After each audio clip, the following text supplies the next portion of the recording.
There we go. I forgot to turn some things on. Oops. And let's authorize this to get my closed captions going. In case people require those. There we go.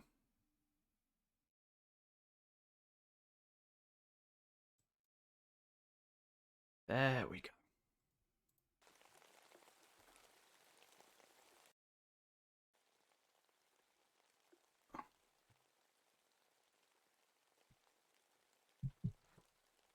Oh, what a week. I say, having decided most of this week to have a week myself.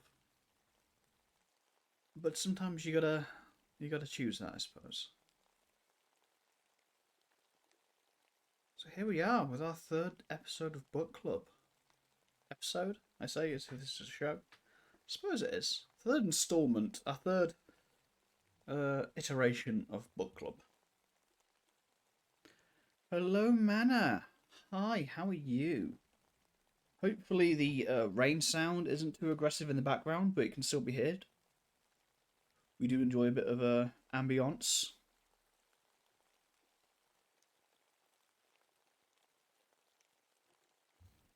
Hopefully it's not too intruding. I'm sleepy. How I'm fine. I am here. Sounds good. Sounds good. Uh, And how have you been, man? Hopefully you've been well.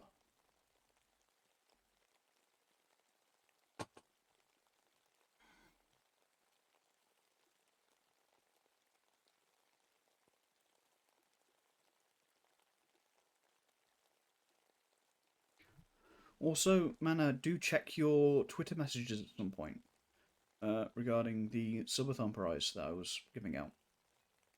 It's nothing major, but it's just my way of wanting to show appreciation for people being supportive of me.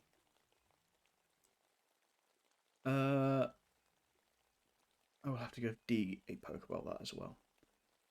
Now, we are about halfway through King in Yellow, so that's fun. Maybe has another episode or two in it, another installment or two of me reading.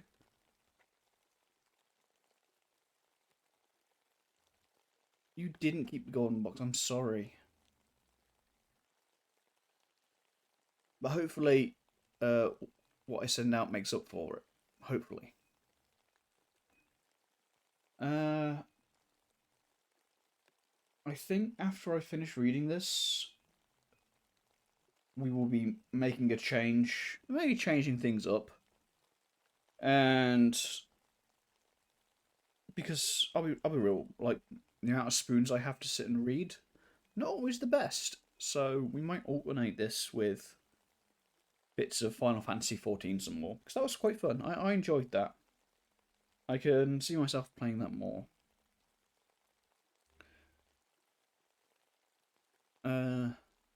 And well, that and my reading material list is kind of somewhat limited to stuff that's open license. So anything over 100 years, which isn't always the easiest of reading. Not with some of the language. Both in terms of ability to read a lot of it fluently and easily, as well as the, how do I say, some of the choices, some of the word choices the author makes, might make 100 years ago. I am having to purposely filter a lot of the words out for obvious reasons. So I think Final Fantasy might be a good replacement of something that's nice background noise with me just reading lots of dialogue. Much like a story.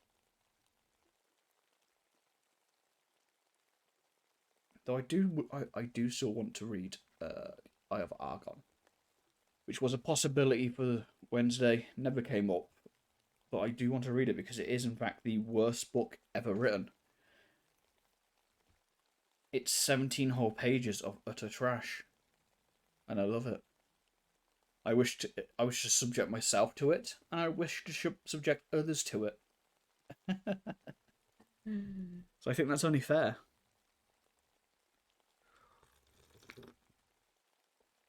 It's Raven Darkness Dementia before that was even a meme.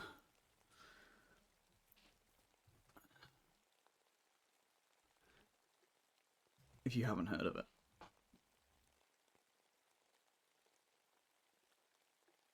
Without further ado, we are on to the Demoiselle d'Is. That's the next story in The King of Yellow. There be three things which are too wonderful for me, yea, for which I know not. The way of an eagle in the air, the way of a serpent upon a rock, the way of a ship in the midst of the sea, and the way of a man with a maid.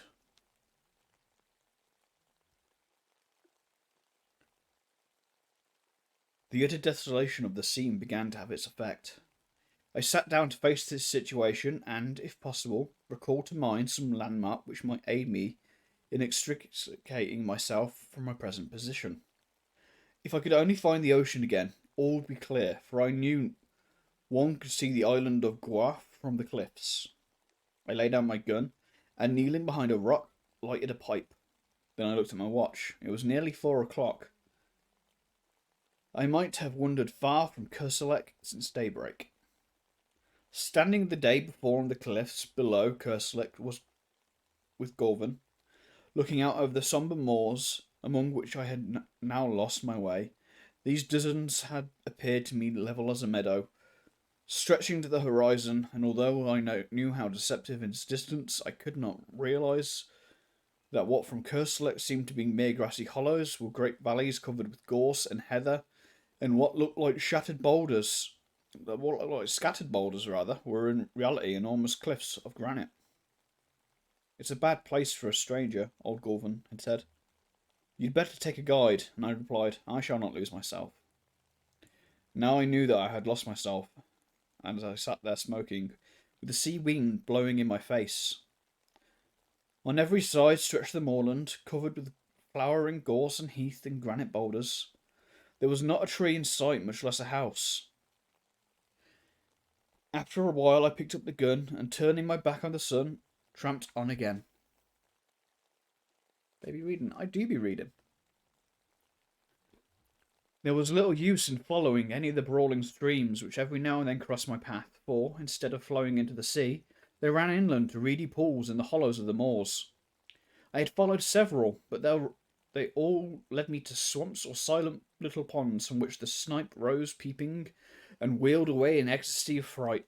I began to feel fatigued, and the gun galled my shoulder in spite of the double pads. The sun sank lower and lower, shining level across yellow gorse and the moorland pools. As I walked, my own gigantic shadow led me on, seeming to lengthen at every step. The gorse scraped against my leggings, crackled beneath my feet, showering the brown earth with blossoms, and the brake bowed and billowed along my path. From tufts of heath rabbits scurried away through the bracken, and among the swamp's grass I heard the wild duck's drowsy quack. Once a fox stole across my path, and again, as I stood to drink it at a hurrying rill, a heron flapped heavily from the reeds beside me. I turned to look at the sun. It seemed to touch the edges of the plain. When at last I decided that it was useless to go on, and that I must make up my mind to spend at least one night on the moors, I threw myself down thoroughly tired out. The evening sunlight slanted across from my body, but the sea winds began to rise, and I felt a chill strike through me from my wet shooting boots. High overhead, gulls were wheeling and tossing like bits of white paper. From some distant marsh a solitary curlew called. Little by little the sun sank in the plain, and the zenith flushed with the afterglow. I watched the sky change from palest gold to pink and then to smouldering fire. Clouds of midges danced above me, and high in the air a bat dipped and soared. My eyelids began to droop. Then, as I shook the drowsiness, a sudden crash among the bracken roused me. I raised my eyes. A great bird hung quivering in the air above my feet. For an instant I stared, incapable of motion. Then something leapt past me in the ferns, and the bird rose, wheeled, and pitched headlong into the brake. I was on my feet in an instant, peering through the gorse. There came the sound of struggle from a bunch of heather close by, and then all was quiet. I stepped forward, my gun poised, but when I came to the heather, the gun fell under my arm again. I stood motionless in silent astonishment. A dead hare lay on the ground, and on the hare stood a magnificent falcon, one talon buried in the creature's neck, the other planted firmly on a limp flank. But what astonished me was not the mere sight of a falcon resting upon its prey. I had seen that more than once. It was that the falcon was fitted with a sort of leash about both talons, and from the leash hung a round bit of metal like a sleigh bell. The bird turned its fierce yellow eyes on me, and then stood and struck its curved beak into the quarry. At the same instant, hurried steps sounded among the heather, and a gill sprang into the covert in front. Without a glance at me, she walked up to the falcon, and passing her gloved hand under its breast, raised it from the quarry. Then she deftly slipped a small hood over the bird's head, and holding it out on the gauntlet, stood and picked up the hare. She passed a cord about the animal's legs and fastened the end of the thong to her girdle. Then she started to retrace her steps through the covert. As she passed me, I raised my cap, and she acknowledged my presence with a scarcely perceptible inclination. I had been so astonished, so lost in admiration of the scene before my eyes, that it had not occurred to me that here was my salvation. But as she moved away, I recollected that unless I wanted to sleep on a windy moor that night, I had better recover my speech without delay. At my first word she hesitated, and as I stepped before her, I thought a look of fear came into her eyes. But as I humbly explained my pleasant plight, her face flushed, and she looked at me in wonder. "Sure you did not come from Kerselec?" The sweet voice had no trace of the Breton accent, nor any accent which I knew, and yet there was something in it I seemed to have heard before, something quaint and indefinable, like the theme of an old song.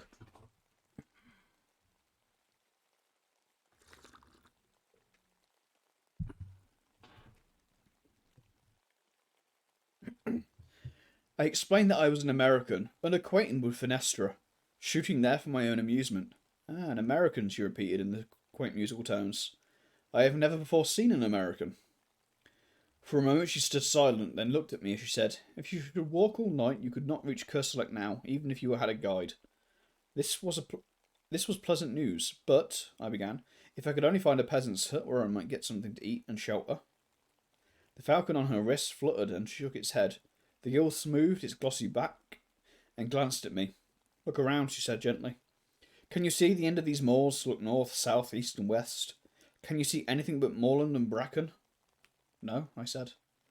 The moor is wild and desolate. It's easy to enter, but sometimes they who enter never leave it.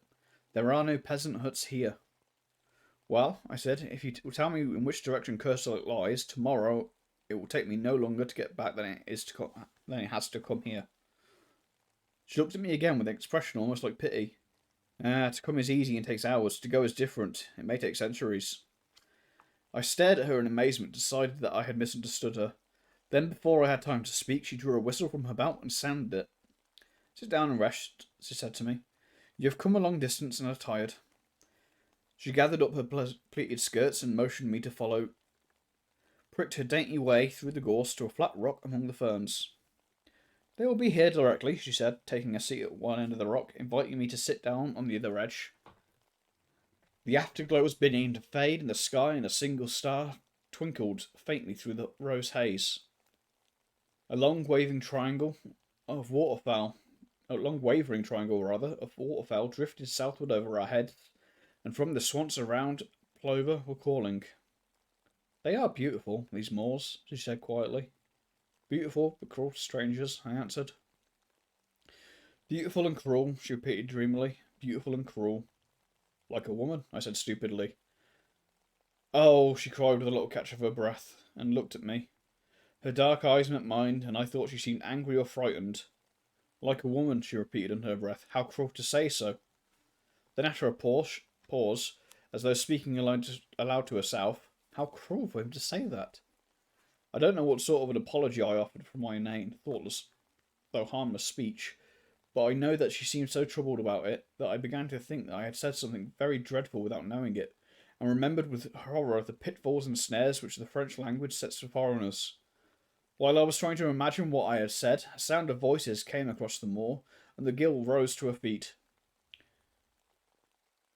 No, she said with a trace of a smile on her pale face, I will not accept your apologies, monsieur.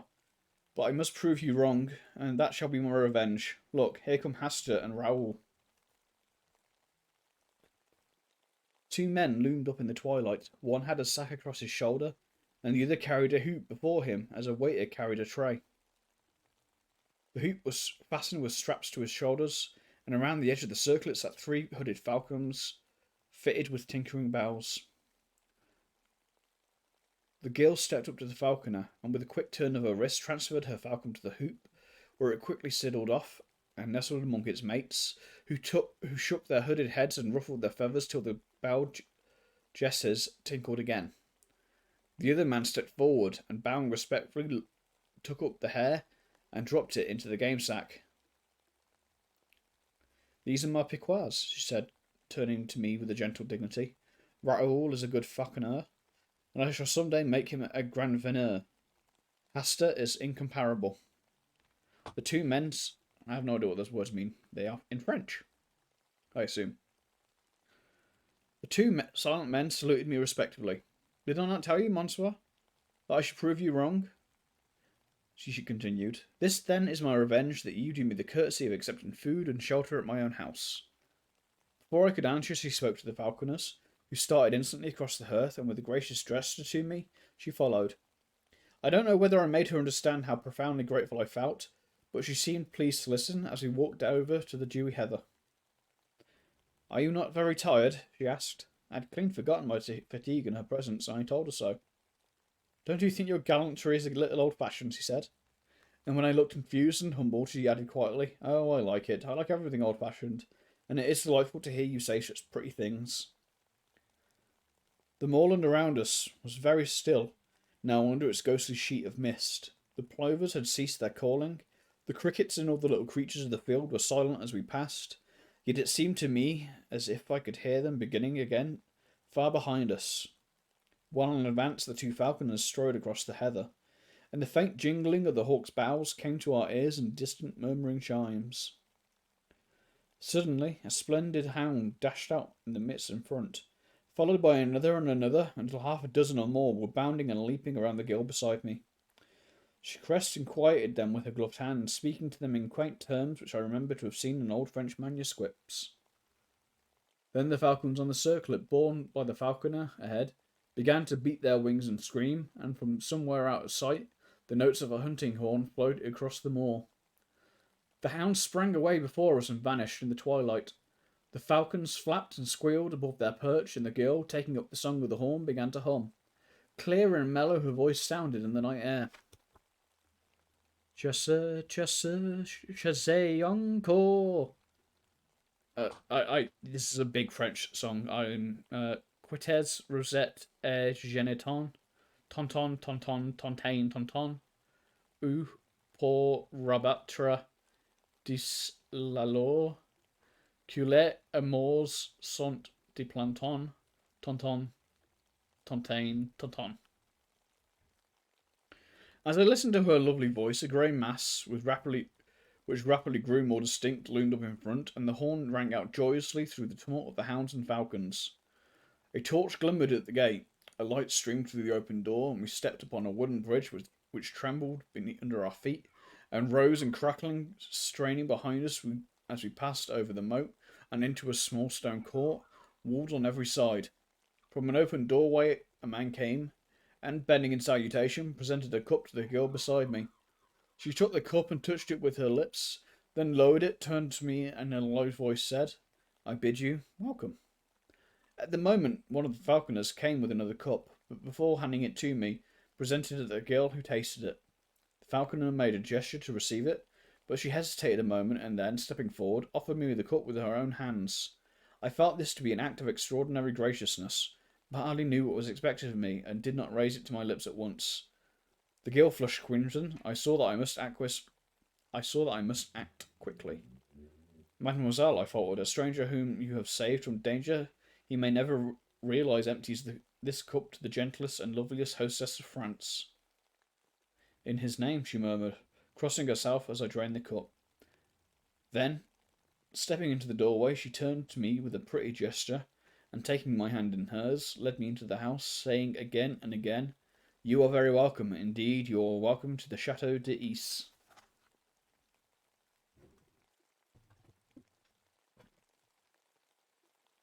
Little drink.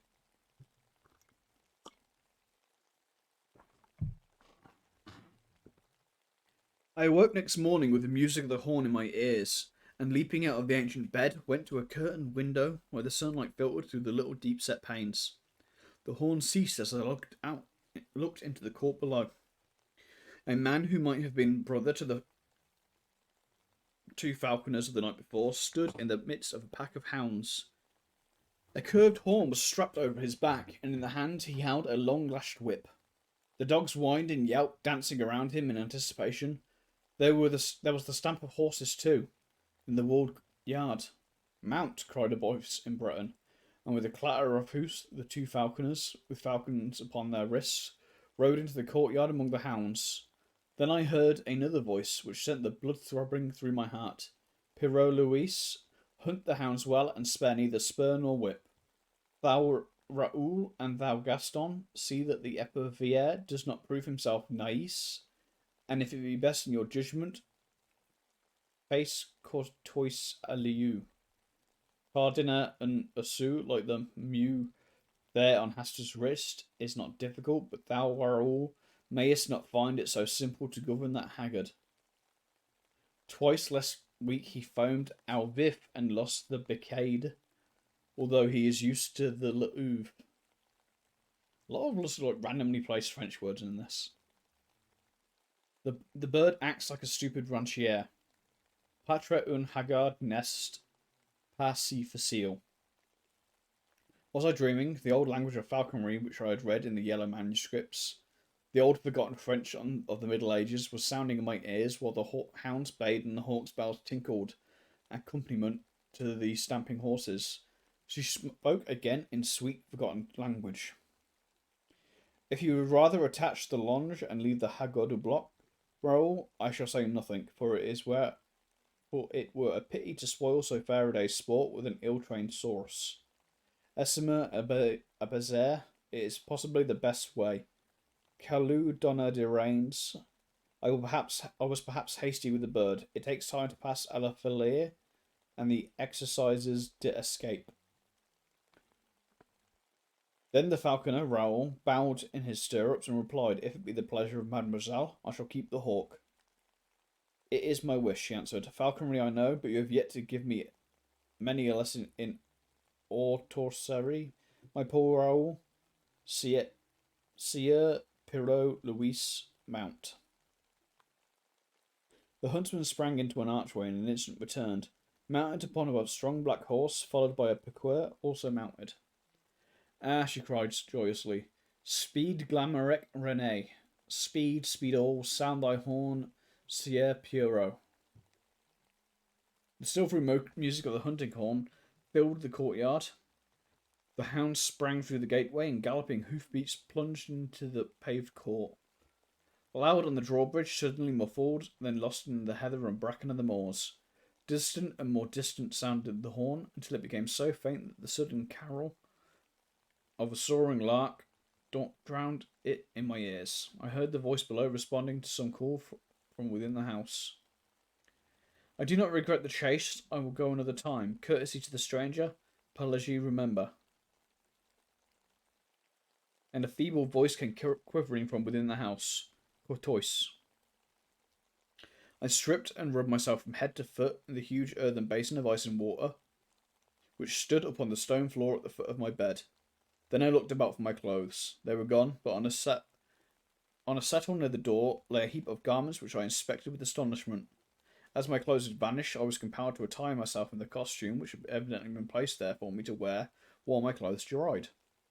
Everything was there: cap, shoes, and hunting doublet of silvery grey homespun, but the close-fitting costume and seamless shoes belonged to another century. I remembered the strange costumes of the three falconers in the courtyard. I was sure it was not the modern dress of any portion of France or Brittany, but not until I was dressed and stood before the mirror between the windows did I realise that I was clothed much like a young huntsman in the Middle Ages, then like a Breton of that day. I hesitated and picked up the cap. Should I go down and present myself in that strange disguise? There seemed to be no help for it. My own clothes were gone, and there were no bell in the ancient chamber to call a servant. So I contented myself with removing a short hawk's feather from the cap, and opening the door, went downstairs.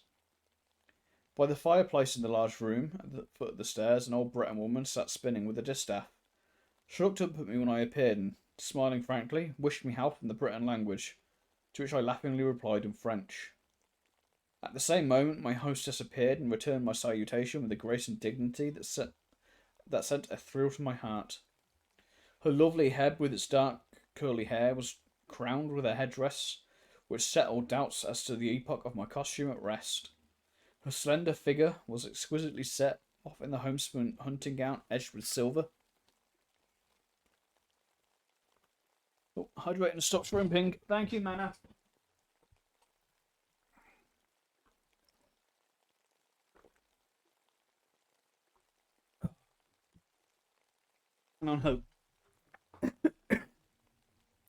And on her gauntlet-covered wrist, she bore one of her petted hawks. With perfect simplicity, she took my hand and led me into the garden of the court, and seating herself before a table, invited me very sweetly to sit beside her. Then she asked me in a soft, quaint accent how I had passed the night, and whether I was very much inconvenienced by wearing the clothes which old Pelagie had put there for me while I slept. I looked at my own clothes and shoes, drying out in the sun by the garden wall, and hated them. What horrors they were compared with the graceful costume which I now bore.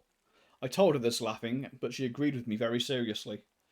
We will throw them away, she said in a quiet voice. In my astonishment, I attempted to explain that I not only could not think of accepting clothes from anybody, although for all I knew it might be the custom of hospitality in that part of the country, but that I should cut an impossible figure if I returned to France clothes as I was then.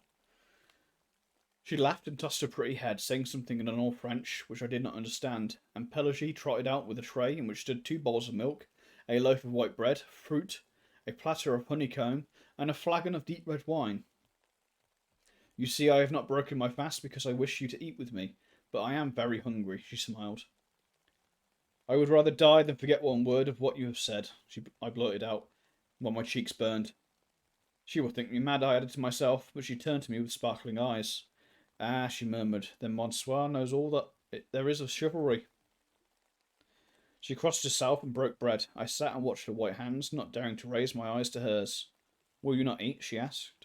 Why do you look so troubled? And why? I knew it now. I knew I would give my life to touch with my lips those rosy palms. I understood now that from the moment when I looked into her dark eyes there on the moor that night, I had loved her. My great and sudden passion held me speechless. Are you ill at ease? She asked again.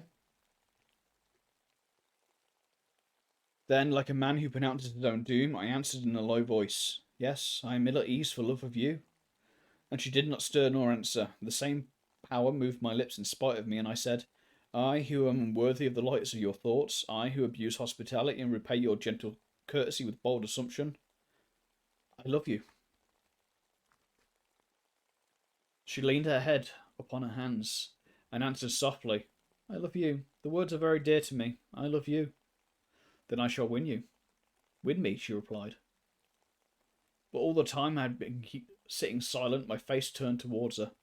She, also silent, her sweet face resting on her upturned palm, sat facing me, and as her eyes looked into mine, I knew that neither she nor I had spoken human speech, but I knew that her soul had answered mine, and I drew myself up, feeling youth and joyous love coursing through every vein.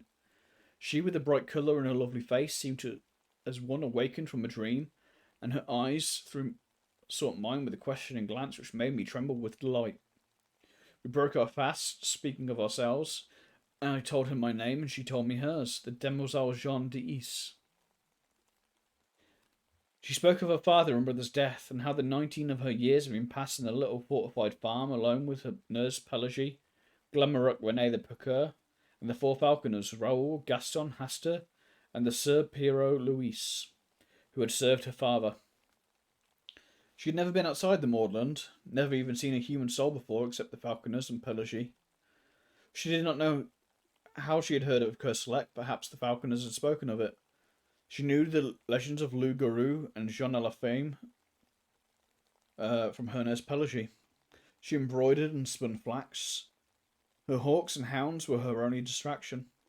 When she had met me there on the moors, she had been so frightened that she almost dropped at the sound of my voice.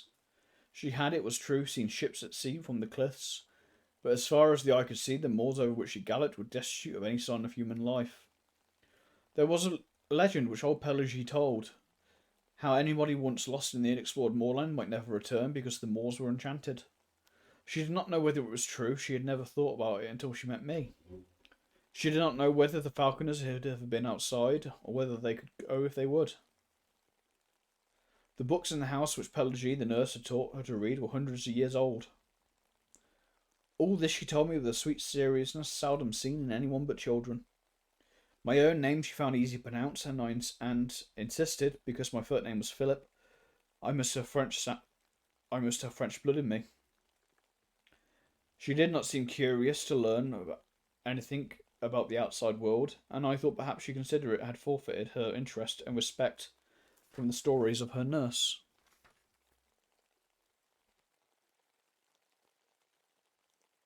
We were still sitting at the table, and she was throwing grapes to the small field birds which came fearlessly to our feet. I began to speak in a vague way of going, but she would not hear of it, and before I knew it I promised to stay a week and hunt with hawk and hound in their company. I also obtained permission to come again from Kerselec and visit her after my return. Why, she said innocently, I do not know what I should do if you never come back, and I, knowing that I had no right to awaken her with the sudden shock which the avowal of my own love would bring to her, sat silent, hardly daring to breathe. You will come very often, she asked. Very often, I said. Every day? Every day. Oh, she sighed, I am very happy. Come and see my hawks. She rose and took my hand again with a childlike innocence of possession, and we walked through the garden and fruit trees to a grassy lawn which was bordered by a brook. Over the lawn were scattered 15 or 20 stumps of trees, partially embedded in the grass, and upon all of these except 2 sat falcons. They were attached to the stump by thongs, which were in turn fastened with steel rivets to their legs just above the talons. A little stream of pure spring water flowed in a winding course within easy distance of each perch. The birds set up a clamour when the girl appeared, and she went from one to another, caressing some, taking others for an instant upon her wrist, or stooping to adjust their dresses. Are they not pretty? She said. See, here is a falcon genteel. We call it ignoble, because it takes the quarry in direct chase. This is a blue falcon. In falconry we call it noble, because it rises over the quarry, and wheeling, drops upon it from above. This white bird is a gerfalcon from the north. It is also noble. Here is a merlin, and this tiercelet is a falcon heroner. I asked how she had learned the old language of falconry. She did not remember, but thought her father must have taught to her when she was very young. Then she led me away and showed me the young falcons still in the nest. They are termed nace in falconry, she explained. A branchier is the young bird which is just about able to leave the nest and hop from branch to branch. A young bird which is not yet molted is called a source, and a moo is a hawk which has molted in captivity. When we catch a wild falcon which has changed its plumage, we term it a haggard. Raoul first taught me to dress a falcon. Now I shall teach you how it is done. Oh no, shall I teach you how it is done? She seated herself on the bank of the stream among the falcons, and I threw myself at her feet to listen. Then the Demoiselle d'Ys held up one rosy tipped finger and began very gravely. First, one must catch the falcon. I am caught, I answered. She laughed very prettily and told me my dressage would perhaps be difficult, as I was noble. I am already tamed, I replied, jest and bellowed. She laughed delighted. "Oh, my brave falcon, then you'll return at my call?" "I am yours," I answered gravely. She sat silent for a moment, then the colour heightened in her cheeks, and she held up her finger again, saying, "Listen, I wish to speak of falconry." "I listen, Countess Jean d'Ys." But again she fell into the reverie, and her eyes seemed fixed on something behind the summer clouds. "Philip," she said at last. "Jean," I whispered. "That is all. That is what I wished," she sighed. "Philip and Jean." She held her hand towards me, and I touched it with my lips. "Win me," she said, but this time it was the body and soul which spoke in unison. After a while she began again. "Let us speak of falconry." "Begin," I replied. We have caught the falcon." Then Jean d'Ys took my hand in both of hers, and told me how with infinite patience the young falcon was taught to perch upon the wrist, and how little by little it became used to the bell jesses and the chaperon à cornet. "They must first have a good appetite," she said. "Then little by little I reduced their nourishment, which in falconry we call pâté. When after many nights passed au bloc, as the birds are now, I prevail upon the haggard to stay quietly on the wrist, then the bird is ready to be taught to come for its food. I fix the pâté to the end of the thong, or lure, and teach the bird to come to me as if I begin to twirl the cord in circles about my head. At first I drop the pâté when the falcon comes, and he eats the food on the ground. After a little while he will unseize the lure in motion. As I whirl it around my head, will drag it over the ground. After this it is easy to teach the falcon to strike at game, always remembering to faire cortèse à l'assaut, that is, to allow the bird to taste the quarry." A squeal from one of the falcons interrupted her, and she arose to adjust the longe, which had become whipped about the block, but the bird still flapped its wings and screamed. "What is the matter?" she said. "Philip, can you see?"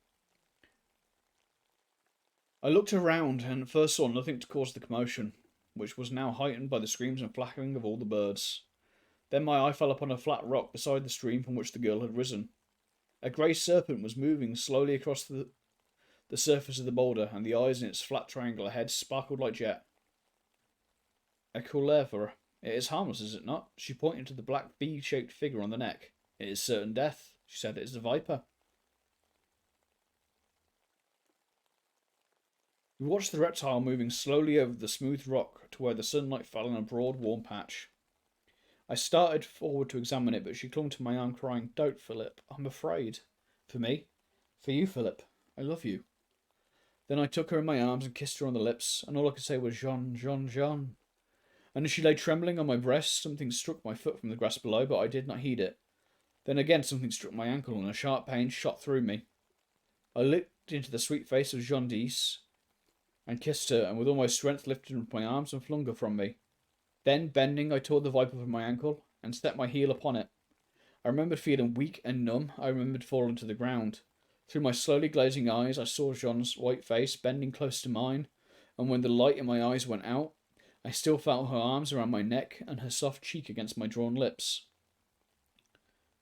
When I opened my eyes, I looked around in terror.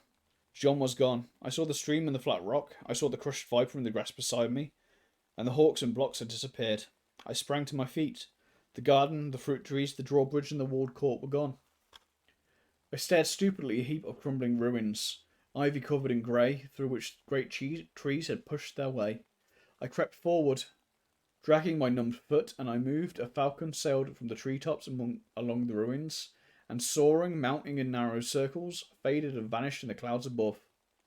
"Jean, Jean!" I cried, but my voice died on my lips, and I fell on my knees among the weeds, and, as God willed it, I, not knowing, had fallen kneeling before a crumbling shrine carved in stone for our Mother of Sorrows.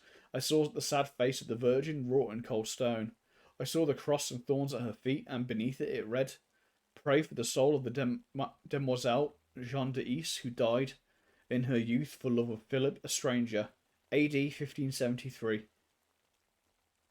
But upon the icy slab lay a woman's glove, still warm and fragrant. That's quite a short one. That was quite a nice one.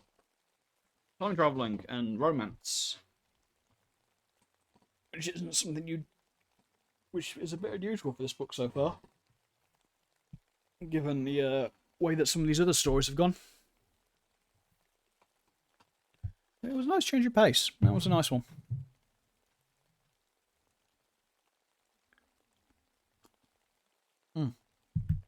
In a certain manner of speaking.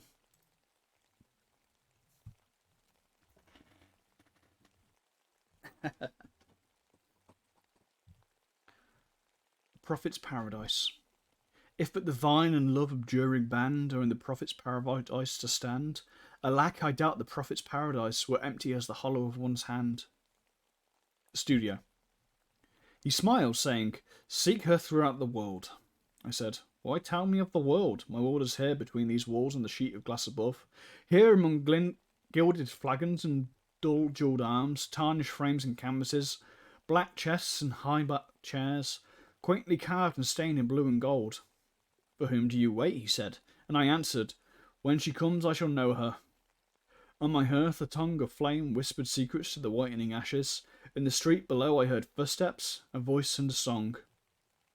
"For whom then do you wait?" he said, and I answered, "I shall know her."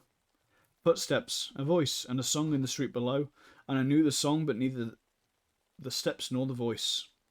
"Fool," he cried, "the song is the same, the voice and steps have but changed with years." On the hearth a tongue of flame whispered above the whitening ashes, "Wait no more, they have passed, the steps and the voice in the street below." Then he smiled, saying, "For whom do you wait? Seek her throughout the world." I answered, "My ward is here, between these walls and the sheet of glass above, here among gilded flagons and dull-jewelled arms, tarnished frames and canvases, black chests and high-backed chairs, quaintly carved and stained in blue and gold." The Phantom. The phantom of the past would go no further. "If it's true," she sighed, "then you'll find in me a friend. Let us turn back together. You'll forget here under the summer sky." I held her close, pleading, caressing. I seized her, white with anger, but she resisted. "If it is true," she sighed, "then you find in me a friend. Let us turn back together." The phantom of the past would go no further. The Sacrifice. I went into a field of flowers, whose petals are whiter than snow, and whose hearts are pure gold. Far afield, a woman cried, I have killed him I loved. And from a jar she poured blood upon the flowers whose petals are whiter than snow, and whose hearts are pure gold. Far afield I followed, and on the jar I read 1,000 names, and while from within the fresh blood bubbled to the brim. "I have killed him I loved," she cried. "The world's athirst, now let it drink." She paused, and far afield I watched her pouring blood upon the flower whose petals are whiter than snow, and whose hearts are pure gold. Destiny. I came to the bridge which few may pass. "Pass," cried the keeper, but I laughed, saying, "There is time," and he smiled and shut the gates. To the bridge which few may pass came young and old, all were refused. Idly I stood and counted them, until, wearied of their noise and lamentations, I came again to the bridge which few may pass. Those in the throng about the gate shrieked out, "He comes too late," but I laughed, saying, "There is time." "Pass," cried the keeper as I entered, then smiled and shut the gate. The Throng. There, where the throng was thickest in the streets, I stood with Perrault. I stood with Perrault. All eyes were turned on me. "What are they laughing at?" I asked, but he grinned, dusting the chalk from my black coat. "I cannot see. It must be something droll, perhaps an honest thief." All eyes were turned on me. "He has robbed you of your purse," they laughed. "My purse?" I cried. "Perrault, help, it's a thief." They laughed. "He has robbed you of your purse." Then Truth stepped out, holding a mirror. "If he is an honest thief," called Truth, "Perrault shall find him with this mirror." But he only grinned, dusting the chalk from my black coat. "You see," he said, "Truth is an honest thief. She brings you back your mirror." All eyes were turned on me. "Arrest Truth," I cried, forgetting that it was not a mirror but a purse I lost, standing with Perrault there among where the throng was thickest in the street. The Jester. "Was she fair?" I asked, but he only chuckled, listening to the bells jiggling on his cup. "Stabbed," he tittered, thinking of the long journey, the days of peril, the dreadful nights. Think how he wandered for her sake year after year through hostile lands, yearning for kith and kin, yearning for her. Stabbed, he tittered, listening to the bells jingling in his cup. Was she fair, I asked, but he only snarled, muttering to the bells jingling on his cup. She kissed him at the gate, he tittered, but in the hall his brother's welcome touched his heart. Was she fair, I asked. Stabbed, he chuckled. Think of the long journey, the days of peril, the dreadful nights. Think how he wandered for her sake year after year through hostile lands, yearning for kith and kin, yearning for her. She kissed him at the gate, but in the hall his brother's welcome touched his heart. Was she fair, I asked, but he only smiled, listening to the jingling of the cup. Listening to the bells jingling in his cup. Bit tongue-tied with some of these ones. The green room. The clown turned his powdered face to the mirror. If to be fair is to be beautiful, who can compare with me in my white mask? He said. Who can compare with him in his white mask? I asked of Death beside me. Who can compare with me, for I am paler still, said Death. You are very beautiful, sighed the clown, turning his powdered face from the mirror. The love test. If it is true that you love, said Love, then wait no longer. Give her these jewels which would dishonour her, and so dishonour you in loving one dishonoured. If it is true that you love, said Love, then wait no longer. I took the jewels and went to her, but she trod upon them, sobbing. Teach me to wait, I love you. Then wait if it is true, said Love. That was a weird chapter. The Street of the Four Winds. The animal passed on the threshold, interrogative, alert, ready for flight if necessary. Seven laid down his pallet and held out a hand of welcome. The cat remained motionless, her yellow eyes fastened upon Seven. Puss, he said in a low, pleasant voice, come in. The tip of her thin tail twitched uncertainly. Come in, he said again. Apparently she found his voice reassuring, for she slowly settled upon all fours, her eyes still fastened upon him, her tail tucked under her gaunt flanks. He rose from his easel smiling. She eyed him quietly, and when he walked towards her, she watched him bend above her without a wince. Her eyes followed his hand until it touched her head. Then she uttered a ragged mew. It had long been Seven's custom to converse with animals, probably because he lived so much alone, and now he said, What's the matter, Puss? Her timid eyes sought his. I understand, he said gently. You shall have it at once. Then, moving quietly about her, he busied himself with the duties of a host, rinsed the saucer, filled it with the rest of the milk from the bottle on the windowsill, and kneeling down, crumbled a roll into the hollow of his hand. The creature rose and crept towards the saucer. With the handle of a palette knife, he stirred the crumbs of the milk together and stepped back as she thrust her nose into the mess. He watched her in silence. From time to time the saucer clinked upon the tiled floor as she reached for a morsel on the rim, and at last the bread was gone, and her purple tongue travelled over every unlicked spot until the saucer shone like polished marble. Then she sat up and coolly turned her back to him, began her ablutions. Keep it up, said Seven, much interested. You need it. She flattened one ear, but neither turned nor interrupted her toilet. As the grime was slowly removed, Seven observed that nature had intended her for a white cat. Her fur had disappeared in patches from disease or the chances of war. Her tail was bony and her spine sharp, but what charms she had were becoming apparent under the vigorous licking, and he waited until she had finished before reopening the conversation. When at last she closed her eyes and folded her paws under her breast, he began again very gently. Puss, tell me your troubles. At the sound of his voice, she broke into a harsh rumbling, which he recognised as an attempt to purr. He bent over to rub her cheek, and she mewed again, an amiable, inquiring little mew, to which he replied, Certainly, you are greatly improved, and when you recover your plumage you will be a gorgeous bird. Much flattered, she stood up and marched around and around his legs, pushing her head between them and making pleased remarks, to which he responded with grave politeness. Now what sent you here, he said, here into the Street of the Four Winds, and up 5 flights to the very door where you would be welcome? What was it that prevented your meditated flight when I turned into my... What was it that prevented your meditated flight when I turned from my canvas to encounter your yellow eyes? Are you a Latin Quarter cat, as I am a Latin Quarter man? And why do you wear a rose-coloured flowered garter buckled around your neck? The cat had climbed into his lap and now sat purring as he passed his hand over her thin coat. Excuse me, he continued in lazy, soothing tones, and harmonising with her purring, if I seem indelicate, but I cannot help musing on this rose-coloured garter, flowered so quaintly and fastened with a silvery clasp, for the clasp is silver, and I see the mint mark on the edge, as if prescribing by the law of the French Republic. Now, why is this garter woven of rose silk and delicate embroidery? Why is this silken garter with its silver clasp about your famished throat? Am I indiscreet when I inquire if its owner is your owner? Is she some aged dame living in memory of youthful vanities, fond, doting on you, decorating you with intimate personal attire? The circumference of the garter would suggest this, for your neck is thin and the garter fits you. But then again, I notice most things that the garter is capable of being much enlarged. These small silver end eyelets, of which I count 5, are proof of that. And now I observe that the 5th eyelet is worn out, as though the tongue of the clasp was accustomed to lie there. That seems to argue a well-rounded form. The cat curled her toes in contentment. The street was very still outside.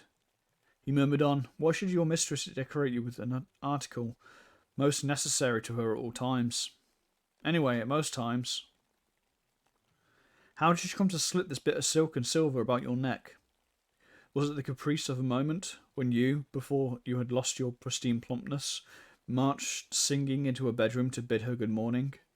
Of course, and she sat among the pillows, her coiled hair tumbling up to her shoulders, as you sprang upon the bed, purring, 'Good day, my lady.'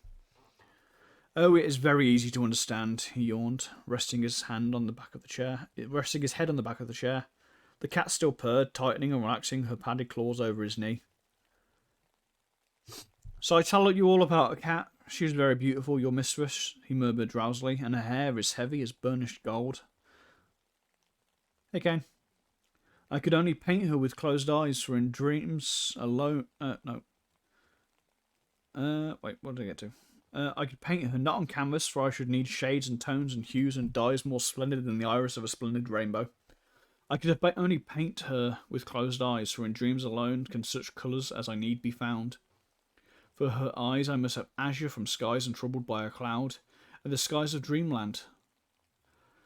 For her lips, roses from the palaces of slumberland, and for her brow, snowdrifts from mountains which tower in fantastic pinnacles to the moons. Oh, much higher than our moon here, the crystal moons of dreamland. She is very beautiful, your mistress." The words died on his lips, and his eyelids drooped. The cat too was asleep, her cheeks turned up upon her wasted flank, her paws relaxed and limp. "It is fortunate," said Seven, sitting up and stretching, "that we have tided over the dinner hour, for I have nothing to offer you for supper but what will be purchased with 1 silver franc." The cat on his knees rose, arched her back, yawned, and looked up at him. "What shall it be? A roast chicken with salad? No? Possibly you prefer beef? Of course, and I shall try an egg and some white bread. Now for the wines. Milk for you? Good. I shall take a little water, fresh from the wood," with a motion towards the bucket in the sink.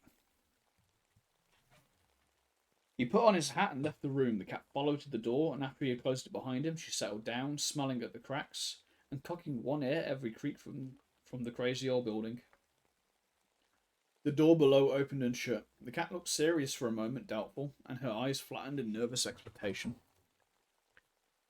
Presently she rose with a jerk of her tail and started on a noiseless tour of the studio. She sneezed at a pot of turpentine, hastily retreating from the table, which she presently mounted, and having satisfied her curiosity concerning a roll of red modelling wax, returned to the door and sat down with her eyes on the crack over the threshold. Then she lifted her voice in a thin plaint. "It's your boy. Are you in the back room?" "Always. I'm always in the back rooms." When Seven returned, he looked grave, but the cat, joyous and demonstrative, marched around him, rubbing her gaunt body against his legs, driving her head enthusiastically into his hand, and purring until her voice mounted to a squeal. He placed a bit of meat wrapped in brown paper upon the table, and with a penknife cut it to shreds. The milk he took from a bottle which had served for medicine, and poured it into the saucer of the hearth. The cat crouched before it, purring and lapping at the same time. He cooked his egg and ate it with a slice of bread, watching her busy with the shredded meat. And when he had finished and had filled and emptied a cup of water from the bucket in the sink, he sat down, taking her into his lap, where she sat at once curled up and began her toilet. He began to speak again, touching her caressingly at times by way of emphasis. Cat, I have found out where your mistress lives. It is not very far away. It is here, under the same leaky roof, but in the north wing which I had supposed was uninhabited. When janitor tells me this, by chance he is almost sober this morning. The butcher on the Rue de Seine, where I bought your meat, knows you, and old Cabane, the baker, identified you with needless sarcasm. They tell me hard tales of your mistress, which I shall not believe. They say she is idle and vain and pleasure-loving. They say she is harebrained and reckless. The little sculptor on the ground floor, who was buying straws from old Cabane, spoke to me tonight for the first time, and although we have always bowed to each other, he said she was very good and beautiful. He's only seen her once and does not know her name. I thanked him. I don't know why I thanked him so warmly. Cabane said, "Into the cursed street of the four winds. The four winds blow all evil things." The sculptor looked confused, but when he went out with his rolls, he said to me, "I am sure, monsieur, that she is as good as she is beautiful." The cat had finished her toilet and now, springing softly to the floor, went to the door and sniffed. He knelt beside her, and unclasping the garter, held it a moment in his hands. After a while, he said, "There is a name engraved upon the silver clasp beneath the buckle. It's a pretty name. Sylvia Elven." Sylvia is a woman's name. Elven is the name of a town. In Paris, in this quarter above all, is the Street of Four Winds. Names are worn and put away as the fashions change with the seasons. I know the little town of Elven, for there I met Fate face to face, and Fate was unkind. But do you know that in Elven, Fate had another name, and that name was Sylvia? He replaced the garter and stood up, looking down at the cat crouched before the closed door. The name of Elven has a charm for me. It tells me of meadows and clean rivers. The name of Sylvia troubles me like perfume from dead flowers. The cat mewed. Yes, yes, he said soothingly. I'll take you back. Your Sylvia is not my Sylvia. The world is wide, and Elven is not unknown. Yet, in the darkness and filth of poor Paris, in the sad shadows of this ancient house, these names are very pleasant to me.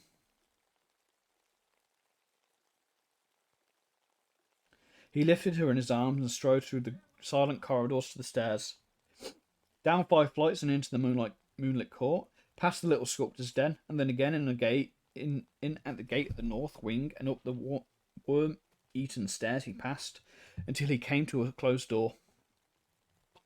When he stood knocking for a long time, something moved behind the door.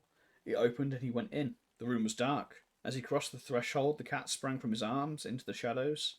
He listened but heard nothing. The silence was oppressive, and he struck a match. At his elbow stood a table, and on the table a candle and a golden candlestick. This he lighted, then looked around. The chamber was vast, the hanging heavy with embroidery.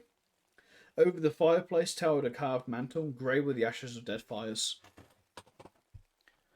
In a recess upon the deep-set window stood a bed, from which the bedclothes, soft and fine as lace, trailed to the polished floors. He lifted the candle above his head. A handkerchief lay at his feet. It was faintly perfumed. He turned toward the windows. In front of them was a canapé, and over it were flung, pell-mell, a gown of silk, a heap of lace-like garments, white and delicate as spiders' meshes, long crumpled gloves, and on the floor beneath the stockings, the little pointed shoes, and one garter of rosy silk, quietly flowered and fitted with a silver clasp. Wondering, he stepped forward and drew the heavy curtains from the bed. For a moment the candle flared in his hand, then his eyes met 2 other eyes, wide open, smiling. The candle flame flashed over her hair, heavy as gold. She was pale, but not as white as he. Her eyes were troubled as a child's, but he stared, trembling from head to foot, with the candle flickering in his hand. At last he whispered, "Sylvia, it is I." Again he said, "It is I." Then, knowing that she was dead, he kissed her on the mouth, and through the long watches of the night the cat purred on his knee, tightening and relaxing her padded claws until the sky paled above the Street of the Four Winds.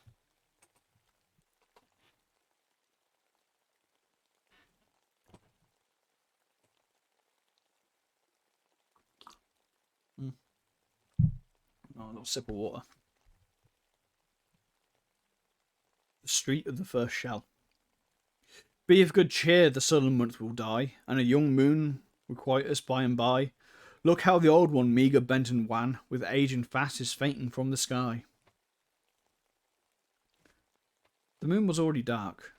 The high roofs opposite cut off what little remained of the December daylight. The girl drew her chair nearer the window and, choosing a large needle, threaded it, knotting the thread over her fingers. Then she smoothed the baby garment across her knee and, bending, bit off the thread and drew the smaller needle from where it rested in the hem. Then she had brushed away the stray threads and bits of lace. She laid it out again over her knees caressingly. Then she slipped the threaded needle from her corsage and passed it through a button. But as the button spun down the thread, her hand faltered, the thread snapped, and the button rolled across the floor. She raised her head. Her eyes were fixed on a strip of waning light over the chimneys. From somewhere in the city came the sound of distant beating of drums, and beyond, far beyond, a vague muttering, now growling, swelling, rumbling in the distance like the pounding of surf upon the rocks. Now like the surf again, receding, growling, menacing. The cold had become intense, a bitter piercing cold which had stained and snapped at joist and beam and turned the slush of yesterday to flint. From the street below every sound broke sharp and metallic, the clatter of sabots, the rattle of shutters, or the bare sound of a human voice. The air was heavy, weighted with the black cold as with a pole. To breathe was painful, to move an effort. In the desolate sky there was something that wearied, in the brooding clouds something that saddened. It penetrated the freezing city, cut by the freezing river, a splendid city with its towers and domes, its quays and bridges and its thousand spires. It entered the squares, it seized the avenues and the palaces, stole across the bridges and crept among the narrow streets of the Latin Quarter. Grey under the grey of the December sky. Sadness at a sadness. A fine icy sleet was falling, powdering the pavement with a tiny crystalline dust. It sifted against the window panes and drifted in heaps along the sill. The light at the window nearly failed, and the girl bent low over her work. Presently she raised her head, brushing the coals from her eyes. "Jack, dearest, don't forget to clean your palette." He said, "All right," and picked up the palette, sat down upon the floor in front of the stove. His head and shoulders were in the shadow, but the firelight fell across his knees and glimmered red on the blade of the palette knife. Full in the firelight beside him stood a colour box. On the lid was carved J. Trent, École des Beaux-Arts, 1870. The inscription was ornamented with an American and a French flag. The sleet blew against the window panes, covering them with stars and diamonds, then melting from the warmer air within, ran down and froze again in fern-like traceries. A dog whined, and the patter of small paws sounded on the zinc behind the stove. "Jack, dear, do you think Hercules is hungry?" The patter of paws was redoubled behind the stove. "He's whining," she continued nervously, "and if it isn't because he's hungry, it's because—" Her voice faltered. A loud humming filled the air. The windows vibrated. "Oh, Jack," she cried. "Another." But her voice was drowned in the scream of a shell tearing through the clouds overhead. "Oh no," he answered cheerfully. "It's probably foul way over by Montmartre." And she did not answer. He said again with exaggerated concern, "They wouldn't take the trouble to fire at the Latin Quarter anyway. They haven't a battery that can hurt it." After a while she spoke up brightly. "Jack, dear, when are you going to take me to see Monsieur West's statues?" "I will bet," he said, throwing down his palette and walking over to the window beside her, "that Colette has been here today." "Why?" she asked, opening her eyes wide. Then, "Oh, it's too bad, really. Men are tiresome when they think they know everything. And I warn you that if Monsieur West is vain enough to imagine that Colette—" From the north another shell came whistling and quivering through the sky, passing above them with long-drawn screech which left the windows singing. That, he blurted out, was too near for comfort. They were silent for a while, then he spoke again gaily. "Go on, Sylvia, I'm with the poor West." But she only sighed. "Oh dear, I can never seem to get used to the shells." He sat down on the arm of the chair beside her. Her scissors fell jingling on the floor. She tossed the unfinished frock after them, and putting both arms about his neck, drew him down into her lap. Don't go out tonight, Jack. He kissed her uplifted face. You know I must. Don't make it hard for me. But when I hear the shouts and know you are out in the city, but they all fall in Montmartre. They may all fall in the Beaux Arts. You said yourself that two struck the Quai d'Orsay. Mere accident. Jack, have pity on me. Take me with you. And who will be there? And who will there be to get dinner? She rose and flung herself on the bed. Oh, I can't get used to it, and I know you must go, but I beg you not to be late for dinner. If you knew that what I suffer, I cannot help it, and you must be patient with me, dear. It is as safe there as it is in our own house, he said. She watched him fill for her the alcohol lamp, and when he had lighted it and had taken his hat to go, she jumped up and clung to him in silence. After a while he said, Now, Sylvia, remember my courage is sustained by yours. Come, I must go.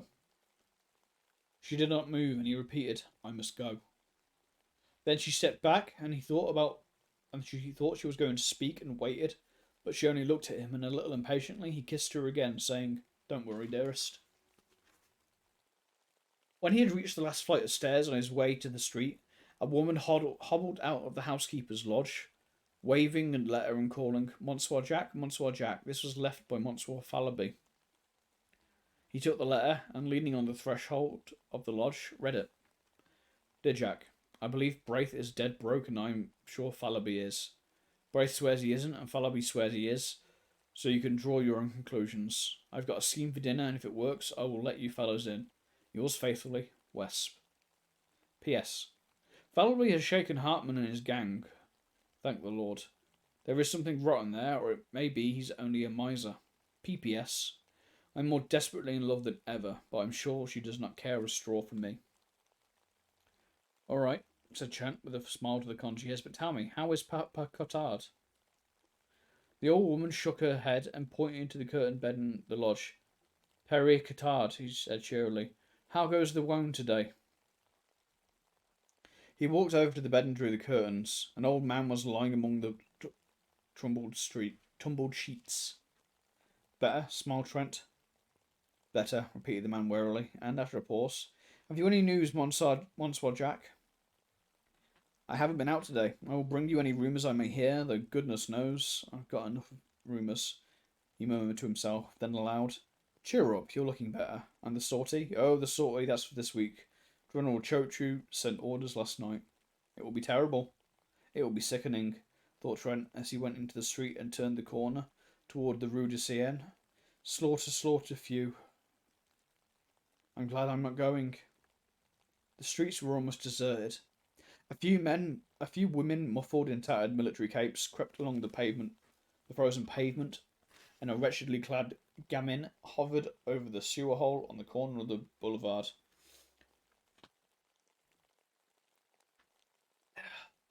A rope around his waist held his rags together from the rope-hung rat, still warm and bleeding. There's another in there, he yelled at Trent. I hit him, but he got away. Trent crossed the street and asked how much. 2 francs for a quarter of a fat one. That's what they give me at the Saint Germain market.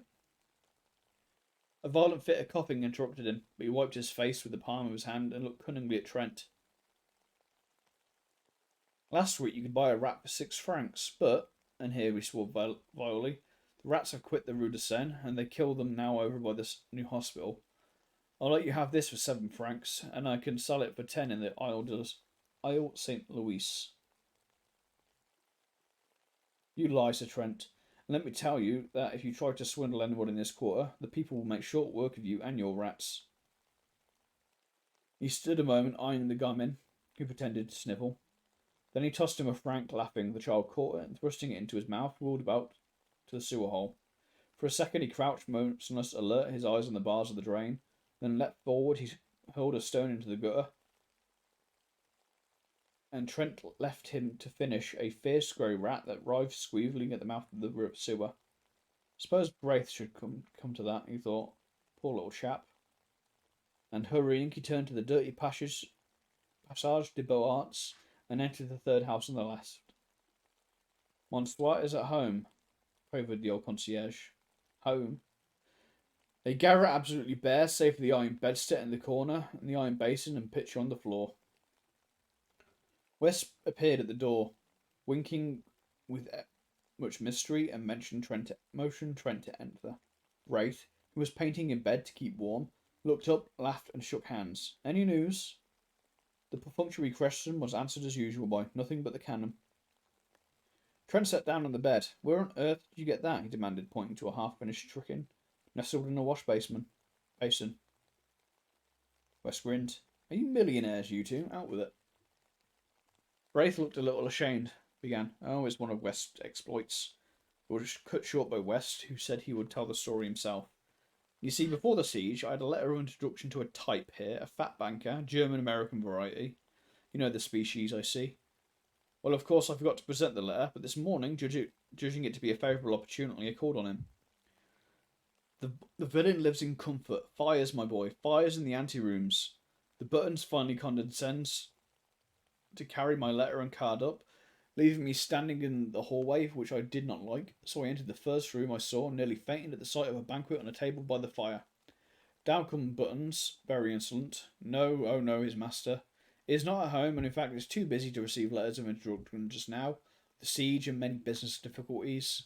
I delivered a kick to the Buttons, picked up this chicken from the table, tossed my card on the empty plate, and addressing Buttons as a species of Prussian pig, marched out with the honours of war. Trent shook his head. I forgot to say that Hartman often dines there, and I drew my own conclusions, continued West. Now about this chicken, half of it is for Braith and myself, and half for Colette, but of course you will help me eat my part because I'm not hungry. Even right, began Braith, but Trent, with a smile, as the pinched face before him, shook his head, saying, What nonsense, you know I'm never hungry. West hesitated, reddened, and then slicing off Braith's portion, but not eating any himself, said goodnight, and hurried away to number 470 Rue Serpent, where lived a pretty girl named Colette, orphaned after Sedan, and heaven alone knew where she got the roses in her cheeks, but the siege came hard on the poor. That chicken will delight her, but I really believe she's in love with West, said Trent. Then walking over to the bed. See here, old man. No dodging, but, you know, how much have you left? The other hesitated and flushed. Come on, old chap, insisted Trent. Braith drew a purse from beneath his bolster and handed it to his friend with a simplicity that touched him. 7 sous, he said. You make me tired. Why on earth don't you come to me? I take it to ill. Braith, how many times must I go over the same thing and explain to you that because I have money, it is my duty to share it, and your duty and the duty of every American to share it with me? You can't get a cent. The city's blockaded, and the American minister has his hands full with the German riffraff and deuce knows what. Why don't you act sensibly? I will, Trent, but it's an obligation that perhaps I can never even in part repay. I'm poor, and of course you'll pay me. If I were an hussar, I would take your talent for security. When you're rich and famous, don't, Trent. All right, only no more monkey business. He slipped a dozen gold pieces into the purse, tucked it again under the mattress, smiled at Braith. How old are you? He demanded. 16. Trent laid his hand on his friend's shoulder. I'm 22 and I have the rights of a grandfather as far as you are concerned. You'll do as I say until you're 21. The siege will be over by then, I hope, said Braith, trying to laugh. With a prayer in their hearts, How long, O Lord, how long, was answered by the swift scream of a shell soaring among the storm clouds of that December night. West, standing in the doorway of a house in the Rue Serpentine, was speaking angrily. He said he didn't care whether Hartman liked it or not. He was telling him, not arguing with him. And you call yourself an American, he sneered. Berlin and hell are full of that kind of American. You come loafing about Colette with your pockets stuffed with white bread and beef, and a bottle of wine at 30 francs, and you can't really afford to give $1 to the American ambulance and public assistance, which Britain does, and he's half-starved. Which Braith does, rather, and he's half-starved. Hartman retreated to the curbstone, but West followed him, his face like a thundercloud. Don't you dare call yourself a countryman of mine, he growled. No, nor an artist either. Artists don't worm themselves into the services of the public defence, where they do nothing but feed like rats on the people's food. And I'll tell you now, he continued, dropping his voice, for Hartman had started as though stung. You might better keep away from the Alsatian brasserie and the smug-faced thieves who haunt it. You know what they do with suspects. You lie, you hound, screamed Hartman, and flung the bottle in his hand straight at West's face. West had him by the throat in a second, forced him against the dead wall, shook him wickedly. Now you listen to me, he muttered through clenched teeth. You're already a suspect, and I swear I believe you are a paid spy. It isn't my business to detect such vermin, and I don't intend to denounce you, but understand this. Colette don't like you, and I can't stand you. If I catch you in the street again, I'll make it somewhat unpleasant. Now get out, you sleek Prussian. Hartman had managed to drag a knife from his pocket, but West tore it from him and hurled it into the gutter. Again, who had been seeing this burst into a peal of laughter, which raked harshly in the silent street. Then, everywhere, windows were raised and rows of haggard faces appeared, demanding to know why people should laugh in the starving city. Is it a victory? Murmured one. Look at that, cried West as Hartman picked himself up from the pavement. Look, you miser, look at the faces. But Hartman gave him a look which he never forgot, and walked away without a word. Trent, who suddenly appeared at the corner, glanced curiously at West, who merely nodded towards his door, saying, Come in, Followby's upstairs. What are you doing with that knife? Demanded Followby, as he and Trent entered the studio. West looked at his wounded hand, which still clutched the knife, but saying, Cut myself by accident, tossed it into a corner and washed the blood from his fingers. Followby, fat and lazy, watched him without comment, but Trent, half divining how things had turned, walked over to Followby, smiling. I've a bone to pick with you, he said. Where is it? I'm hungry, replied Followby with affected eagerness. But Trent, frowning, told him to listen. How much did I advance you a week ago? 380 francs, replied the other, with a squirm of contrition. And where is it? Followby began a series of internet explanations, which were soon cut short by Trent. I know, you blew it in. You always blow it in. I don't care a rap what you did before the siege. I know you are rich and have a right to dispose of your money as you wish to. But I also know that, generally speaking, it is none of my business. But right now it is my business, as I have to supply the funds until you get some more, which you won't until the siege is ended one way or another. I wish to share what I have, but I won't see it thrown out the window. Oh yes, of course, I know you will reimburse me, but that isn't the question. And anyways, my opinion of your friends, old man, that you will not be worse off for a little absence from fleshly pleasures. You are positively a freak in this famine-cursed city of skeletons. I am rather stout, he admitted. Is it true you are out of money? Demanded Trent. Yes, I am, sighed the other. That roast-sucking pig on the Rue Saint Honor, is it there yet? Continued Trent. What? Stammered the feeble one. I thought so. He caught in the ecstasy before that sucking. I caught you in ecstasy before that sucking pig at least a dozen times. Then, laughing, he presented Followby with a roll of 20-franc pieces, saying, If these go for luxuries, you must live on your own flesh. He went over to aid West, who sat beside the wash basin, binding up his hand. West suffered him to tie the knot, and then said, You remember yesterday when I left you in Braith to take the chicken to Colette? Chicken? Good heavens, moaned Followby. Chicken, repeated West, enjoying Followby's grief. I must explain that things are changed. Colette and I are to be married. Yeah, but what about the chicken? Groaned Followby. Shut up, laughed Trent, and slipping his arm through West's, walked to the stairway. The poor little thing, said West. Just think, not a splinter of firewood for a week. I wouldn't tell me because she thought I needed it for my clay figure. Whoa, when I heard it, I smashed that smirking clay nymph to pieces, and the rest can freeze and be hanged. Oh, stop shrimping and hydrate. Thank you, Mana. Oh, let's have a little stretch.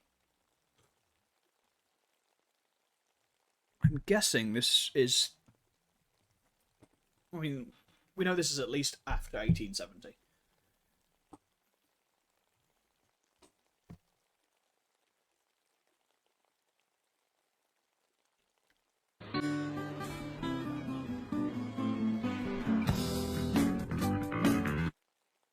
Lodi. Remember to check your Twitter messages at some point, if you wouldn't mind. Where was I with the book? After a moment, he said timidly, "Won't you call on your way down and say bonsoir? It's number 17. Yes, said Trent, and he went out softly, closing the door behind. He stopped on the third landing, lighted a match, scanned the numbers in the row of dingy doors, and knocked at number 17. C'est toi, George? Oh, pardon, Monsieur Jack. I thought it was Monsieur West. Then, blushing furiously, "Oh, I see you've heard. Oh, thank you so much for your wishes, and I'm sure we love each other very much, and I'm dying to see Sylvia and tell her, and..." "And what?" laughed Trent. "I am very happy," she sighed. "He's pure gold," returned Trent, and then gaily, "I want you and George to come and dine with us tonight. It's a little treat. You see, tomorrow is Sylvia's fate. She will be 19. I have written to Thorne, and the Gordon-elects will come with their cousin Odile. Fallowby is engaged not to bring anybody but himself." The girl accepted shyly, charging him with loads of loving messages to Sylvia, and said good night. He started up at the street, walking swiftly, for it was bitter cold, and cutting through the Rue de la Lune, he entered the Rue de Seine. The early night had fallen, almost without warning, but the sky was clear and myriads of stars glittered in the heavens. The bombardment had become furious, a steady rolling thunder from the Prussian cannon, punctuated by the heavy shocks from Mont Valérien.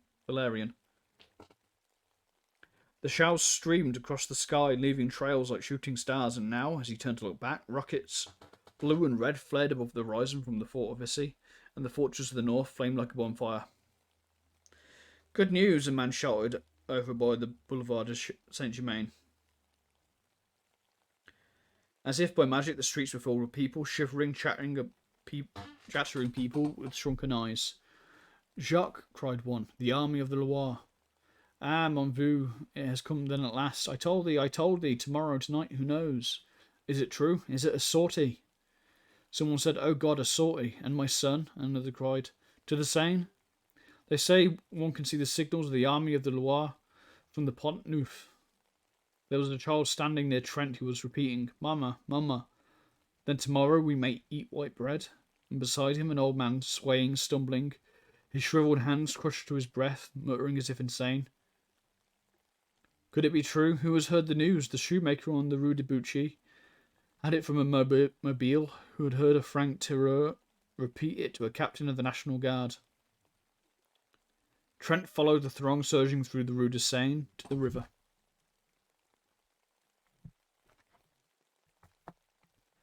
Rocket after rocket clove the sky, and now from Montmartre the cannon clanged and the batteries of Montparnasse joined in with a crash. The bridge was packed with people. Trent asked, "Who has seen the signals of the army of Loire?" "We are waiting for them," was the reply. He looked toward the north. Suddenly the huge silhouette of the Arc de Triomphe sprang into black relief against the flash of a cannon. The boom of the gun rolled along the quay, and the old bridge vibrated. Again, over by the Point du Gers, a flash and heavy explosion shook the bridge, and then the whole eastern bastion of the fortifications blazed and crackled, sending a red flame into the sky. "Has anyone seen the signals yet?" "We are waiting," was the reply. "Yes, waiting," murmured a man behind him. "Waiting, sick, starved, freezing, but waiting." "Is it a sortie?" "They go gladly." "Is it to starve?" "They starve." "They have no time to think or surrender." "Are they heroes, these Parisians? Answer me, Trent." "Have a good look, Manor." The American ambulance surgeon turned and scanned the parapets of the bridge. "Any news, doctor?" said Trent mechanically. "News," said the doctor. "I don't know any. I haven't time to know any." "What are these people after?" "They say the army of the Loire has signalled Mont Valérien." Poor devils. The doctor glanced about him for an instant, and then, "I'm so harried and worried that I don't know what to do. After the last sortie, we had the work of 50 ambulances on our poor little court." Tomorrow there's another sortie, and I wish you fellows could come over to headquarters. We may need volunteers. How is Madame? He added abruptly. Well, replied Trent, but she seems to grow more nervous every day. I ought to be with her now. Take care of her, said the doctor. Then, with a sharp look at the people, I can't stop now, good night, and he hurried away, muttering, Poor devils.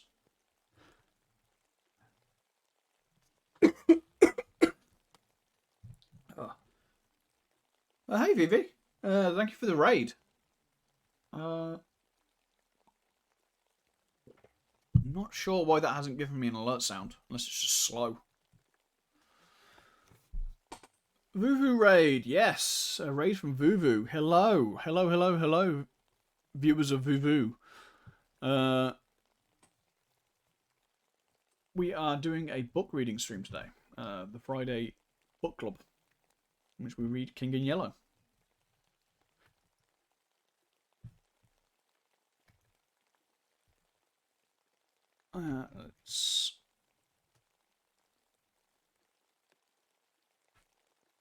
So what were you playing, Vivi?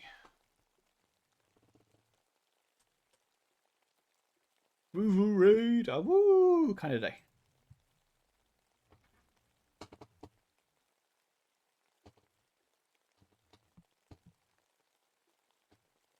Those who don't know me, I am Sauvignon Blanc. I'm, I suppose, a variety streamer, and currently we've been doing a somewhat of a Friday evening or afternoon book club. Being very careful with what we read is open license and not copyrighted. And royalty free. Currently we're reading The King in Yellow, which is a collection of short stories.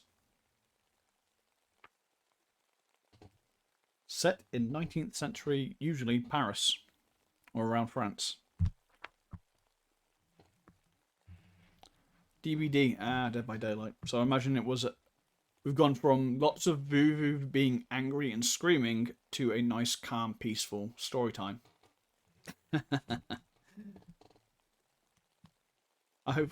Hopefully this has a soothing.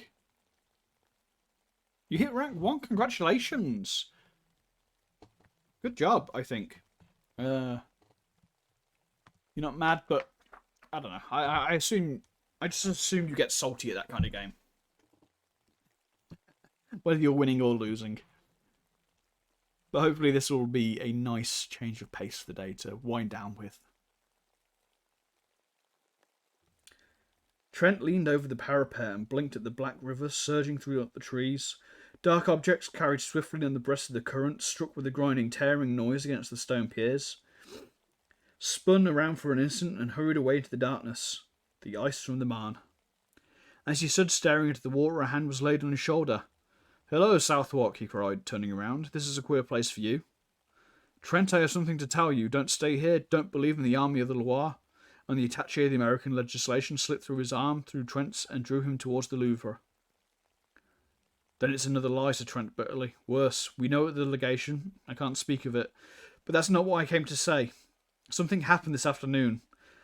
The Alsatian brasserie was visited, and an American named Hartman has been arrested. Do you know him?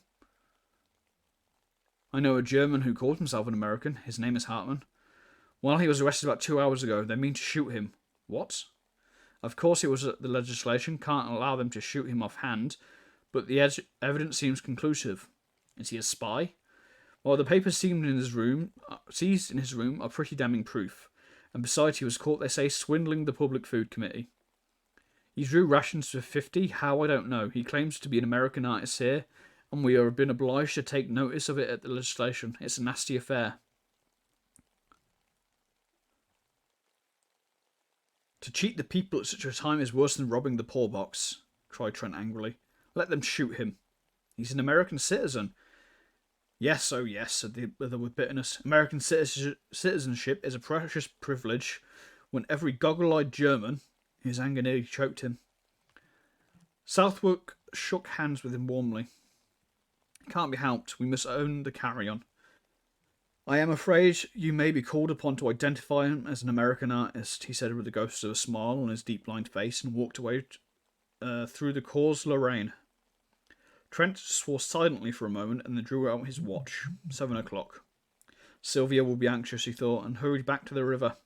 The crowd still huddled, shivering on the bridge, a sombre pit of a congregation, peering out into the night for the signals of the army of the Loire, and their hearts beat time to the pounding of the guns, their eyes lighted with each flash of the bastions, and hope rose with the drifting rockets. A black cloud hung over the fortifications. From horizon to horizon the cannon smoke stretched in wavering bands, now capping the spires and domes of the cloud, now blowing in streamers and shreds above the streets, now descending from the housetops, enveloping quays, bridges and river in a sulphurous mist. And through the smoke poured the lightning of the cannon played, while from time to time a rift above showed a fathomless black vault set with stars.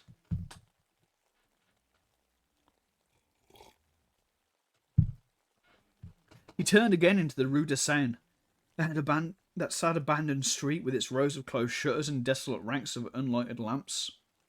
He was a little nervous and wished once or twice for a revolver, but the slinking forms which passed him in the darkness were too weak with hunger to be dangerous, he thought, and he passed on unmolested to his doorway.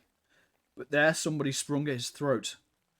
Over and over the icy pavement he rolled with his assailant, tearing at the noose about his neck, and then with a wrench sprang to his feet. "Get up," he cried to the other. Slowly and with great deliberation, a small gamine picked itself up from the gutter and surveyed Trent with disgust. "That's a nice clean trick," said Trent.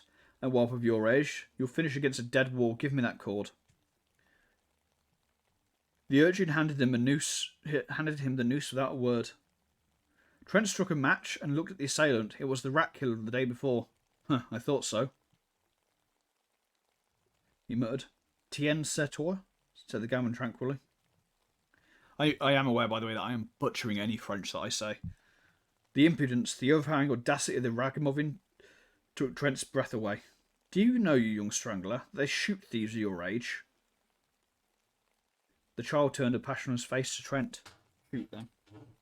That was too much, and he turned on his heel and entered the hotel. Groping up the unlighted stairway, he at last reached his own landing and felt about in the darkness for the door. From the studio came the sound of voices, West's hearty laugh and Fallowby's chuckle, and Lassie found the doorknob and, pushing back the door, stood a moment confused by the light. "Hello, Jack," said West. "You're a pleasant creature, inviting people to dine and letting them wait. Here's Fallowby, weeping with hunger." "Shut up," observed the latter. "Perhaps he's been out to buy a turkey." "He's been out garrotting. Look at his noose, last Guanalac." So now we know where you get your cash," added West. "Vive l'écu de Pierre Francois." Trent shook hands with everybody and laughed at Sylvia's pale face. "I didn't mean to be late. I stopped on the bridge a moment to watch the bombardment. Were you anxious, Sylvia?" She smiled and murmured, "Oh no," but her hand dropped in his and tightened convulsively. "To the table!" shouted Fallowby, and uttered a joyous whoop. "Take it easy," observed Thorn with a remnant of manners. "You are not the host, you know." Marie Garnelec, who had been chattering with Colette, jumped up and took Thorn's arm, and Monsieur Garnelec drew Odile's arm through his. Trent, bowing gravely, offered his own arm to Colette. West took in Sylvia, and Fallowby hovered anxiously in the rear. "You march around the table 3 times, singing the Marseillaise," explained Sylvia, "and Monsieur Fallowby pounds on the table and beats time." Fallowby suggested that they could sing after dinner, but his protest was drowned out in the ringing chorus. "Oh, amis, formez vos bataillons." Around the room they marched, singing, "March on, march on," with all their might, while Fallowby was, with very bad grace, hammered upon the table, consoling himself a little with the hope that the exercise would increase his appetite. Hercules, the black and tan, fled under the bed, from which retreated he yapped and whined until dragged out by Guanelec and placed in Odile's lap. "And now," said Trent gravely, while everybody was seated, "listen," and he read the menu. Beef soup à la Siege de Paris, fish, sardines à la Père Lanchet, white wine, roti, red wine, fresh beef à la sortie, vegetables, canned beans à la chapot, canned peas garvolo, potato islandese, miscellaneous, cold corned beef à la Thiers, stewed prunes à la Garibaldi, dessert, dried prunes, white bread, currant jelly, tea, café, liqueurs, pipes, and cigarettes. Fallowby applauded frantically, and Sylvia served the soup. Isn't it delicious? Sighed Odile. Marie Gronelac sipped her soup in rapture. Not all like horse, and I don't care what they say. Horse doesn't taste like beef, whispered Colette to Wesp. Fallowby, who had finished, began to caress his chin and eyes the tureen. Have some more, old chap? Inquired Trent. Monsieur Fallowby cannot have any more, announced Sylvia. I am saving this for the concierge. Fallowby transferred his eyes to the fish. The sardines, hot from the grill, were a great success. While the others were eating, Sylvia ran downstairs with the soup for the old concierge and her husband, and when she hurried back, flushed and breathless, and slipped into her chair with a happy smile at Trent, the young man rose and silence fell over the table. For an instant he looked at Sylvia, and thought he had never seen her so beautiful.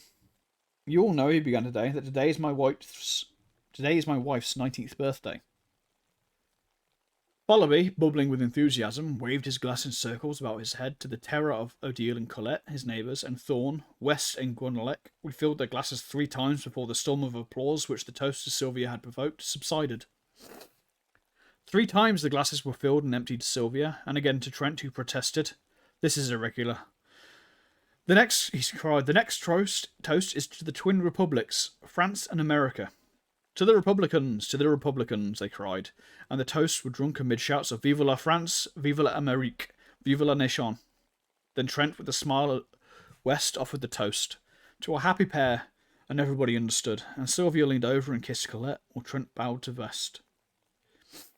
The beef was eaten in comparative calm, and when it was finished, and a portion of it set aside for the old people below, Trent cried, Drink to Paris. May she rise from her ruins and crush the invader. And the cheers rang out, drowning for a moment the monotonous thunder of the Prussian guns. Pipes and cigarettes were lighted, and Trent listened an instant to the animated chatter around him, broken by ripples of laughter from the girls or the mellow chuckle of Fallowby. Then he returned to West. There is going to be a sortie tonight, he said. I saw the American ambulance surgeon before I came, and he asked me to speak to you fellows. Any aid we can give him will not come amiss. Then, dropping his voice and speaking in English, as for me, I shall go out with the ambulance tomorrow morning. There is of course no danger, but it's just as well to keep it from Sylvia. West nodded. Thorn and Gordon-Leck, who had heard, broke it in and offered assistance, and Fallowby volunteered with a groan. All right, said Trent rapidly. No more now, but meet me at ambulance headquarters tomorrow morning at 8. Sylvia and Colette, who are becoming... Mama Bear Lily, thank you for the follow. I'm actually going to have a quick sip.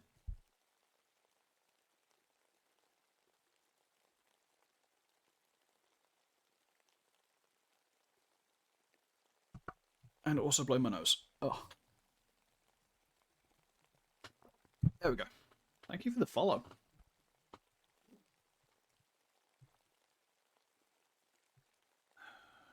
Where was I? Sylvia and Colette, who were becoming uneasy at the conversation in English, now demanded to know what we were talking about. What does a sculptor usually talk about? Cried West, with a laugh. Odile glanced reproachfully at Thorn, her fiancé. You are not French, you know. It is none of your business, this war, said Odile, with much indignity. Thorn looked meek, but West assumed an air of outraged virtue. It seems, he said to Fallowby, that a fellow cannot discuss the beauties of Greek sculpture in his mother tongue without being openly suspected. Colette placed her hand over his mouth and turned to Sylvia and murmured, They are horribly untruthful, these men.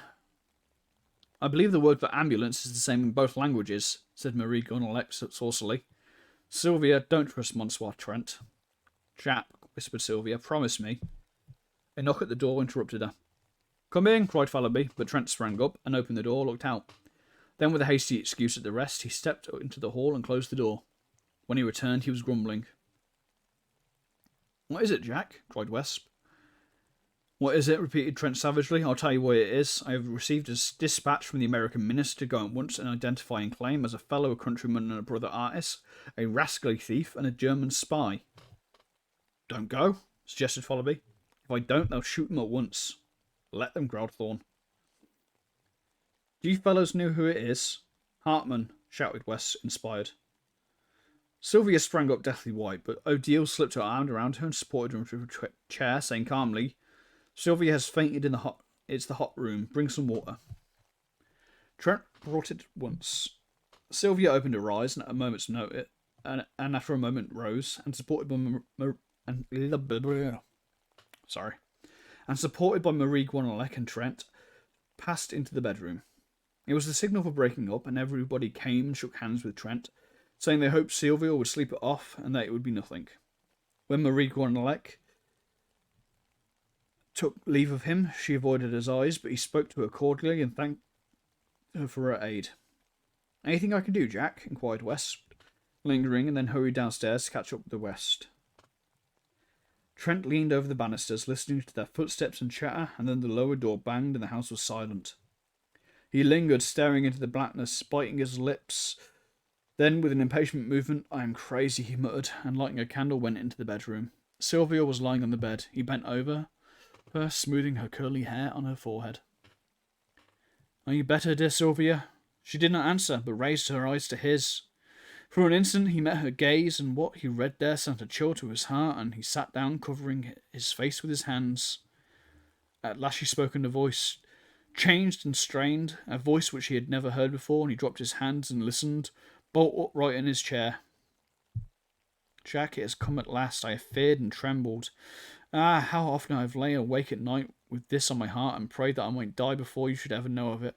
For I love you, Jack, and if I go away I cannot love. And for I love you, Jack, and if you go away I cannot live. I have deceived you. It happened before I knew you, but since that day when you found me weeping in the Luxembourg and spoke to me, Jack, I have been faithful to you in every thought and deed. I loved you from the first. I did not dare to tell you this, fearing that you would go away.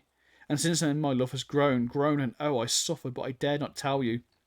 And now you know, but you do not know the worst. For him, now, what do I care? He was cruel, oh so cruel. She hid her face in her arms. Must I go on? Must I tell you? Can you not imagine? Oh, Jack. He did not stir. His eyes seemed dead. I was so young, I knew nothing, and he said that he loved me. Trent rose and struck the candle with his clenched fist, and the room was dark. The bells of St. Sulpice tolled the hour, and she started up, speaking with feverish haste. I must finish.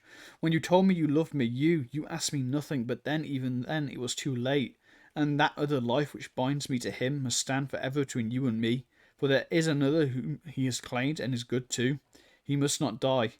They cannot shoot him for that other's sake. Trent sat motionless. His thoughts ran into an interminable whirl. Sylvia, little Sylvia, who shared with him his student life, who bore with him the dreary desolation of the siege without complaint, the slender blue-eyed girl with whom he was quietly fond of, whom he had teased and caressed as the whim suited, who sometimes made him the least bit impatient with her passionate devotion to him. Could this be the same Sylvia who lay weeping there in the darkness? Then he clenched his teeth. Let him die, let him die! But then, for Sylvia's sake, and for that other's sake, yes, he would go, he must go, his duty was plain before him. But Sylvia, he could not be what he had been to her, and yet a vague terror seized him. Now all was said. Trembling, he struck a light. She lay there, her curly hair tumbled upon her face, her small white hands pressed to her breast. He could not leave her, he could not stay. He never knew before that he loved her. She had been a mere comrade, this girl wife of his. Ah, he had loved her now with all his heart and soul. And he knew it, only then when it was too late. Too late, why? Then he thought of that other one, binding her, linking her forever to the creature who stood in danger of his life. With an oath he sprang to the door, and the door would not open.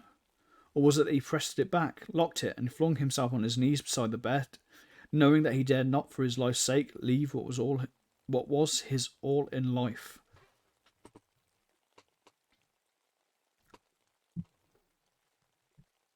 It was 4 in the morning when he came out of the prison of the condemned with the secretary of the American legation. A knot of people had gathered around the American minister's carriage, which stood in front of the prison, the horses stamping and pouring in the icy streets, the coachman huddled on the box, wrapped in furs.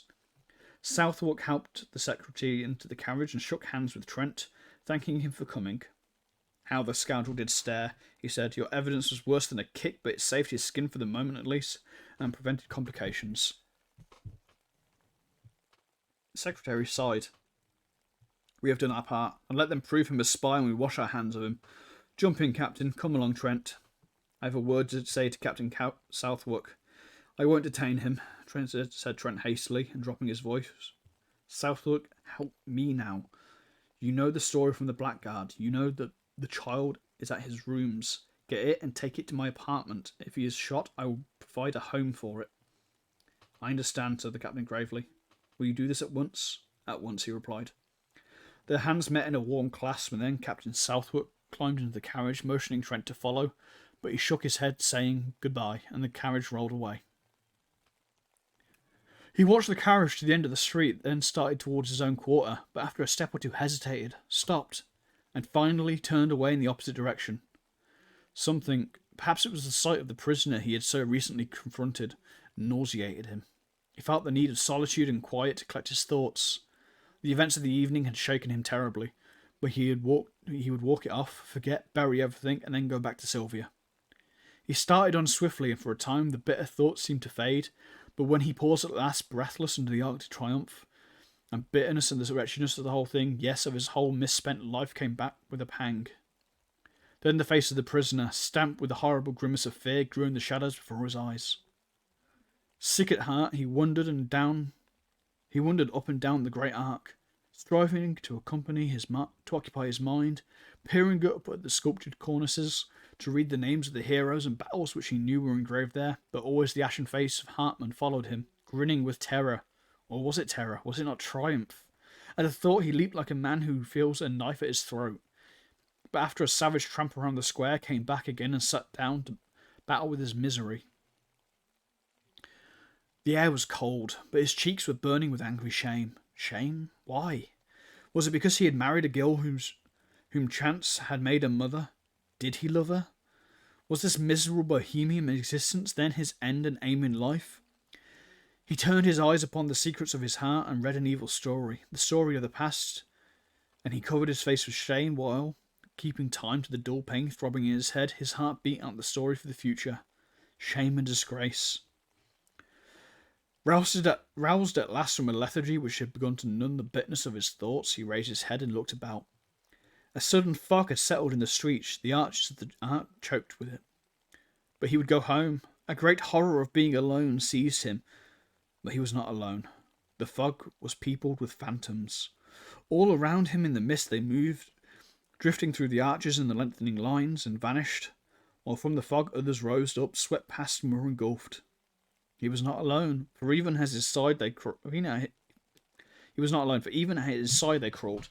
touched him, sworn before him, beside him, behind him, pressed him back, seized and bore with him.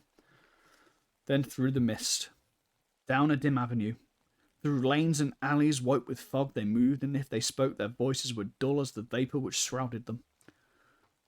At last in front, a bank of masonry and earth, cut by a massive iron-barred gate toward up in the fog. Slowly and more slowly they glided, shoulder to shoulder and thigh to thigh. Then all movement ceased. A sudden breeze stirred the fog. It wavered and eddied. Objects became more distinct. A pallor crept above the horizon, touching the edges of the watery clouds, and drew dull sparks from 1,000 bayonets. Bayonets, they were everywhere, cleaving the fog and flowing beneath it in rivers of steel. High on the wall of masonry and earth a great gun loomed, and around it figures moved in silhouettes. Below, a broad torrent of bayonets swept through the iron-barred gateway, out into the shadowy plain. It became lighter. Faces grew more distinct among the marching masses, and he recognised one. You, Philippe! The figure turned his head. Is there room for me? But the other only waved his arm in vague adieu, and was gone with the rest. Presently the cavalry began to pass, squadron on squadron, Crowding out in the darkness, then many cannon, then an ambulance, then again the endless lines of bayonets. Beside him, a cuirassier sat on his steaming horse, and in front, among a group of mounted officers, he saw a general, with the astrachan collar of his dolman turned up about his bloodless face. Some women were weeping near him, and one was struggling to force a loaf of black bread into the soldier's haversack. The soldier tried to aid her, but the sack was fastened and his rifle bothered him, so Trent held it, and while the woman unbuttoned the sack and forced in the bread, now all wet with her tears, the rifle was not heavy. Trent found it wonderfully manageable. Was the bayonet sharp? He tried it. Then a sudden longing, a fierce, imperative desire took possession of him. Chouette, cried a gunman, clinging to the barred gate. Encore toi mon vous? Trent looked up, and the rat killer laughed in his face. But when the soldier had taken the rifle again and thanked him, ran hard to catch his battalion, he plunged into the throng around the gateway. Are you going? He cried to a marine who sat in the gutter bandaging his foot. Yes. Then a girl, a mere child, caught him by the hand and led him to a cafe which faced the gate. The room was crowded with soldiers, some white and silent sitting on the floor, others groaning on the leather-covered settees. The air was sour and suffocating. Choose, said the girl, with a little gesture of pity. They can't go. In a heap of clothing on the floor, he found a capote and a kepi. She helped him buckle his knapsack, cartridge box and belt, and showed him how to load the chassis-pot rifle, holding it to her knees. When he thanked her, she started to her feet. You are a foreigner. American, he said, moving towards the door, but the child barred his way. I am a Breton. My father is up there with a cannon of the marine. He will shoot you if you are a spy. They faced each other for a moment. Then, sighing, he bent over and kissed the child. Pray for France, little one, he murmured, and she repeated with a pale smile. For France and you, Beaumonsois. He ran across the street and through the gateway. Once outside, he edged into line and shouldered his way along the road. A corporal passed, looked at him, repassed, and finally called an officer. You belong to the 60th, growled the corporal, looking at the number of his kepi. We have no use for franc-tireurs, added the officer, catching sight of his black trousers. I wish to volunteer in place of a comrade, said Trent, and the officer shrugged his shoulders and passed on. Nobody paid much attention to him, one or two merely glancing at his trousers. The road was deep with slush and mud, ploughed and torn by wheels and hoofs. A soldier in front of him wrenched his foot in an icy rut and dragged himself to the edge of the embankment, groaning. The plain on either side of them was grey with melting snow. Here and there, dismantled hedgerows, stood wagons, bearing white flags with red crosses. Sometimes the driver was a priest in rusty hat and gown, sometimes a crippled mobile. Once they passed a wagon driven by a sister of charity. Silent, empty houses with great rents in their walls, and every window blank, huddled along the road. Further on, within the zone of danger, nothing of human habitation remained except here and there a pile of frozen bricks or a blackened cellar choked with snow. For some time Trent had been annoyed by the man behind him, who kept treading on his heels. Convinced at last that it was intentional, he turned to remonstrate and found himself face to face with a fellow student from the Beaux-Arts. Trent stared. I thought you were in the hospital. The other shook his head, pointing to his bandaged jaw. I see, you can't speak. Can I do anything? The wounded man rummaged in his haversack and produced a crust of black bread. He can't eat it. His jaw is smashed. He wants you to chew it for him, I said the soldier next to him. Trent took the crust and, grinding it in his teeth morsel by morsel, passed it back to the starving man. From time to time, mounted orderlies sped to the front, covering them with slush. It was chilly, silent march through the sodden meadows, wreathed in fog. Along the railroad embankment across the ditch, another column moved parallel to their own. Trent watched it, a sombre mass, now distinct, now vague, now blotted out in a puff of fog. Once for half an hour he lost it, but then again it came into view. He noticed a thin line detach itself from the flank, and, bellying in the middle, swing rapidly to the west. At the same moment, a prolonged crackling broke out in the fog in front. Another line began to slough off from the column, swinging east and west, and began crackling and the crackling became continuous. A battery passed at full gallop, and he drew back with his comrades to give it way. It went into action, a little to the right of his battalion, and as the shot from the first rifled piece boomed through the mist, the cannon from the fortifications opened with a mighty roar. An officer galloped by shouting something which Trent did not catch, but he saw the ranks in front suddenly part company with his own, and he disappeared in the twilight. More officers rode up and stood beside him, peering in the fog. Away in front, the crackling had become one prolonged crash. Let's have a little drink.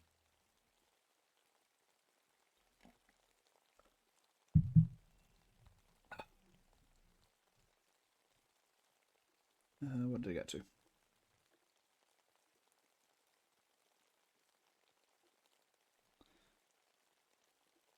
It was dreary waiting. Trent chewed some bread for the man behind, who tried to swallow it, and after a while shook his head, motioning Trent to eat the rest himself. The corporal offered him a little brandy and he drank it, but when he returned around to return the flask, the corporal was lying on the ground. Alarmed, he looked at the soldier next to him, who shrugged his shoulders and opened his mouth to speak, but something struck him and he rolled over and over in the ditch below. At that moment, the horse of one of the officers gave a bound and backed into the battalion, lashing out with his heels. One man was ridden down, another was kicked in the chest and hauled through the ranks. The officer sank his spurs into the horse and forced him to the front again, where he stood trembling. The cannonade seemed to draw nearer. A staff officer, riding slowly up and down the battalion, suddenly collapsed in his saddle and clung to his horse's mane.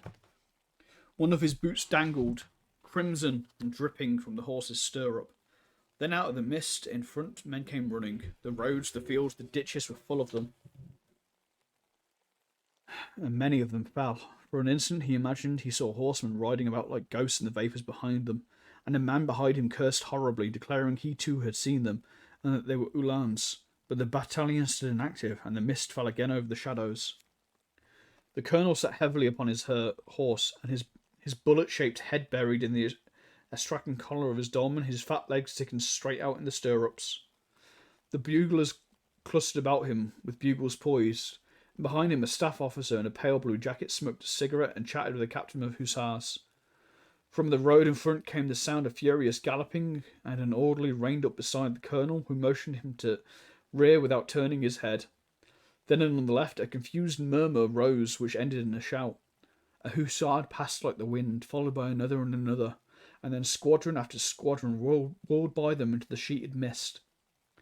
At that instant the colonel reared in his saddle, and bugles clanged, and the whole battalion scrambled down the embankment, over the ditch, and started towards the soggy meadow. Almost at once Trent lost his cap. Something snatched it from his head. He thought it was a tree branch. A good many of his comrades rolled over in the slush and ice, and he imagined that they had slipped. One pitched right across his path, and he stopped to help him up, but the man screamed when he touched him, and an officer shouted, "Forward! Forward!" as he ran on again. It was a long jog through the mist, and he was often obligated to shift his rifle. When at last they lay panting behind the railroad embankment, he looked about him. He had left the need of action, he had felt the need of action, of a desperate physical struggle, of killing and crashing. He had been seized with the desire to fling himself among masses and tear right and left. He longed to fire, to use the thin-shot bayonet on his chest pot. He had not expected this. He wished to become exhausted, to struggle and cut until incapable of lifting his arm. Then he intended to go home. He heard a man say that half the battalion had gone down in the charge, and he saw another examining a corpse under the embankment. The body, still warm, was clothed in a strange uniform, but even when he noticed the spiked helmet laying a few inches further away, he did not realise what had happened. The colonel sat on a horse a few feet to the left, his eyes sparkling under the crimson kepi. Trent heard him replying to an officer, "I can hold it, but another charge, and I won't have enough men left to sound a bugle." "Were the Prussians here?" Trent asked of the soldier, who sat wiping the blood trickling from his hair. "Yes, the hussars cleaned them out. We caught their crossfire." "We are supporting a battery on the embankment," said another. Then the battalion crawled over the embankment and moved along the lines of twisted rails. Trent rolled up his trousers and tucked them into his woolen socks, but they halted again. and some of the men sat down on the dismantled railroad track. Trent looked for his wounded comrade from the Boarts. He was standing in his place, very pale. A cannonade had become terrific. For a moment the mist lifted. He caught a glimpse of the first battalion motionless on the railroad track in front, of regiments on either flank, and then, as the bugles settled down, the drums beat and the music of the bugles began away on the extreme left. A restless movement passed among the troops. The colonel threw up his arm, the drum rolled, and the battalion moved off through the fog. They were near the front now, for the battalion was firing as it advanced. Ambulances galloped along the base of the embankment to the rear, and the hussars passed and repassed like phantoms. They were in the front at last, but all about them was movement and turmoil, while from the fog close at hand came cries and groans and crashing volleys. Shells fell everywhere, bursting along the embankment, splashing them with frozen slush. Trent was frightened. He began to dread the unknown, which lay there crackling and flaming in obscurity. The shock of the cannon sickened him. He could even see the fog light up with a dull orange as the thunder shook the earth. It was near, he felt certain, for the colonel shouted, "Forward!" and the first battalion was hastening into it. He felt its breath, he trembled, but hurried on. A full discharge in front terrified him. Somewhere in the fog men were cheering, and the colonel's horse, streaming with blood, plunged about it in the smoke. Another blast and shock right in his face almost stunned him, and he faltered. All the men to the right were down. His head swam. The fog and smoke stupefied him. He put his hand for a support and caught something. It was the wheel of a gun carriage, and a man sprang from behind it, aiming a blow at his head with a hammer, but stumbled back, shrieking, with a bayonet through his neck. And Trent knew that he had killed. Mechanically, he stooped to pick up his rifle, but the bayonet was still in the man, who lay, beating with red hands against the sod. It sickened him, and he leaned on the cannon. Men were fighting all around him now, and the air was foul with smoke and sweat. Somebody seized him from behind, and another in front, but others in turn seized them or struck them solid blows.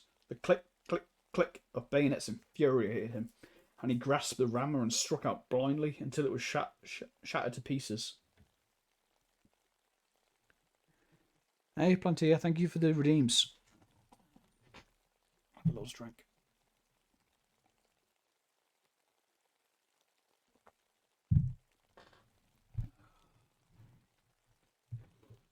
A man threw his arms around his neck and bore him to the ground, but he throttled him and raised him on his knees. He saw a comrade seize the cannon, and fell across it with his skull crushed in. He saw the colonel tumble clean out of his saddle in the mud, then consciousness fled. When he came to himself, he was lying on the embankment among the twisted rails. On every side huddled men who cried out and cursed and fled away in the fog, and he staggered to his feet and followed them. Once he stopped to help a comrade with a bandaged jaw, who could not speak but clung to his arm for a time and then fell dead in the freezing mire, and again he aided another, who groaned, "Trent, c'est moi, Philippe," until a sudden volley in the gun midst relieved him of his charge. An icy wind swept down from the heights, cutting the fog into shreds. For an instant, with an evil leer, the sun peered through the naked woods of Vincennes, sank like a blood clot in the battery of smoke, lower and lower into the blood-soaked plain. When midnight sounded from the belfry of Saint-Sulpice, the gates of Paris were still choked with fragments of what once had been an army. They entered with the night, a sullen horde, spattered with slime, faint with hunger and exhaustion. There was little disorder at first, and the throngs at the gates parted silently as the troops tramped along the freezing streets. Confusion came as the hours passed. Swiftly and more swiftly, crowding squadron after squadron, and battery on battery, horses plunging and caissons jolting. The remnants from the front surged through the gates, a chaos of cavalry and artillery struggling for the right of way. Close upon them stumbled the infantry, here a skeleton of a regiment marching with a desperate attempt at order, there a riotous mob of mobiles, crushing their way through the streets, then a turmoil of horsemen, cannon, troop without officers, officers without men, then again a line of ambulances, the wheel groaning under their heavy loads. dumb with misery, the crowd looked on. All through the day, the ambulances have been arriving, and all day long the ragged throng whimpered and shivered by the barriers. At noon, the crowd was increased tenfold, filling the squares about the gates and swarming over the inner fortifications. At 4 o'clock in the afternoon, the German batteries suddenly wreathed themselves in smoke, and the shells fell fast on Montparnasse. At 20 minutes after 4, 2 projectiles struck a house in the Rue de Bank, and a moment later, the first shell fell in the Latin Quarter. Braith was painting in bed when West came in very much scared. I wish you would come down. Our house has been knocked into a cocked hat, and I'm afraid that some of the pillagers may take it into their head to pay us a visit tonight. Braith jumped out of bed and bundled himself in a garment which had once been an overcoat. Anybody hurt? He inquired, struggling with a sleeve full of dilapidated lining. No. Colette is barricaded in the cellar, and the concierge ran away to the fortifications. There will be a rough gang there if the bombardment keeps up. You might help us. Of course, said Braith. But it was not until they had reached the Rue Serpent and had turned in the passage which led to West's cellar that the latter cried, Have you seen Jack Trent today? No, replied Braith, looking troubled. He was not at ambulance headquarters. He stayed to take care of Sylvia, I suppose? A bomb came crashing through the roof of a house at the end of the alley and burst in the basement, showering the street with slate and plaster. A second struck his chimney and plunged into the garden, followed by an avalanche of bricks, and another exploded with a deafening report in the next street. They hurried along the passage to the steps which led to the cellar. Here again, Braith stopped. Don't you think I had better run up to see if Jack and Sylvia are well entrenched? I can get back before dark. No, go in and find Colette and I'll go. No, let me go. There's no danger. I know it, replied West calmly, and dragging Braith into the alley, pointing to the cellar steps. The iron door was barred. Colette, he called. The door swung inward and the girl sprang up the stairs to meet them. At that instant, Braith, glancing behind him, gave a startled cry, and pushing the two before him into the cellar, jumped down after them and slammed the iron door. A few seconds later, a heavy jar from the outside shook the hinges.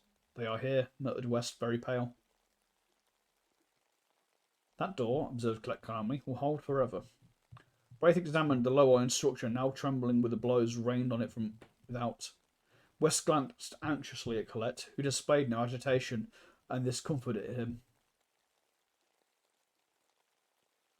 I don't believe they will spend much time here, said Braith. The only rummage in cellars for spirits, I imagine.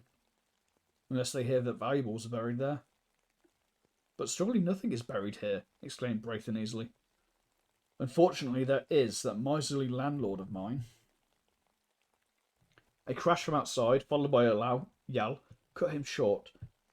Then blow after blow shut the door until there came a sharp snap and a clinking of metal, and a triangle bit of iron fell inward, leaving a hole through which struggled a ray of light. Instantly, West knelt, and shoving his revolver through the aperture, fired every cartridge.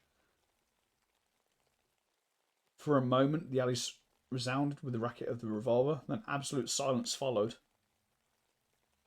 Presently, a single questioning blow fell upon the door, and a moment later another and another, and then a sudden crack zigzagged across the iron plate.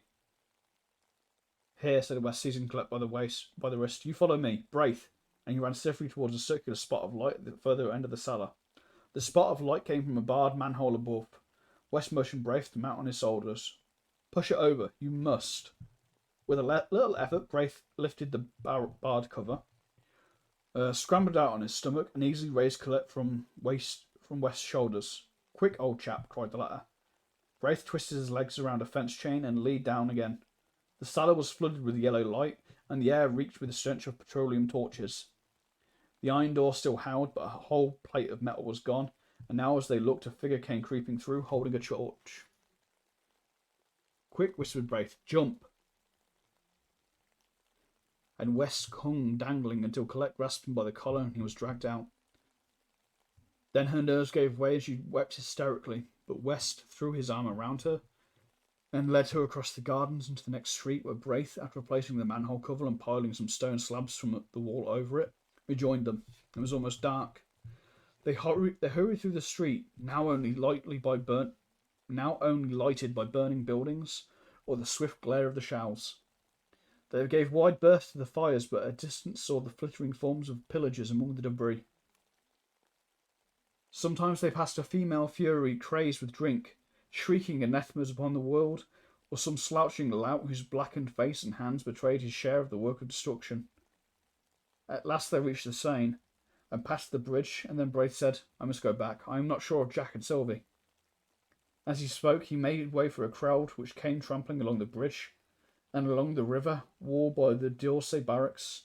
In the midst of it, West caught the measured tread of a platoon. A lantern passed, a file of bayonets, then another lantern which glimmered on a deathly pale face behind, and gasped, "Hartman!" And he was gone. They peered fearfully across the embankment, holding their breath.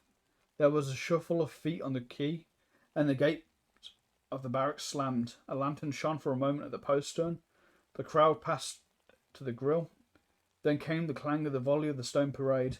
One by one, the petroleum torches flared up along the embankment, and now the whole square was in motion. Down in the Champs-Élysées and across the Place de la Concorde struggled the fragments of the battle, a company here and a mob there. They poured in from every street, followed by women and children, and a great murmur, borne on the icy wind, swept through the Arc de Triomphe and down the dark avenue. Perdu, perdu. A ragged end of a battalion was pressing past, the spectre of annihilation. West groaned. Then a figure sprang from the shadowy ranks and called West's name, and when he saw it was Trent, he cried out. Trent seized him, white with terror. "Sylvia?" West started speechless, but Colette moaned, "Oh, Sylvia, Sylvia, and they are shelling the quarter." "Trent!" shouted Braith, and he was gone, but he could not overtake him. The bombardment ceased as Trent crossed at the Boulevard Saint-Germain, but the entrance to the Rue de Seine was blocked by a heap of smoking bricks. Everywhere the shells had torn great holes in the pavement. The cafe was a wreck of splinters and glass. The bookstore tottered, ripped from roof to basement, and the little bakery, long since closed, bulged outwards above a mass of slate and tin. He climbed over the steaming bricks, hurried into the Rue de Tournon. On the corner, a fire blazed, lighting up his own street, and on the blank wall, beneath a shattered gas lamp, a child was writing with a bit of cinder. Here fell the first shell. The letters stared him in the face. The rat killer finished, and stepped back to view his work, but catching sight of Trent's bayonet, screamed and fled, and as Trent staggered across the shattered street, from holes and crannies in the ruins, fierce women fled from their work of pillage, cursing him. At first he could not find his house, for the tears blinded him, but he felt along the wall and reached the door. A lantern burned in the concierge's lodge, and the old man lay dead inside. Faint with fright, he leaned a moment on his rifle, then, snatching the lantern, sprang up the stairs. He tried to call, but his tongue hardly moved. On the second floor he saw plaster on the stairway, and on the third the floor was torn, and the concierge lay in a pool of blood across the landing. The next floor was theirs. The door hung from its hinges, the wall gaped. He crept in and sank down by the bed, and their two arms were flung around his neck, and a tear-stained face sought his own. "Sylvia! Oh, Jack, Jack, Jack!" From the tumbled pillow beside them a child wailed. "They brought it. It is mine." "Ours," he whispered, with his arms around them both. Then from the stairs below them came Braith's anxious voice. "Trent, is all well?" Well, I guess this is the siege of Paris during the Napoleon's War. Spoiler alert, it doesn't go well for France. That war in general doesn't go well for France. Death to the Landlord, yeah. How much is left of the book?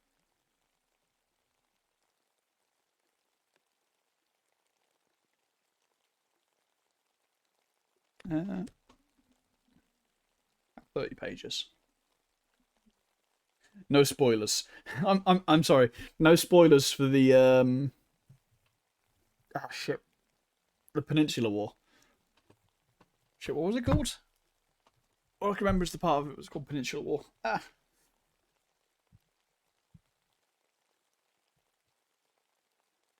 would have been around. If it was around 8.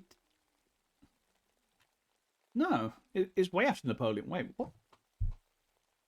Is it 1870 in the box? Pretty sure Napoleon's war would have ended around 1815. Which war is this? The Prussians are still around. 1870. Oh, with the Franco-Prussian War. Yes, of course. Yes. It's the War of 1870. It's because they were saying Prussian. It just completely threw me off when I hear Prussian. I usually assume Napoleon's War, which is far removed from the Franco-Prussian one. Love the Savvy Hops. Thank you. I like to. I have an energy. No, there's only 30 pages left. I'm gonna quickly refill my water, and we're gonna get this finished.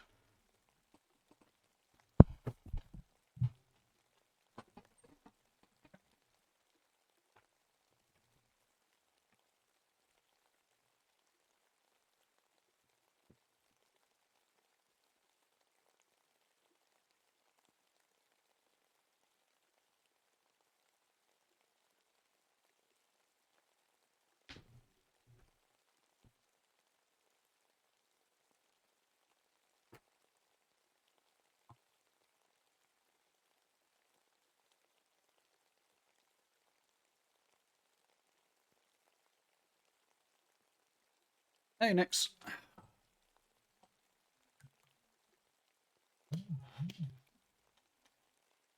Well, it's refreshing my drink, and you all should too if you need one.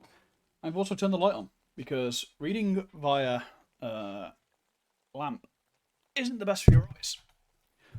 We're doing a costume change. Okay. What costume would you like next? Would you like me to become a bun suit or a full bat?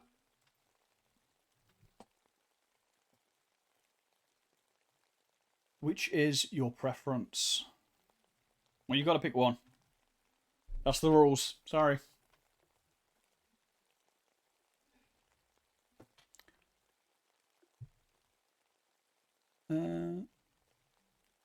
I will be...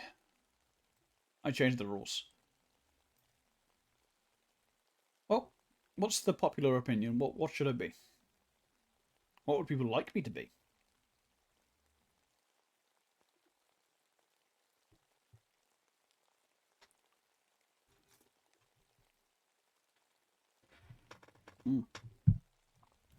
Delicious. Refreshing water.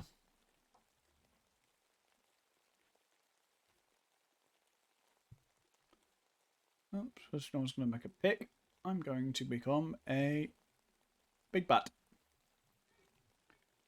And I know this is going to need readjusting because the size is... Well, no, that's not too bad. Yeah, that'll do. Cuddly bat. You get a cuddly bat stream. Anyway, back to the book. Street of Our Lady of the Fields. The street is not fashionable, neither is it shabby. It is a pariah among streets, a street without a quarter. It is generally understood to lie outside the pale of the aristocratic Avenue de l'Observatoire.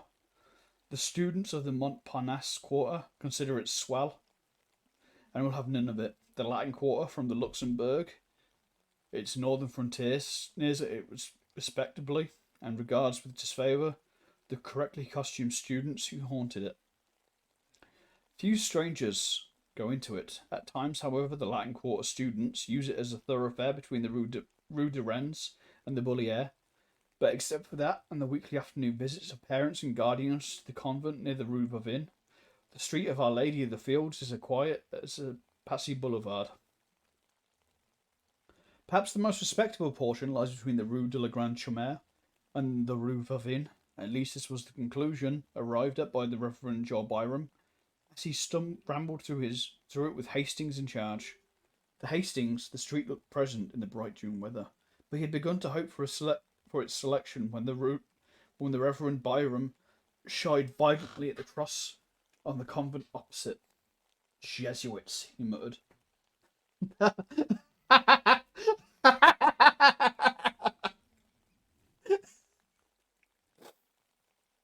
Oh, that shouldn't make me laugh as much as it does.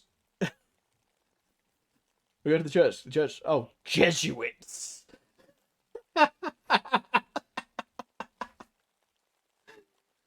Oh. Wow, said Hastings warily. I imagine we won't find anything better. You say yourself that vice is triumphant in Paris, and it seems to me that in every street we find Jesuits or something worse. After a moment he repeated, or something worse, which of course I would not notice, except for your kindness in warning me. Dr. Byron sucked in his lips and looked about him. He was impressed by the evident respectability of the surroundings. Then, frowning at the convent, he took Hastings' arm and shuffled across the street to an iron gateway which bore the number 201B, painted on white on a blue background. Below there was a notice printed in English. 1. For porter, please press once. 2. For servant, please press twice. For parlour, please press thrice. Hastings touched the electric button 3 times, and they were ushered through the garden into the parlour by a trim maid. The dining room door just beyond was open, and from the table in plain view a stout woman hastily arose and came toward them.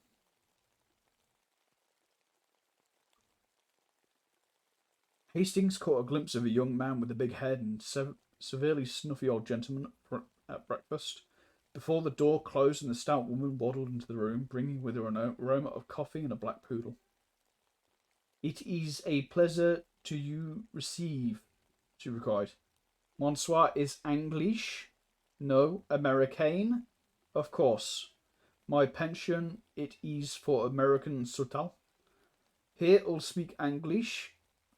It is written in, like, very phonetic English, by the way. I'm not just taking the piss. My pension, it, c'est de the personnel, the servants to speak, plus on ones a little. But I am happy to have you come pensionnaires. Madame, began Dr. Byron, was cut short again. Ah, yes, I know. Ah, mon Dieu, you do not speak French, but you have come to learn. My husband does speak French. Wish the pensionnaires. We have at the moment a family American who learnt of my husband French. Here the poodle growled at Dr. Byron, and he was promptly cuffed by his mistress. Bautu, she cried with a slap. Bautu, oh le villain, oh le villain. Mais, mademoiselle, said Hastings, smiling. Il n'appelle le très force. I have no idea what this even means. It just sounds very French. The poodle cried, and his mistress fled. Ah, the accent charming. He does speak already French, like a Parisian young gentleman. Then Dr. Byron managed to get in a word or two and gathered more or less information with regard to prices. It is a pension zero. My client is of the best. Indeed, a pension de famille, where one is at home. Then they went upstairs to examine Hastings' future quarters, test the bed springs, and arrange for the weekly towel allowance. Dr. Byron appeared satisfied. Madame Marot accompanied them to the door and rang for the maid, but as Hastings stepped into the gravel walk, his guide and mentor paused a moment and fixed Madame with his watery eyes. You understand that he is the youth of most careful bringing up, and his character and morals are without stain. He is young and he has never been abroad, never seen a large city, and his parents have requested me, as an old family friend living in Paris, to see that he is placed under good influences. He is to study art, but on no account would his parents wish him to live in the Latin Quarter, if they knew of the immorality which is rife there. A sound like the click of a latch interrupted him, and he raised his eyes, but not in time to see the maid slap the big-headed young man behind the parlour door. Madame coughed and cast a deadly glance behind her, and then beamed on Dr. Byron. It is well that he come here. The pension was serious, il ne is pas. It is not any, she announced with conviction. So, as there was nothing more to do, Byron joined Hastings at the gate. I trust, he said, eyeing the convent, that you will make no acquaintances among Jesuits. Hastings looked at the convent, until a pretty girl passed before the grey facade, and then he looked at her, a young fellow with a box and a canvas came swinging along, stopped before the pretty girl, said something during a brief but vigorous handshake at which they both laughed, and he went his way, calling back, "A domain Valentine. A domain." Valentine, thought Hastings, what a quaint name, and he started to follow the Reverend Job Byram, who was shuffling towards the nearest tramway station.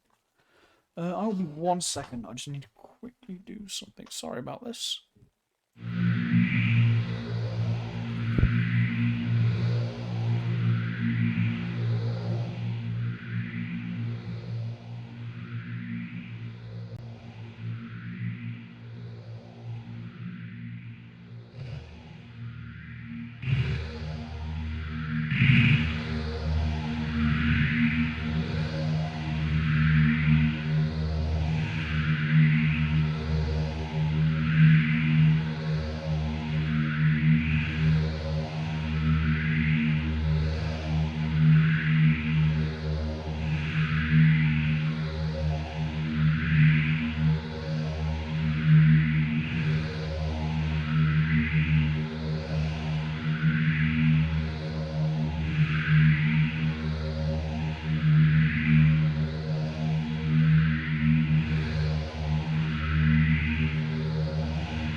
Wrong screen entirely there. Oh, where were we? Oh, yeah. Not making friends with Jesuits. "And you're pleased with Paris, Monsieur Astang?"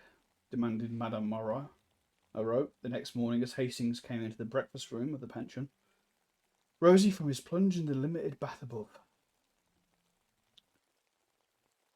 "I am sure I shall like it," he replied, wondering at his own depression of spirits. The maid brought him coffee and rolls. He returned a vacant glance from the big-headed young man, and acknowledged diffidently the salutes of the snuffly old gentleman. He did not try to finish his coffee, and sat crumbling a roll unconsciously of the sympathetic glances of Madame Moreau, who had tact enough not to bother him. Presently a maid entered with a tray on which was balanced 2 bowls of chocolate, and the snuffy old gentleman leered at her ankles. The maid deposited the chocolate at a table near the window and smiled at Hastings. Then a thin young lady, followed by her counterpart in all except years, marched into the room and took the table near the window. They were evidently Americans, but Hastings, if he expected any sign of recognition, was disappointed. To be ignored by compatriots intensified his depression. He fumbled with his knife and looked at the plate. The thin young lady was talkative enough. She was quite aware of Hastings' presence, ready to be flattered if he looked at her, but on the other hand, she felt her superiority, for she had been 3 weeks in Paris, and he, it was easy to see, had not yet unpacked his steamer trunk. The conversation was complacent. She argued with her mother upon the relative merits of the Louvre and the Bon Marche, but her mother's part of the discussion was mostly confined to the observation of, "Why Susie?" The snuffy old gentleman had left the room in a body outwardly polite and inwardly raging. They could not endure the Americans, who filled the room with their chatter. The big-headed young man looked after them. With a knowing cough, murmured, "Gay old birds." "They look like bald old men, Mr. Bolden," said the girl. To this Mr. Bolden smiled and said, "They've had their day," in a tone which implied that he was now having his. "And that's why they all have baggy eyes," cried the girl. "I think it's a shame for a young gentleman." "Why Susie?" said the mother, and the conversation lagged. After a while, Mr. Bolden threw down the Petit Journal, which he had daily studied at the expense of the house, and turned to Hastings, started to make himself agreeable. He began by saying, "I see you are American." To this brilliant and original opening, Hastings, deadly homesick, replied greatly, and the conversation was judiciously nourished by observations from Miss Susie Byng, distinctly addressed to Miss Walden. In the course of events, Miss Susie, forgetting to address herself exclusively to Mr. Bolden, and Hastings, replying to her general question, the Entente Cordiale was established, and Susie and her mother extended a protectorate over what was clearly neutral territory. Mr. Hastings, you must not desert the pension every evening as Mr. Bladen does. Paris is an awful place for young gentlemen, and Mr. Bladen is a horrid cynic. Mr. Bladen looked gratified. Hastings answered, I shall be at the studio all day, and I imagine I shall be glad enough to come back at night. Mr. Bladen, who had a salary of $15 a week, acted as agent for the Pewley Manufacturing Company of Troy, New York, smiled a skeptical smile, and withdrew to keep an appointment with a customer on the Boulevard Magenta. Hastings walked into the garden with Mrs. Byng and Susie, and at their invitation sat down in the shade beyond the iron gate.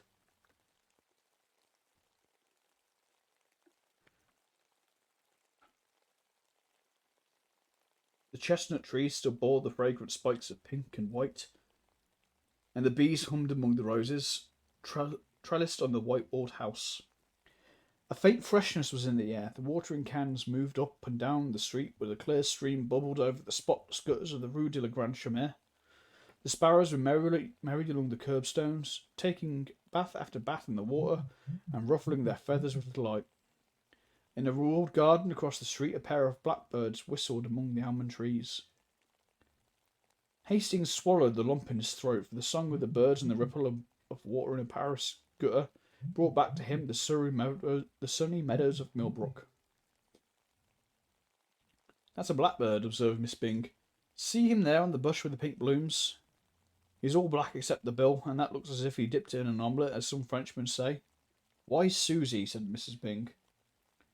That garden belongs to a studio inhabited by 2 Americans, continued the girl serenely, and I often see them pass. They seem to need a great many models, mostly young and feminine. Why, Susie? Perhaps they prefer painting that kind, but I don't see why they should invite 5 with 3 more young gentlemen, and they all get into 2 cabs and drive away singing. This street, she continued, is dull. There is nothing to see except the garden and a glimpse of the Boulevard Montparnasse through the Rue de la Grande Chaumière. No one ever passes except a policeman. There is a convent on the corner. I thought it was a Jesuit college, began Hastings, but he was at once overwhelmed with a Baedeker description of the place, ending with, on one side stand the palatial hotels of Jean-Paul Laurens and Guillemot-Bouguereau, and opposite is a little Passage Stanislas. Corot Durand paints the masterpieces which charm the world.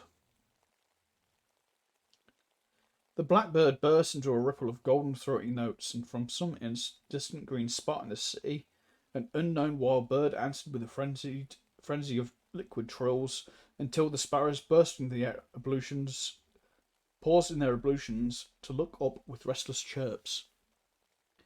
Then a butterfly came and sat on a cluster of heliotrope, and waved his crimson band wings in a hot sunshine. Hastings knew him for a friend, and before his eyes there came a vision of tall mulleins and scented milkweed, alive with painted wings, a vision of white house and woodbine-covered piazza, a glimpse of a man reading and a woman leaning over the pansy bed, and his heart was full. He was startled a moment later by Miss Byng. I believe you are homesick. Hastings blushed. Miss Byng looked at him with a sympathetic sigh and continued, whenever I felt homesick at first, I used to go with Mamma and walk in the Luxembourg Gardens. I don't know why it is, but those old-fashioned gardens seem to bring me nearer home than anything in this artificial city. But they are full of marble statues, sighed Mrs. Byng mildly. I don't see the resemblance myself. Where is the Luxembourg? Inquired Hastings after a silence. Come with me to the gate, said Miss Byng. He rose and followed her, and she pointed out at the Rue Vavin at the foot of the street. You pass by the convent to the right. She smiled, and Hastings went. I need to BRB a second again. Sorry about this.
we're back. Sorry about the delay there.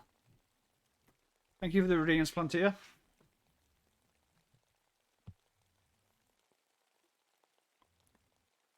I'll have a little hydrate.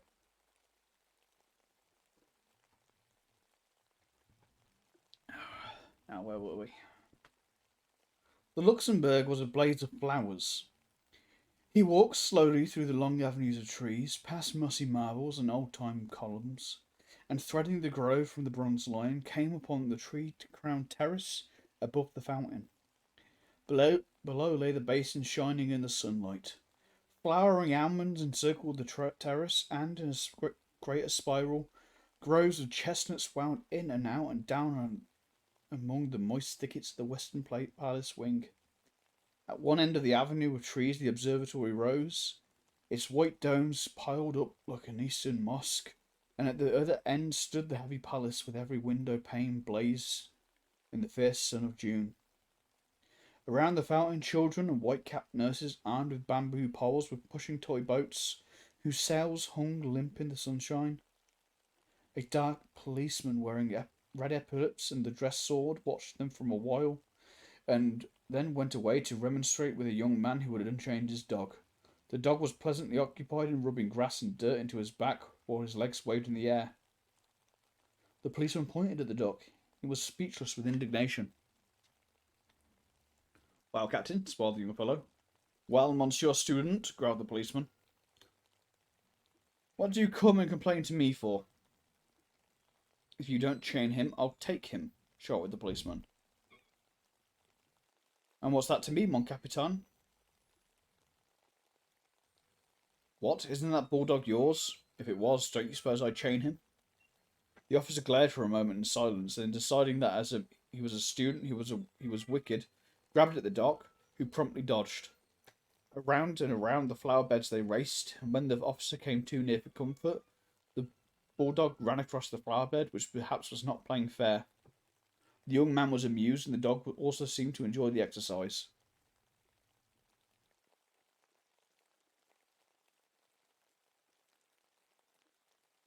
The policeman noticed this and decided to strike at the fountainhead of the evil. He stormed up to the student and said, "As the owner of the public nuisance, I arrest you." "But," objected the other, "I disclaimed the dog." That was a poser. It was useless to attempt to catch the dog until 3 gardeners lent a hand, but then the dog simply ran away and disappeared in the Rue de Medici. The policeman stumbled off to find consolation among the white-capped nurses, and the student, looking at his watch, stood up yawning.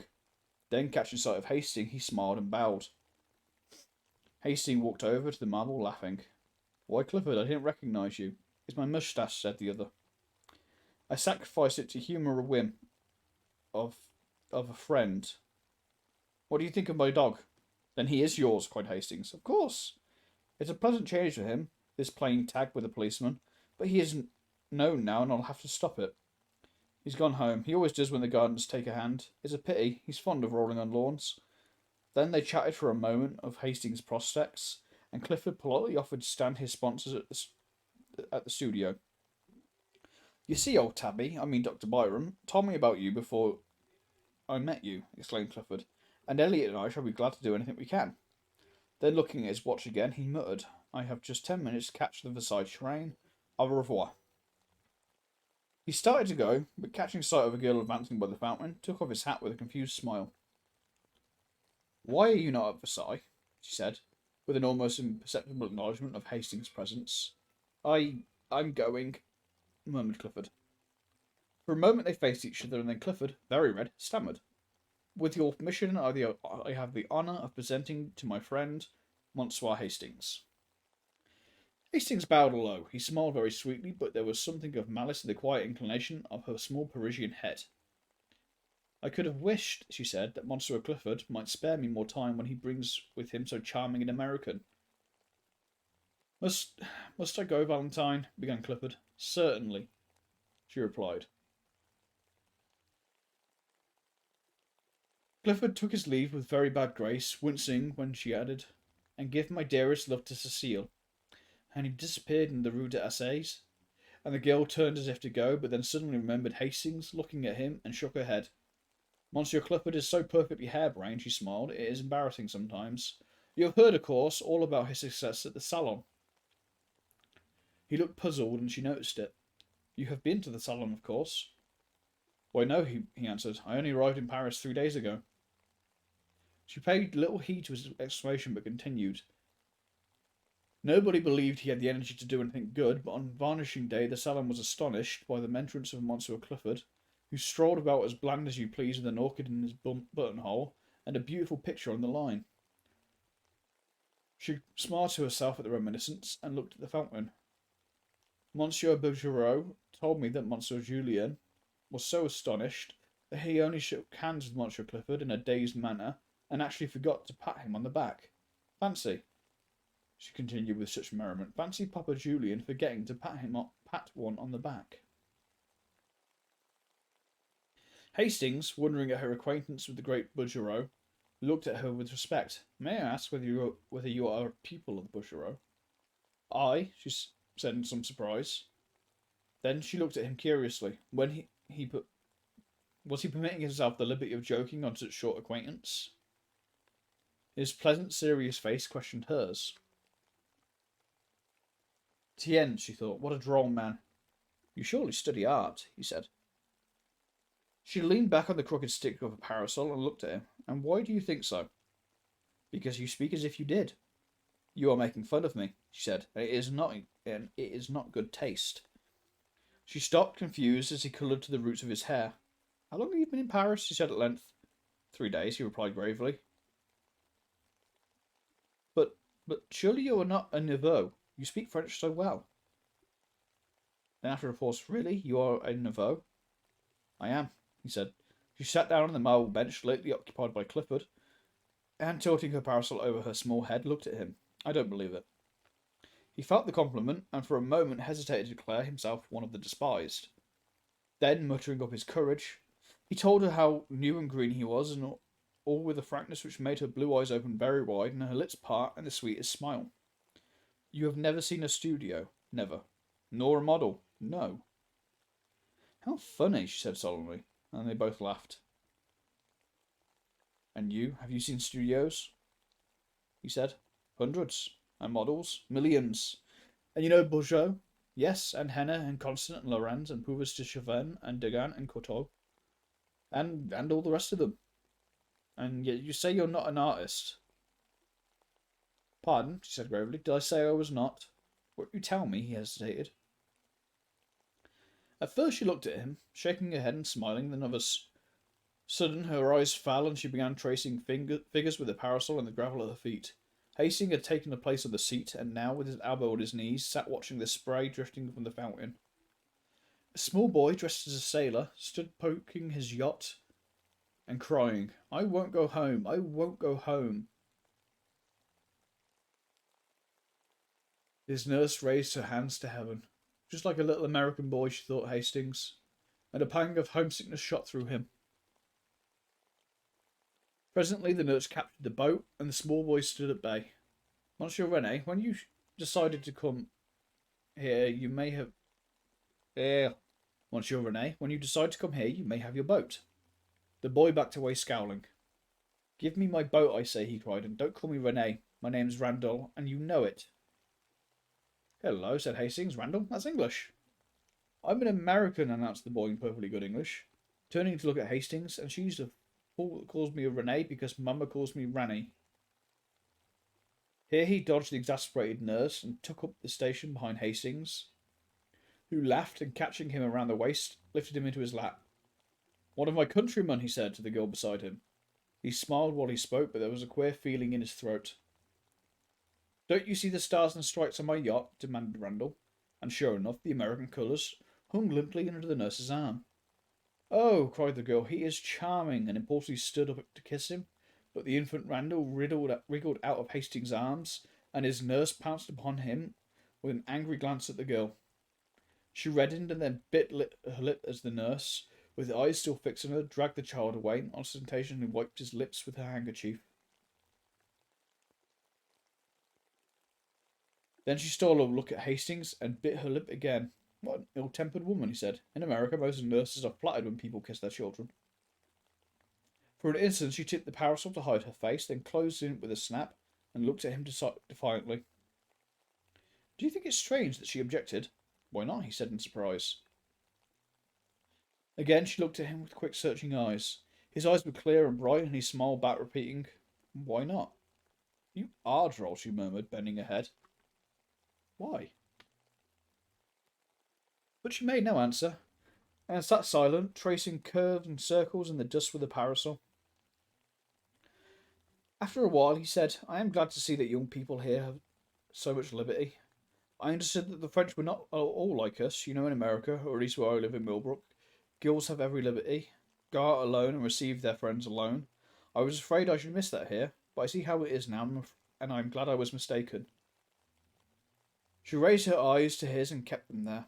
He continued pleasantly, Since I have sat here, I have seen a lot of pretty girls walking alone on the terrace there, and then you are alone too. Tell me, though I do not know French customs, do you have the liberty of going to the theatre without a chaperone? For a long time, she studied his face, and then with a trembling smile said, Why do you ask me? Because you must know, of course, he said gaily. Yes, she replied indifferently. I know. He waited for an answer, but getting none, decided that perhaps she had misunderstood him. I hope you don't think I mean to presume on our short acquaintance, he began. In fact, it is very odd, but I don't know your name. When Mr. Clifford presented me, he only mentioned mine. Is that the custom in France? It is the custom in the Latin Quarter, she said with a queer light in her eyes. Then suddenly she began talking feverishly. You must know, Monsieur Hastings, that we are all un peu sans gêne here in the Latin Quarter. We are very bohemian, and etiquette and ceremony are out of place. It was for that Monsieur Clifford presented you me with small ceremony and left us together with less. Only for that, and I am his friend, and I have many friends in the Latin Quarter, and we all know each other very well, and I am not studying art, but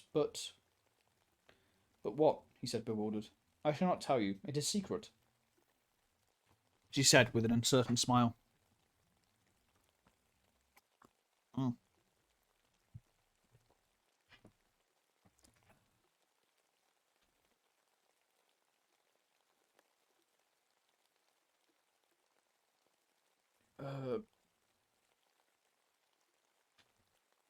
On both cheeks a pink spot was burning, and her eyes were very bright. Then, in a moment, her face fell. Do you know Monsieur Clifford very intimately? Not very. After a while, she turned to him, grave and a little pale. My name is Valentine. Valentine Tissot. Might I ask you service on such a very short acquaintance? Oh, he cried, I should be honoured. It is only this, she said gently. It is not much. Promise me not to speak to Monsieur Clifford about me. Promise me that you will speak to no one about me. I promise, he said, greatly puzzled. I wish to remain a mystery. It is a caprice. But, he began, I had wished. I had hoped that you might give Monsieur Clifford permission to bring me to present me at your house. My house? She repeated. I mean where you live, in fact, to present me to your family. The change in the girl's face shocked him. I beg your pardon, he cried. I have hurt you. And as quick as a flash she understood him because she was a woman. My parents are dead, she said. Presently he began again, very gently. Would it displease you if I begged you to receive me? It is the custom?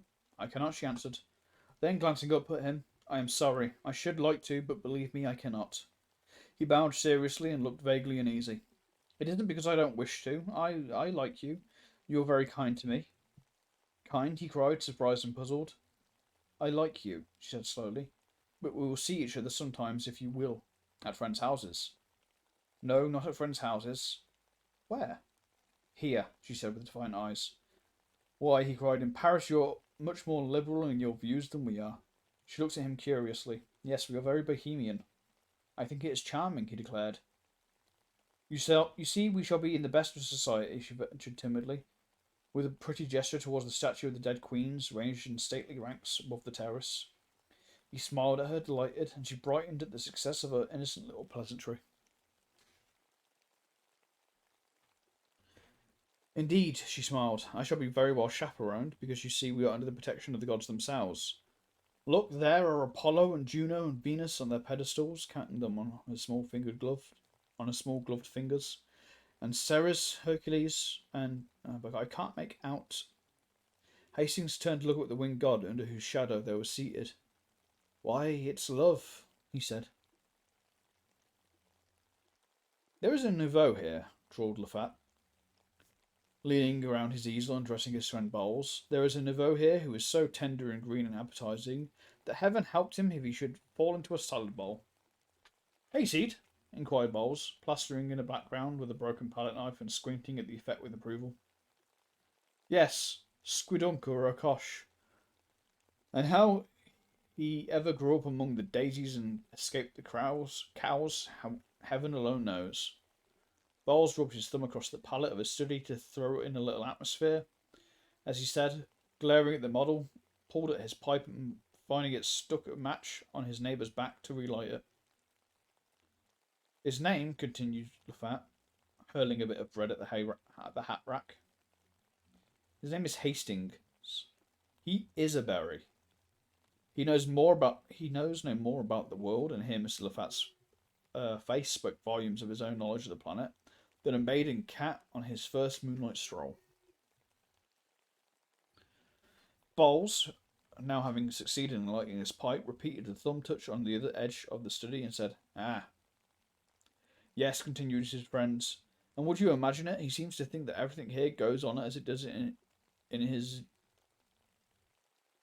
DD little backwoods ranch at home, talks about the pretty girls who walk alone in the street, says how sensible it is and how French parents are misrepresented in America. Says that for his part he finds French girls, and he confessed to only knowing one, as jolly as American girls. I tried to set him right, tried to give him a pointer as to what sort of ladies walk around about alone or with students, but he was either too stupid or too innocent to catch on. Then I gave it to him straight, and he said I was a vile-minded fool and marched off. Did you assist him with your shoe? Inquired Bowles, languidly interested. Well, no. He called you a vile-minded fool. He was correct, said Clifford, from his easel in front. What do you mean? Demanded Lafat, turning red. That, replied Clifford. Who spoke to you? Is this your business? Sneered Bowles, but nearly lost his balance as Clifford swung about and eyed him. Yes, he said slowly, it's my business. No one spoke for some time. Then Clifford sang out, I say, Hastings! And when Hastings left his easel and came around, he nodded towards the astonished Lafat. This man has been disagreeable to you, and I want to tell you that any time you feel inclined to kick him, why, I will hold the other creature. Hastings, embarrassed, said, Why, no, I don't disagree with his ideas. Nothing more. Clifford said, Naturally, and slipped his arm through Hastings, strolled about with him and introduced him to several of his own friends, at which all the nouveaux opened their eyes with envy, and the studio were given to understand that Hastings, although prepared to do menial work as the latest nouveau, was already within the charmed circle of the old, respected and feared, the truly great. The rest finished, the model resumed his place, and the work went on in a chorus of songs and yells and every ear-splitting noise which the art students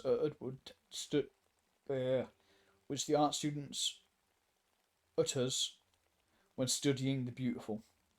5 o'clock struck. The model yawned, stretched and climbed into his trousers, and the noisy contents of 6 studios crawled through the hall and down into the street. 10 minutes later, Hastings found himself on top of the Montreux tram, and shortly afterwards was joined by Clifford.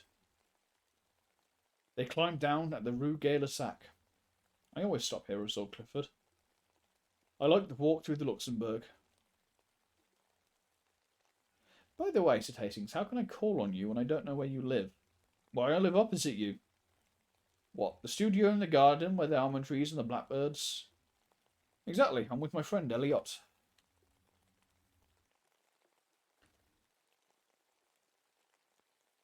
Hastings thought of the description of the 2 American artists which he had heard from Miss Susie Byng, and looked blank. Clifford continued, Perhaps you'd better let me know when you think of coming so that I will be sure to be there, he added rather lamely. I wouldn't care to meet any of your model friends there, said Hastings, smiling. I shouldn't care to meet any of your model friends there, said Hastings, smiling. You know, my ideas are rather straight-laced. I suppose you would say puritanical. I shouldn't enjoy it and wouldn't know how to behave. Oh, I understand, said Clifford, but added with great cordiality. I'm sure we'll be friends enough. I'm sure we'll be friends, although you may not approve of me and my set, and you will like, but you will like Seven and Selby because well, they are like yourself, old chap.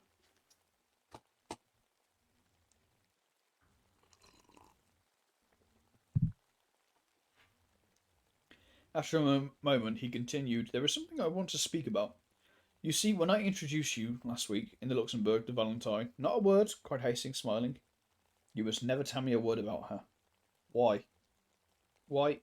"No, not a word," he said gaily. "I insist. Promise me upon your honour you will not speak of her until I give you permission. Promise." "I promise," said Clifford, amazed. "She's a charming girl. We had such a delightful chat after you left, and I thank you for presenting me. But not another word about her until I give you permission." "Oh," murmured Clifford. "Remember your promise," he smiled, as he turned into the gateway. Clifford strolled across the street and, traversing the iron-covered alley, entered his garden. He felt for his studio key, muttering, I wonder. But of course he doesn't. He entered the hallway and, fitting the key in the door, stood staring at the two cards tacked over the panels. Foxhall Clifford, Richard Osborne Elliot. Why the devil doesn't you want me to speak of her? He opened the door and, discouraging the caresses of two brindle bulldogs, sank down on the sofa. Elliot sat smoking and sketching with a piece of charcoal by the window. "Hello," he said lazily without looking around. Clifford gazed absently at the back of his head, murmuring, I'm afraid that man is too innocent. I say, Elliot," he stared at last. "Hastings, you know the old chap that old Tabby Byram came round here to tell us about? The day you had to hide Colette in the armoire?" "Yes. What's up?"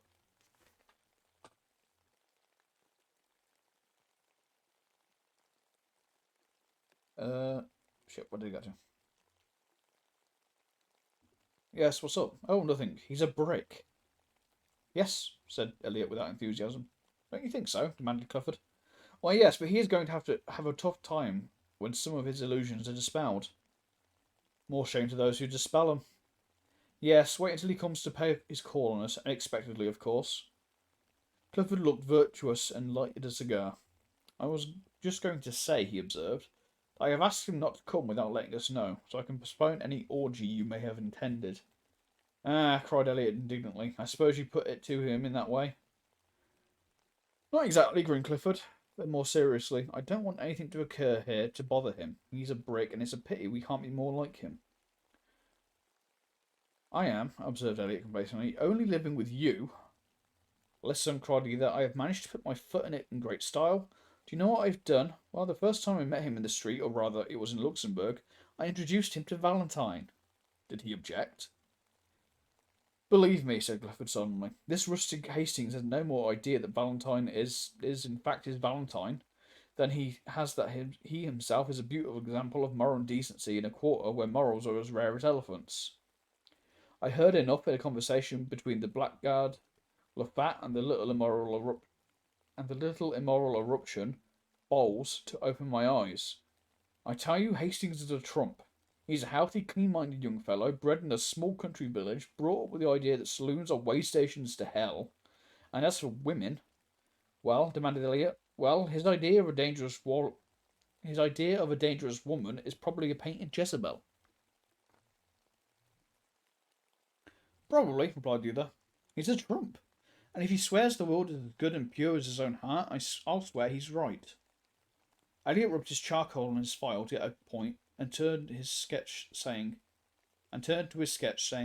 "He will never hear any pessimism from Richard Osborne E." "He's a lesson to me," said Clifford. Then he unfolded a small perfume note written on rose-coloured paper which had been lying on the table before him. He read it, smiled, whistled a bar or two from Miss Heliot, and sat down to answer it on his best cream-laid notepaper. When it was written and sealed, he picked up his stick and marched up and down the studio 2 or 3 times, whistling. "Going out?" inquired the other, without turning. "Yes," he said, but lingered a moment over Elliot's shoulder, watching him pick out the lights in his sketch. with a bit of bread. Tomorrow is Sunday, he observed for a moment's silence. Well, implied Elliot. Have you seen Colette? No, I will tonight. She and Roden and Jacqueline are coming to Bullance. I suppose you and Cecile will be there. Well, no, replied Clifford. Cecile dines at home tonight, and I had an idea of going to Mignon's. Elliot looked at him with disapproval. You can make all the arrangements for La Roche without me, he continued, avoiding Elliot's eyes. What are you up to now? Nothing, protested Clifford. Don't tell me, replied his chum with scorn. Fellows don't rush off to Mignon when the set dine at Bullance. Who is it now? No, but I won't ask. What's the use? Then he lifted up his voice in complaint and beat upon the table with his pipe. What's the use of ever trying to keep track of you? What will Cecile say? Oh, yes, what will she say? It's a pity you can't be constant 2 months, yes. By Jove, and the quarter is indulgent, but you abuse its good nature and mine too. I think he's cheating or sleeping around or is a very loose person. Presently he arose, and jamming his hat on his head, marched to the door. Heaven alone knows why anyone puts up with your antics, but they all do, and so do I. If I was Cecile or any other pretty fool, after whom you have toddled and will, or in all human probabilities, continue to toddle, I say if I were Cecile, I'd spank you. Now I'm going to Bullance, and as usual I shall make excuses for you and arrange the affair, and I don't care a continental where you are going, but by the skull of the studio skeleton, if you don't turn up tomorrow with your sketching kit under one arm and Cecile under the other, if you don't turn up in good shape, I'm done with you, and the rest can think what they please. Good night. Clifford said good night with as pleasant a smile as he could muster, and sat down with his eyes on the door. He took out his watch and gave Elliot 10 minutes to vanish, then rang the concierge's call, murmuring, oh dear, why the devil do I do it? Alfred, he said as the gimlet-eyed person answered the call. Make yourself clean and proper, Alfred, and replace your sabots with a pair of shoes. Then put on your best hat and take this letter to the big white house in the Rue du Dragon. There is no answer, mon petit Alfred. The concierge departed with a snort in which unwillingness for the errand and affection for Mr. Clifford, for M. Clifford, were blended. Oh. Yeah, we've got like 20 pages left. I kind of want to finish it.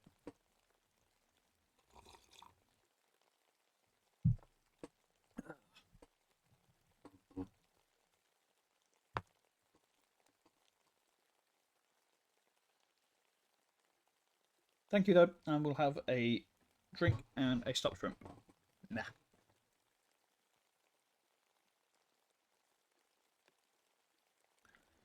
Where did I get to? Then, with great care, the young fellow arrayed himself in all the beauties of his and Elliot's wardrobe. He took his time about it, and occasionally interrupted his toilet to play his banjo or make pleasing diversion for the bulldogs by gambling about on all fours.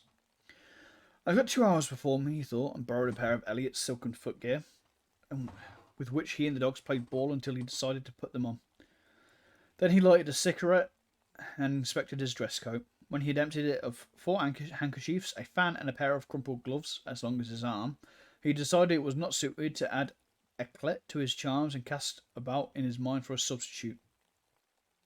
Elliot was too thin, and anyway his coats were now under lock and key. Roden probably was as badly off himself. Hastings was the man. But when he threw on a smoking jacket and sauntered over to Hastings' house, he was informed that he'd been gone over an hour. Now, where in the name of all that's reasonable could he have gone? Thought Murder Clifford, looking down the street. The maid didn't know, so he bestowed upon her a fascinating smile and lounged back to the studio. Hastings was not far away. The Luxembourg is within 5 minutes' walk of the Rue Notre Dame des Champs, and there he sat under the shadow of a winged god, and there he had sat an hour, poking holes in the dust and watching the steps which lead to the northern terrace of the fountain.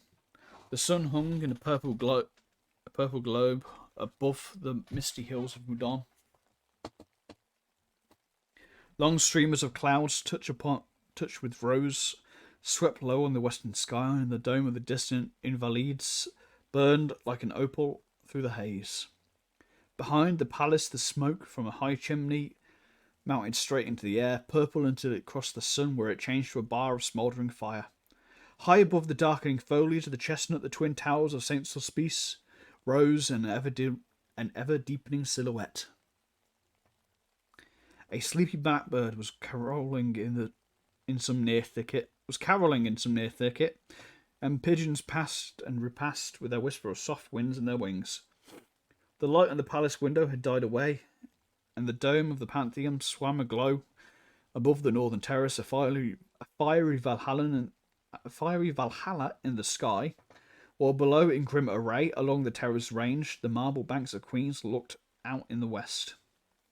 From the end of the long walk by the northern facade of the palace came the noise of omnibuses and the cries of the street. Hastings looked at the palace clock. 6 in his own watch agreed with it. He fell to poking holes in the gravel again. A constant stream of people passed between the Odeon and the fountain. Priests in black with silver-buckled shoes, line soldiers, slouchy and rakish, neat gills without hats bearing milliners' boxes, students with black portfolios and high hats, students with berets and big canes, nervous, quick-stepping officers, symphonies in turquoise and silver, ponderous, jangling cavalrymen, all over dust, pastry cooks, boys skipping along with utter disregard for the safety of the baskets balancing on the impish head, and then the lean outcast, the shambling Paris tramp, slouching with shoulders bent and little eye fervently scanning the ground for smokers' refuse. All these moved in steady stream across the fountain circle and out into the city by the Odeon, whose long arcades were now beginning to flicker with gas jets. The melancholy bells of St. Sulpice struck the hour, and the clock tower of the palace lighted up. Then hurried steps sounded across the gravel, and Hastings raised his head. "How late you are," he said, but his voice was hoarse, and only his flushed face told how long he seemed waiting. She said, "I was kept. Indeed, I was so much annoyed, and I may only stay a moment." She sat down beside him, casting a glance over her shoulder at the god upon the pedestal. "What a nuisance. That intruding Cupid still there. Wings and arrows too," said Hastings, unheeding her motion to be seated. "Wings," she murmured. "Oh yes, to fly away with when he's tired of his play. Of course it was a man who conceived the idea of wings, otherwise Cupids would have been insupportable." "Do you think so?" "Ma foi, it's what men think. And women?" "Oh," she said with the toss of a small hand, "I really forget what we were speaking of." "We were speaking of love," said Hastings. "I was not," said the girl. Then, looking at the marble god, "I don't care for this one at all. I don't believe he knows how to shoot his arrows. No, indeed, he is a coward. He creeps up like an assassin in the twilight.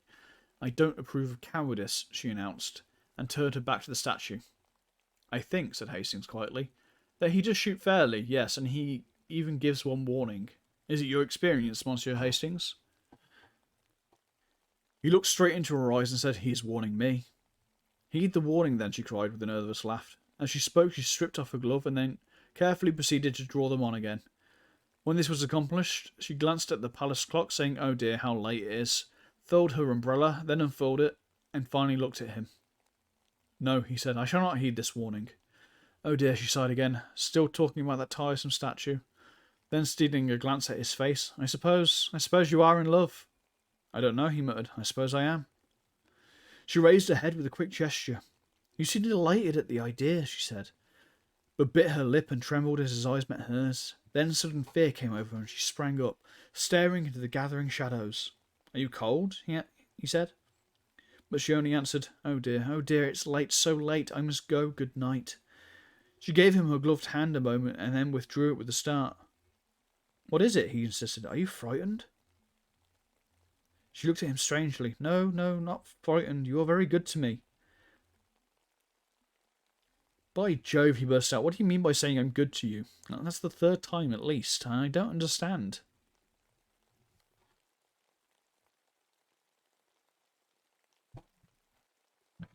The sound of a drum from the guardhouse at the palace cut him short. "Listen," she whispered. "They are going to close. It's late. Oh, so late." The rolling of the drum came nearer and nearer, and then the silhouette of the drummer cut the sky above the eastern terrace. The fading light lingering a moment on his belt and bayonet, then he passed into the shadows, drumming the echo's wake. The roar became fainter along the eastern terrace, then grew and rattled with increasing sharpness when he passed the avenue by the Bronze Lion and turned down the western terrace walk. Louder and louder the drum sounded, and the echoes struck back the notes from the grey palace wall, and now the drummer loomed up before them, his red trousers a dull spot in the gathering gloom, the breasts of his drum and bayonet touched with the pale spark, his epaulets tossing on his shoulders.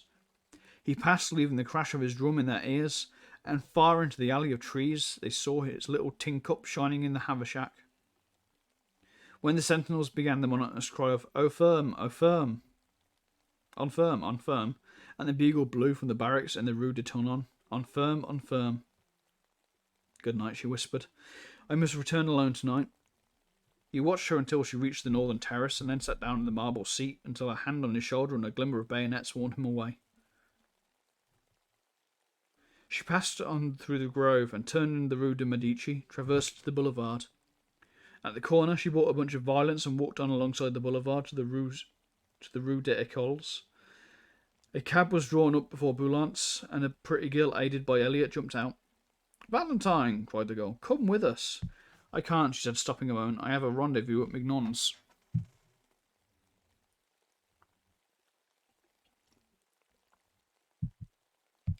"Not Victor," cried the girl, laughing. But she passed with a little shiver, nodded good night, and turned into the Boulevard Saint-Germain, and walked a little faster to escape a gay party sitting before the Café Cluny, who called for her to join them. At the door of the restaurant Mignon stood a blah, blah, blah. I'm very tongue-tied.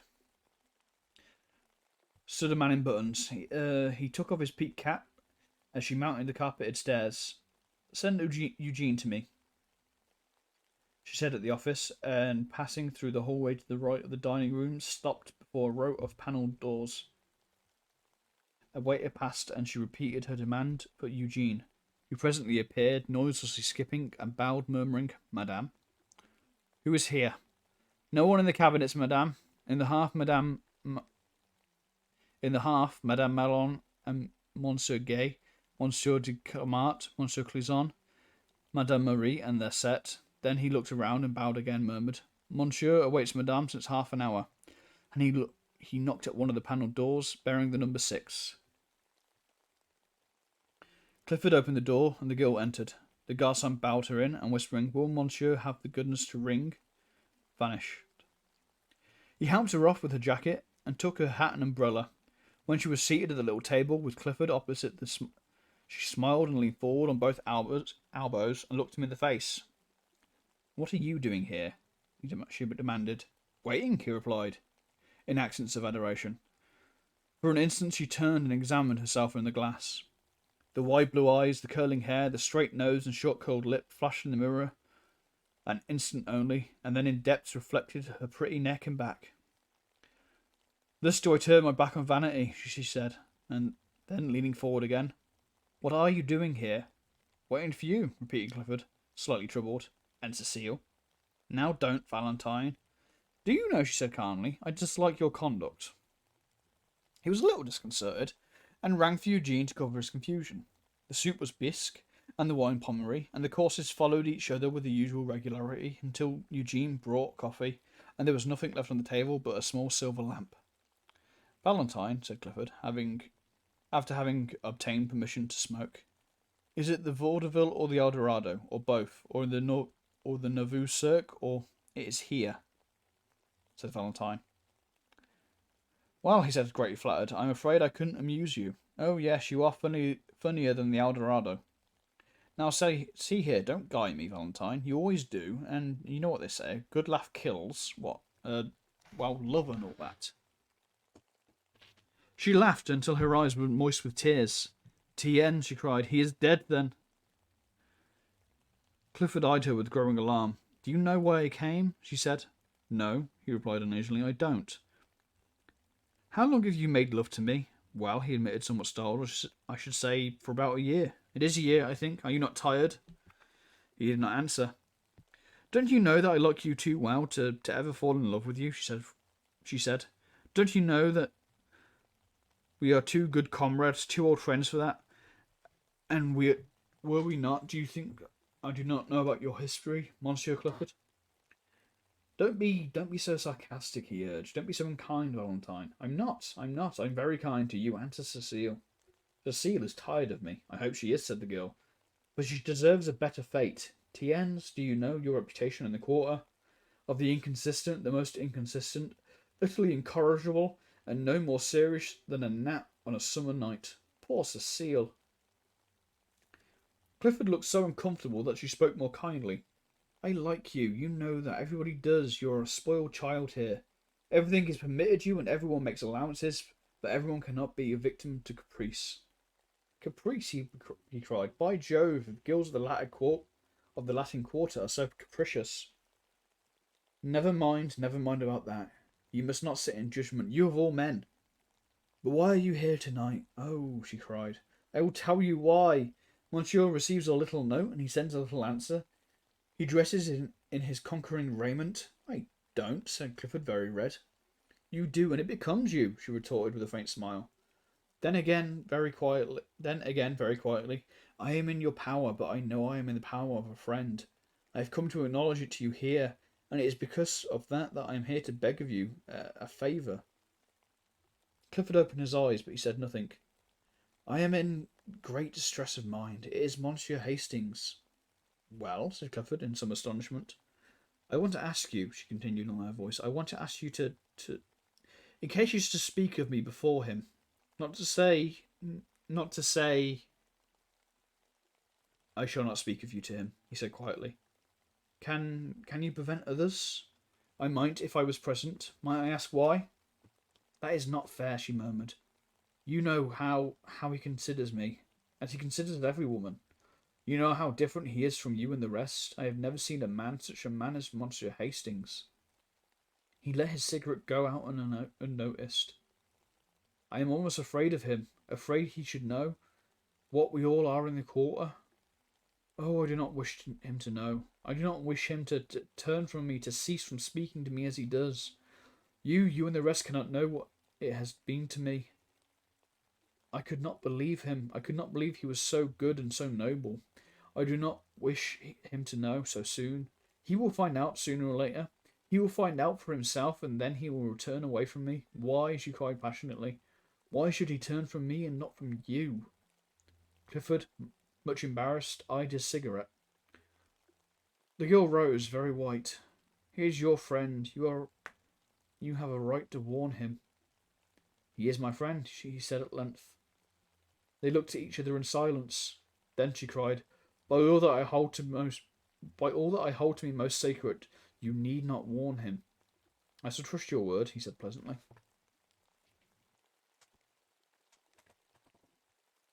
The month passed quickly for Hastings, and left few definite impressions after it.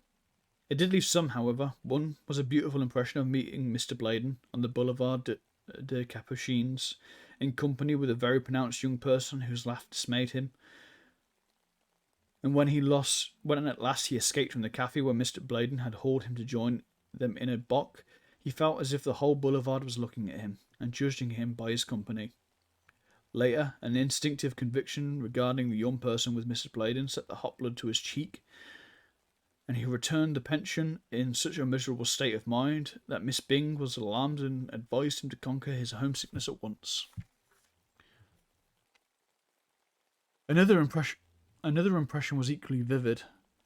On Saturday morning, feeling lonely, his wandering about the city brought him to the Gare Saint-Lazare. It was early for breakfast, but he had entered the hotel terminus and took a table near the window. As he wheeled about to give an order, a man passing rapidly along the aisle collided with his head, and looking up to receive the expected apology, he was met instead by a slap on his shoulder and a hearty, "What the deuce are you doing here, old chap?" It was Roden, who seized him and told him to get along. So, mildly protesting, he was ushered into a private dining room where Clifford, rather red, jumped up from the table and welcomed him with a startled air which was softened by the unaffected glee of Roden and the extreme courtesy of Elliot. The latter presented him to three bewitching girls, who welcomed him so charmingly and seconded Roden in his demand that Hastings should make one of the party. that he consented at once. While Elliot briefly outlined the projected excursion to La Roche, Hastings lightly ate his omelette and returned the smiles of encouragement from Cecile and Colette and Jacqueline.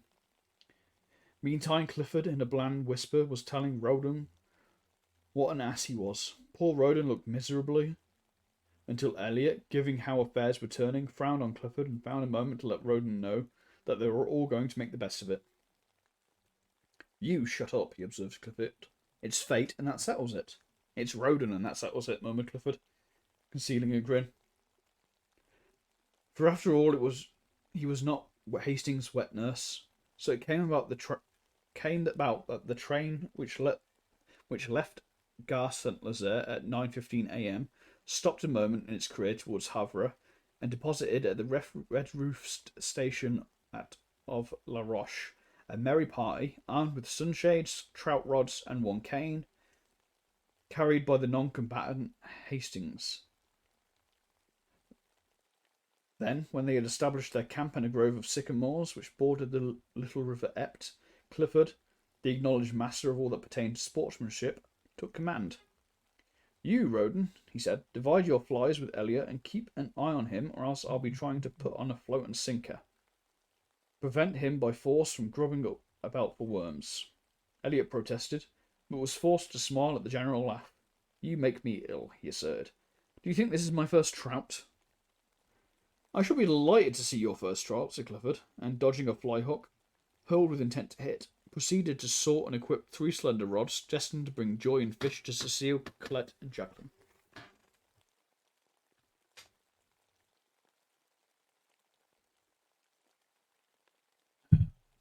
With perfect gravity, he ornamented each line with 4 split shot, a small hook, and a brilliant quill float.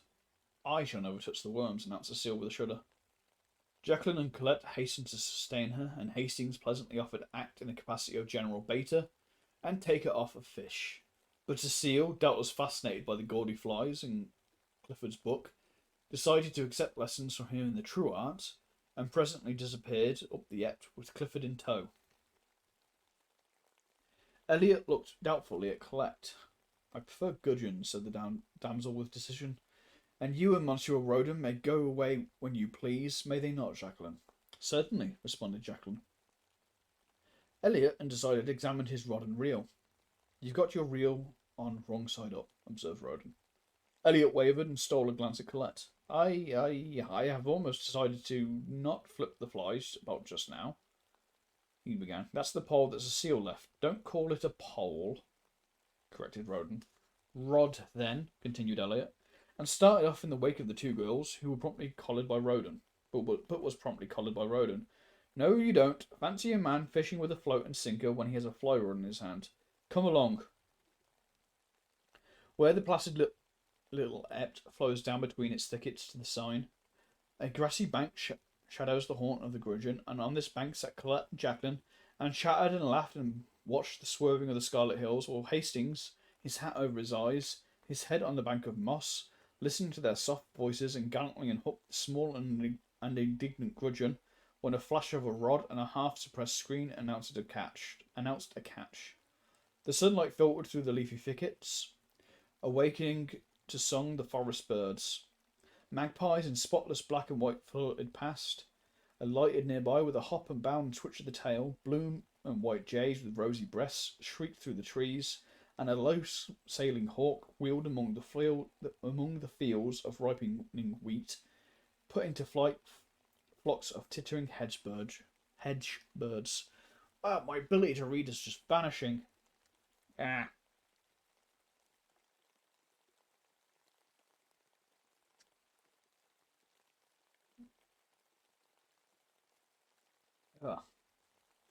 Across the Seine, a gull dropped in on the water like a plume. The air was pure and still. Scarcely a leaf moved. Sounds from a distant farm came faintly, and the shrill cock crow and dull baying. Now and then a steam tug with a big raking smoke pipe bearing the name Guepe 27 ploughed up the river, dragging its interminable train of barges, or a sailboat dropped down with the current towards sleepy Rouen. A faint fresh odour of earth and water hung in the air, and through the sunlight orange-tipped butterflies danced above the marsh grass. Soft velvety butterflies flapped through the mossy woods. Hastings was thinking of Valentine. It was 2 o'clock when Elliot strolled back, and frankly admitted that he had eluded Roden, sat down beside Colette, and prepared to doze with satisfaction. "And where are your trout?" said Colette severely. "They still live," murmured Elliot, and went fast asleep. Roden returned shortly after, and casting a scornful glance at the slumbering one, displayed 3 crimson-flecked trout. "And that," smiled Hastings lazily, "that is the holy end to which the faithful plod. The slaughter of these small fish with a bit of silken feather." Roden disdained to answer him. Colette caught another gudgeon and woke Elliot, who protested and gazed about for the lunch baskets as Clifford and Cecile came up demanding instant refreshment. Cecile's skirts were soaked and her gloves torn, but she was happy, and Clifford, dragging out a 2-pound trout, stood still to receive the applause of the company. "Where the deuce did you get that?" demanded Elliot. Cecile, wet and enthusiastic, recounted the battle, and then Clifford eulogised her powers with the fly, and in proof produced from his creel a defunct chub, which, he observed, just missed being a trout. They were all very happy at luncheon, and Hastings was voted charming. He enjoyed it immensely, only it seemed to him at moments that flirtation went further in France than at Millbrook, Connecticut, and he thought that Cecile might be a little less enthusiastic about Clifford, that perhaps it should be quite as well if Jacqueline sat further away from Roden, and that possibly Colette could have, for a moment at least, taken her eyes from Elliot's face. Still, he enjoyed it, except when his thoughts drifted to Valentine, and then he felt that he was very far away from her. La Roche is at least an hour and a half from Paris. It is also true that he felt a happiness, a quick heartbeat when, at 8 o'clock that night, the train which bore them from La Roche rolled into the Gare Saint-Lazare, and he was once more in the city of Valentine. "Good night," they said, passing around him. "You must come with us next time." He promised, and watched them 2 by 2 drift into the darkening city, and stood so long that when again he raised his eyes, the vast boulevard was twinkling with gas jets, through which the electric lights stared like moons. It was with another quick heartbeat that he woke next morning, for his first thought was of Valentine. The sun already gilded the towers of Notre Dame. The clatter of workmen's sabots awoke sharp echoes in the street below, and across the way a blackbird in a pink almond tree was going into an ecstasy of trills. He determined to awake Clifford with a brisk walk in the country, hoping later to beguile that gentleman into the American church for his soul's sake. He found Alfred the gimlet-eyed washing the asphalt walk which led to the studio. "Monsieur Elliot," he replied to a perfunctory inquiry, "Je ne sais pas." "And Monsieur Clifford," began Hastings, somewhat astonished. "Monsieur Clifford," said the concierge with fine irony, "will be pleased to see you, as he retired early. In fact, he has just come in." Hastings hesitated while the concierge pronounced a fine eulogy on people who never stayed out all night, and then came battering at the lodge gate during hours which even a gendarme held sacred to sleep. He also discoursed eloquently upon the beauties of temperance, and took an ostentatious draught from the fountain in the court. "I do not think I will come in." "Pardon, monsieur," growled the concierge. "Perhaps it would be well to see Monsieur Clifford. He possibly needs aid. Me he drives forth with hairbrushes and boots. It is a mercy he has not set fire to something with his candle." Hastings hesitated for a moment, but swallowing his dislike of such an omission, walked slowly through the ivy-covered alley and crossed the inner garden to the studio. He knocked. Perfect silence. Then he knocked again, and this time something struck the door from within with a crash. "That," said the concierge, "was a boot." He fitted his duplicate key into the lock and ushered Hastings in. Clifford, in disorganised evening dress, sat on the rug in the middle of the room. He held in hand a shoe, and did not appear astonished to see Hastings. "Good morning. Do you use Pear's soap?" he inquired with a vague wave of his hand and a vaguer smile. Hastings' heart sank. "For heaven's sake," he said, "Clifford, go to bed." "Not while that Alfred pokes his shaggy head in here, right? And I have a shoe left."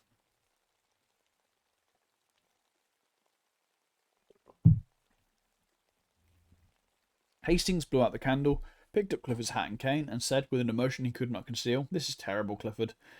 I never knew you do this sort of thing. Well, I do. Where is Elliot?"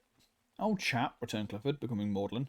"Providence which feeds sparrows, that sort of thing, watcheth over the intemperate wanderer."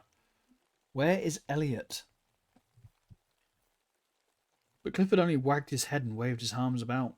"He's out there, somewhere about." Then, suddenly feeling a desire to see his missing chum, lifted his voice and howled for him.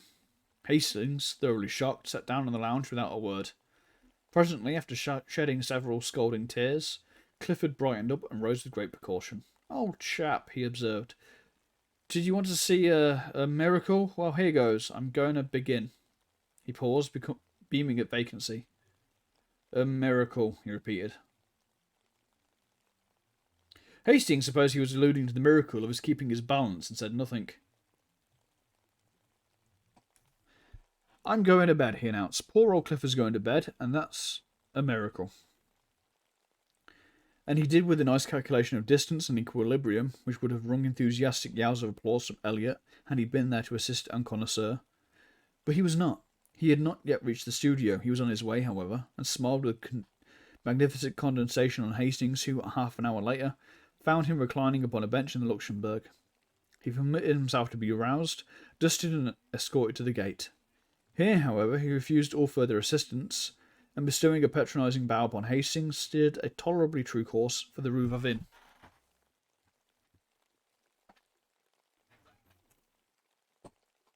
Hastings watched him out of sight, and then slowly retraced his steps towards the fountain. At first he felt gloomy and depressed, but gradually the clear air of the morning lifted the pressure from his heart, and he sat down on the marble seat under the shadows of the winged god. His hair was fresh and sweet with perfume from the orange flowers.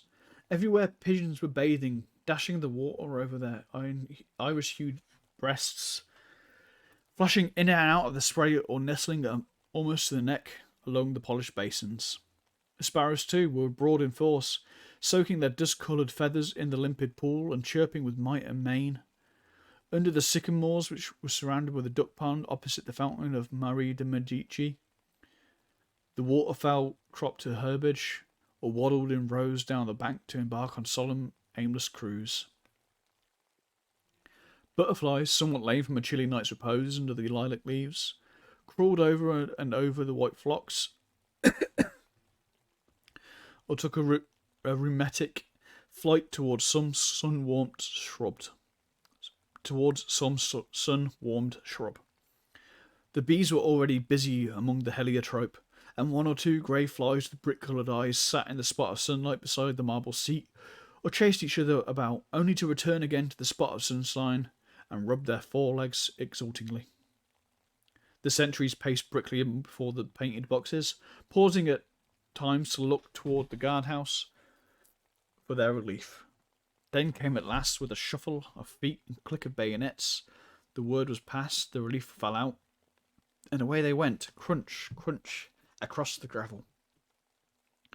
A mellow chime floated from the clock tower at the palace. The deep the bell of Saint Sulpice echoed the stroke. Hastings sat dreaming in the shade of the god, and while he mused, somebody came and sat down beside him. At first he did not raise his head. It was only when she spoke that he sprang up. "You, at this hour?" "I was restless, I could not sleep." Then, in a low, happy voice, "And you, at this hour?" I slept, but the sun woke me." "I could not sleep," she said, and her eyes seemed for a moment touched with an indefinable shadow. Then, smiling, "I am so glad. I seemed to know you were coming. Don't laugh, I believe in dreams." "Did you really dream of my being here?" "I think I was awake when I dreamed it," she admitted. Then for a time they were mute, acknowledging by silence the happiness of being together. And after all, their silence was eloquent, for faint smiles and glances born of their thoughts crossed and recrossed, until lips moved and words were formed, which seemed almost superfluous. What they said was not very profound. Perhaps the most valuable jewel that fell from Hastings' lips bore direct reference to breakfast. "I have not yet had my chocolate," she confessed, "but what a material man you are." "Valentine," he said impulsively, I do wish that you would, just this once, give me the whole day." just for this once. Oh dear, she smiled. Not only material, but selfish. Not selfish. Hungry, he said, looking at her. A cannibal, too. Oh dear. All you, Valentine, but my chocolate. Take it with me. But déjeuner. Together at St. Cloud, but I can't. Together all day long, will you, Valentine? She was silent. Only for this once. Again that indefinable shadow fell across her eyes, and when it was gone she sighed. Yes, together, only for this once. All day, he said, doubting his happiness. All day, she smiled, and oh, I am so hungry. He laughed, enchanted. What a material young lady it is. On the boulevard Saint Michel, there was a cremerie painted white and blue outside and neat and clean as a whistle inside. The auburn-haired young woman who speaks French like a native and rejoices in the name of Murphy smiled at them as they entered, and tossing a fresh napkin over the zinc tete-a-tete table, whisked before them 2 cups of chocolate and a basket full of crisp pressed croissants. The primrose-coloured pats of butter, each stammered with a shamrock in relief, seemed saturated with the fragrance of Normandy pastures. How delicious, they said in the same breath, and then laughed at the coincidence. With but a single thought, he began. How absurd, she cried with cheeks all rosy. I'm thinking I'd like a croissant. So am I, he replied, triumphant. That proves it. Then they had a quarrel. She accused him of behaviour unworthy of a child in arms, and he denying it, bringing counter-charges until Mademoiselle Murphy laughed in sympathy, and the last croissant was eaten under a flag of truce.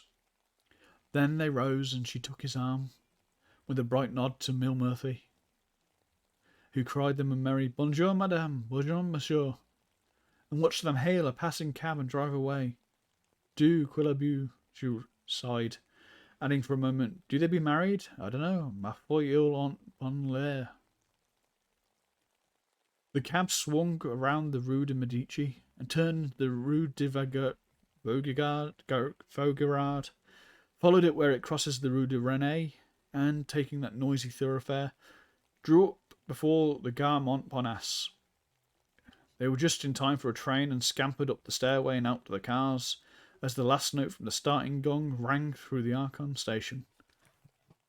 The guards slammed the door of their component, a whistle sounded, and a sketch by a screech from the locomotive, and the long train glided from the station, faster, faster, and sped out into the morning sunshine.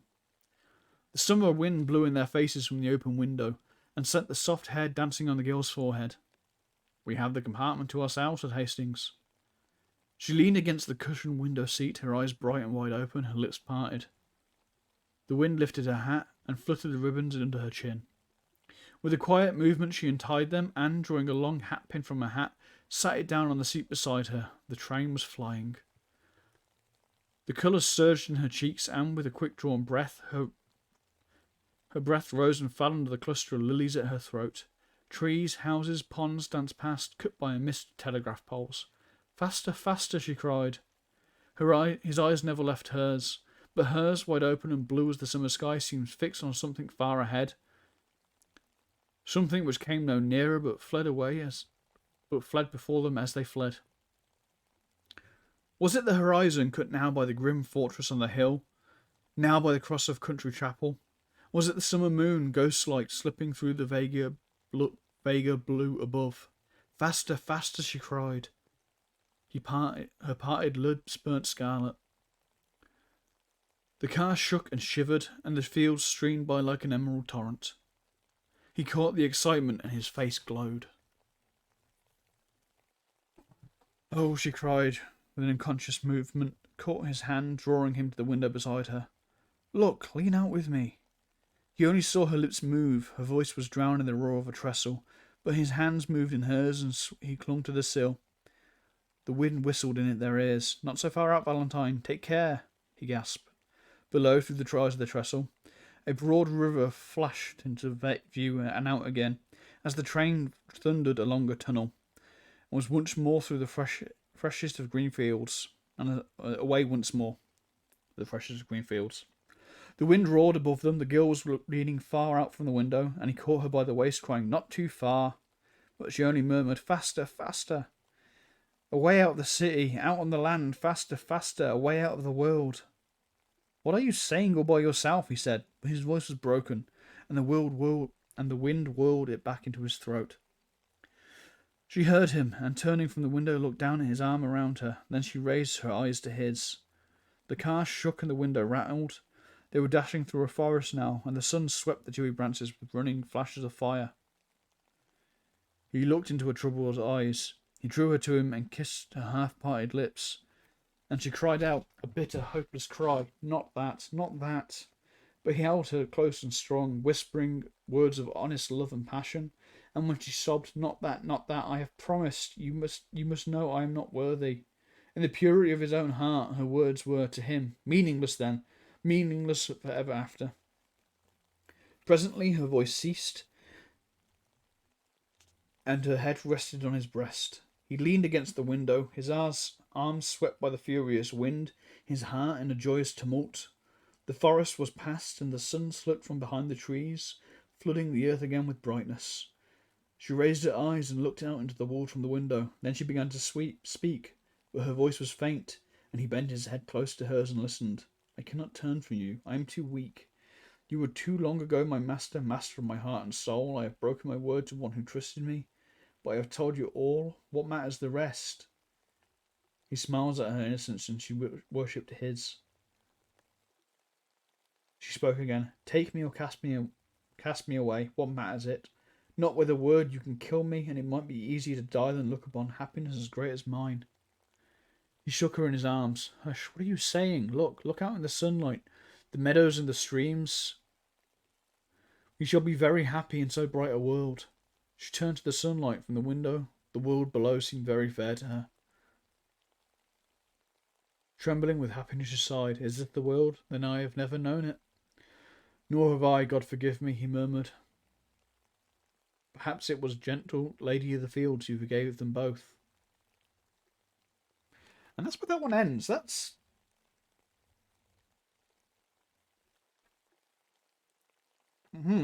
was an odd one.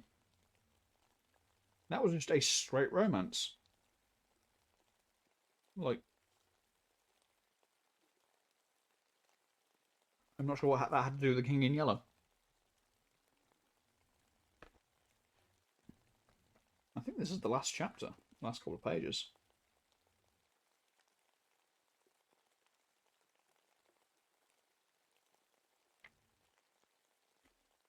Rhubarb. Philosopher and doctor preach of what they will and what they will not. Each is but one link in an eternal chain that one can slip nor break nor overreach. Crimson nor yellow roses nor the savour of the mounting sea are worth the perfume I endure that clings to thee. The languid-headed lilies tire, the changeless waters weary me. I ache with passionate desire of thine and thee. There are but these things in the world, thy mouth of fire, thy breasts, thy hands, thy hair upcurled, and my desire.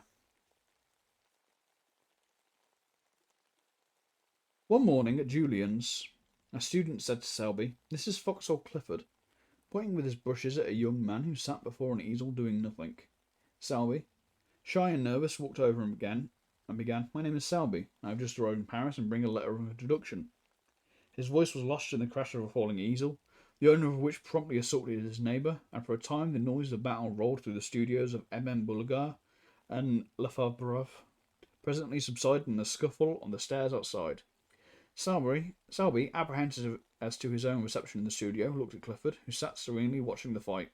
It's a little noisy in here, said Clifford, but you will like the fellows when you know them.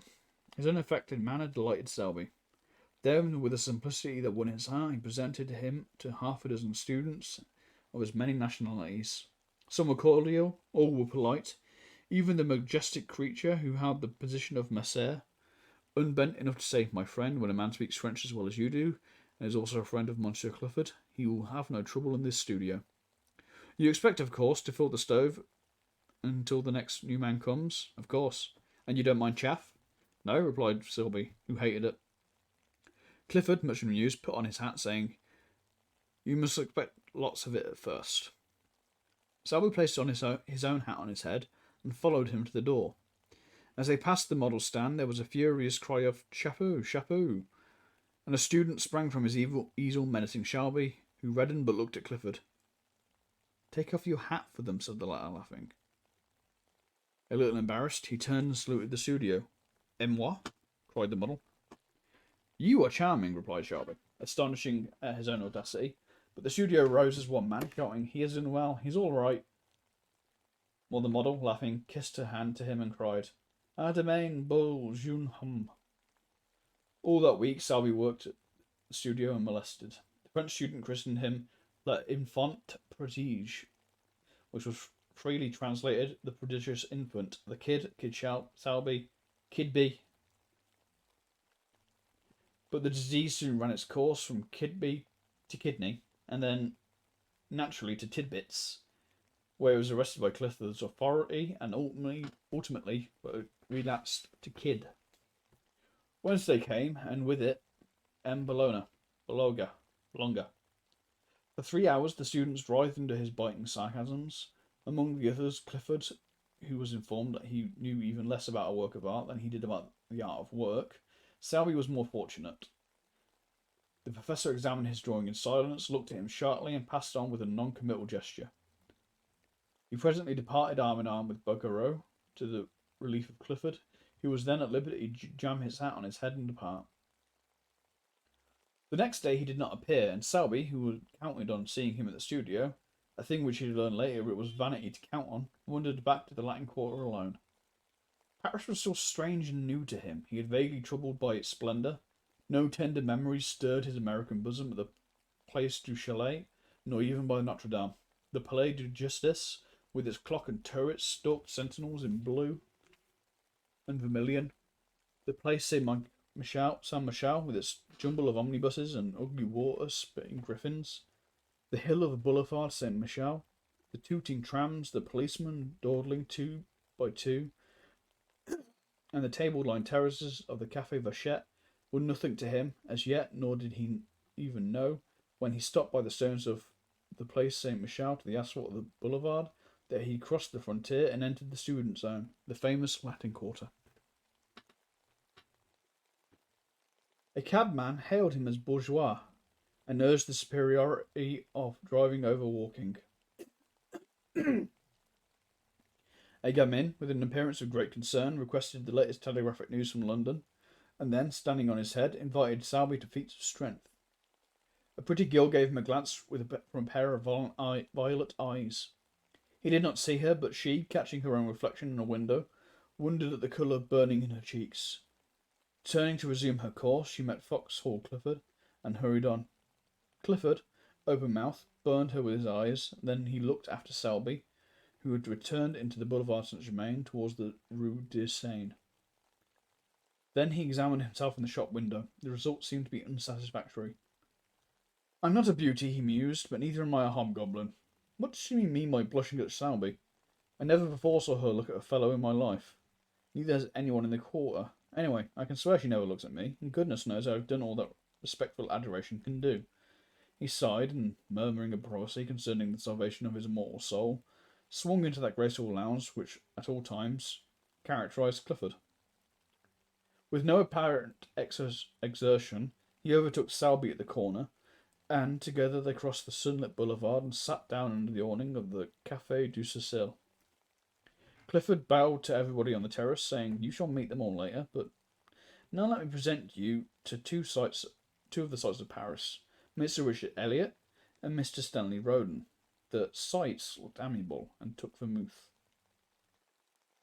"You cut the studio today," said Elliot, turning on Clifford, who avoided his eyes.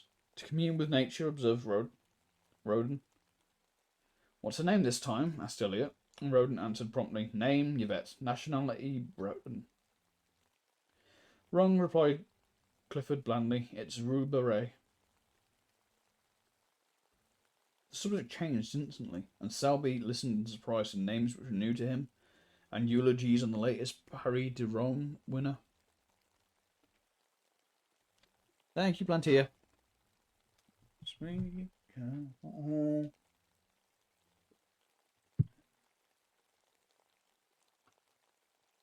He was delighted to hear opinions boldly expressed and points honestly debated, although the vehicle was mostly slang, both English and French. He longed for the time when he, too, should be plunged into the strife for fame. The bells of St. Sulpice struck the hour, and the palace of the Luxembourg answered chime on chime. With a glance at the sun dipping low in the gold dust behind the Palais Bourbon, they rose and turning to the east, crossed the Boulevard Saint-Germain, and sauntered towards the École de Medici. At the corner a girl passed them, walking hurriedly. Clifford smirked. Elliot and Roden were agitated, but they all bowed, and without raising her eyes, she returned their salute. But Selby, who had lagged behind, fascinated by some gay shop window, looked up to meet two of the bluest eyes he had ever seen. The eyes were dropped in an instant, and the young fellow hastened to overtake the others. "By Jove," he said, "do you know that I have just seen the prettiest girl?" An exclamation broke from the teal, gloomily foreboding, like the chorus of a Greek play. "Rue Barré!" "What?" cried Selby, bewildered. The only answer was a vague gesture from Clifford. 2 hours later, during dinner, Clifford turned to Selby and said, "You want to ask me something? I can tell by the way you fidget about." "Yes, I do," he said innocently enough. "It's about that girl. Who is she?" In Roden's smile there was pity, in Elliot's bitterness. "Her name," said Clifford solemnly, "is unknown to anyone. At least," he added with much conscientiousness, "as far as I can learn. Every fellow in the quarter bows to her, and she returns the salute gravely. But no man has ever been known to attain more than that. Her profession, judging from her music roll, is that of a pianist. Her residence is in a small and humble street, which is kept in a perpetual process of repair by the city authorities, and from the black letters painted on the barrier which defends the street from traffic, she has taken the name by which we know her, Rue Barré. Mr. Roden, in his imperfect knowledge of the French tongue, called our attention to it as Rue Barry." "I didn't," said Roden hotly. "And Rue Barry, or Rue Barré, is today an object of adoration to every rapine in the quarter." "We are not rapines," corrected Elliot. "I am not," returned Clifford, "and I beg to call to your attention, Selby, that these two gentlemen have, at various and apparently unfortunate moments, offered to lay down life and limb at the feet of Rue Barré." The lady possessed a chilling smile, which she used on such occasion. Here he became gloomily impressive. "I have been forced to believe that neither the scholarly grace of my friend Elliot nor the buxom beauty of my friend Roden have touched that heart of ice." Elliot and Roden, boiling with indignation, cried, "And you?" "I," said Clifford blandly, "do fear to tread where you rush in." 24 hours later, Selby had completely forgotten Rue Barré. During the week he worked with might and main at the studio, and Saturday night found himself so tired that he went to bed before dinner, and had a nightmare about a river of yellow ochre in which he was drowning. Sunday morning, apropos of nothing at all, he thought of Rue Barré, and 10 seconds afterwards he saw her. It was at the flower market on the Marble Bridge. She was examining a pot of pansies. The gardener had evidently thrown heart and soul into the transaction, but Rue Barré shook her head. It is a question whether Selby would have stopped then and there to inspect a cabbage rose had not Clifford unwound for him the yarn of the previous Tuesday. It is possible that his curiosity was piqued, for with the exception of a hen turkey, a boy of 19 is the most openly curious biped alive. From 20 until death he tries to conceal it. But to be fair to Selby, it is also true that the market was attractive. Under a clueless sky, the flowers were packed and heaped along the marble bridge to the parapet. The air was soft. The sun spun a shadowy lacework among the palms and glowed in the hearts of 1,000 roses. Spring had come, was in full tide. The watering carts and sprinklers spread freshness over the boulevard. The sparrows had become vaguely obtrusive, and the credulous sign angler anxiously followed his gaudy quill floating among the soapsuds of the Lavoie. The white spark chestnuts, clad in tender green, vibrant with the hum of bees. Shoddy butterflies flaunted their winter rags among the heliotrope. There was a smell of fresh earth in the air, and the echo of the woodland brook in the ripple of the Seine. And the swallows soared and skimmed among the anchored river craft. Somehow in a window a caged bird was singing its heart out to the sky. Selby looked at the cabbage rose and then looked at the sky. Something in the song of the caged bird may have moved him, or perhaps it was the dangerous sweetness in the air of May. At first he was hardly conscious that he had stopped, then was scarcely conscious why he had stopped. Then he thought he would move on, then he thought he wouldn't. Then he looked at Rue Barré. The gardener said, "Mademoiselle, this is undoubtedly a fine pot of pansies." Rue Barré shook her head. The gardener smiled. She evidently did not want the pansies. She had bought many pots of pansies there, 2 or 3 every spring, and never argued. What did she want then? The pansies were evidently a feeler towards a more important transaction. The gardener rubbed his hands and gazed about him. "These tulips are magnificent," he observed, "and these hyacinths." He fell into a trance at the mere sight of the scented thickets. "That," murmured Rue, pointing at a splendid rosebush with a furled parasol, but in spite of her, her voice trembled a little. Selby noticed it, more shame to him that he was listening, and the gardener noticed it, and burying his nose in the roses, scented a bargain. Still, to do him justice, he did not add a centime to the honest value of the plant.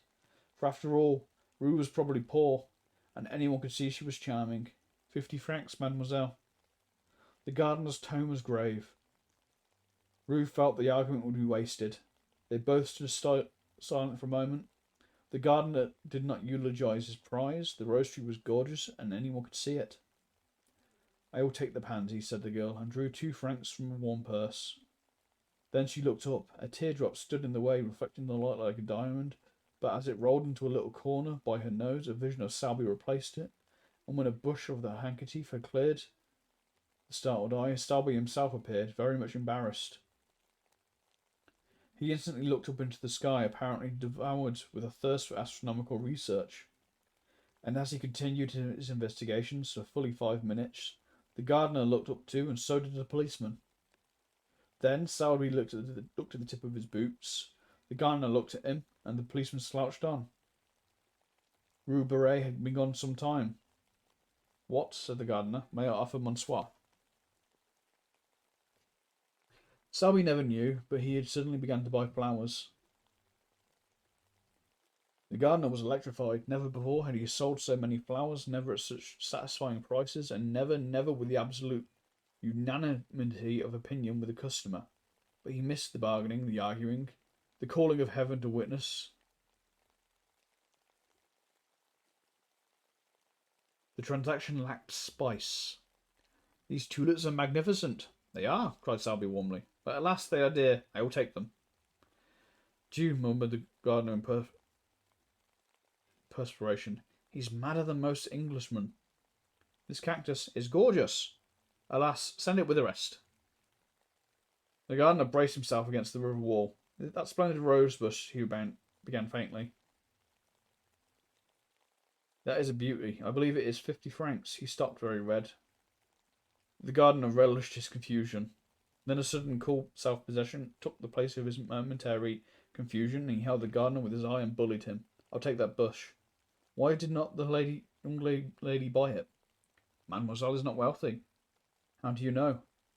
"Dame, I sell her many pansies. Pansies are not expensive." "Those are the pansies you bought?" "These, monsieur, the blue and gold. And you intend to send them to her at midday after the market?" Take the rosebush with them," and then he glared at the gardener. "Don't you dare say from whom they came." The gardener's eyes were like saucers, but Selby, calm and victorious, said, "Send the others to Hotel du Sénat, 7 Rue de Tournon. I will leave directions with the concierge."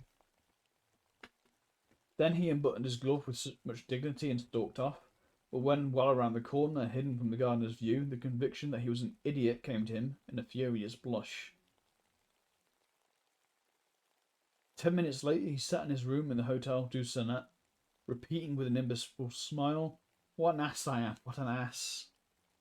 An hour later found him in the same chair, in the same position, his hat and gloves still on, his stick in his hand, but he was silent, apparently lost in contemplation of his boot toes, and his smile was less imbecile and even a bit retrospective. "Oh, hey Judas, I didn't know you'd come in. Hope you're doing well." About 5 o'clock that afternoon, the little sad-eyed woman who fills the position of concierge at the Hotel du Sonnet held up her hands in amazement to see a wagon load of flower-bearing shrubs draw up before the doorway. She called Joseph, the intemperate garçon, who, while calculating the value of the flowers in petit verre, gloomily disclaimed any knowledge as to the destination.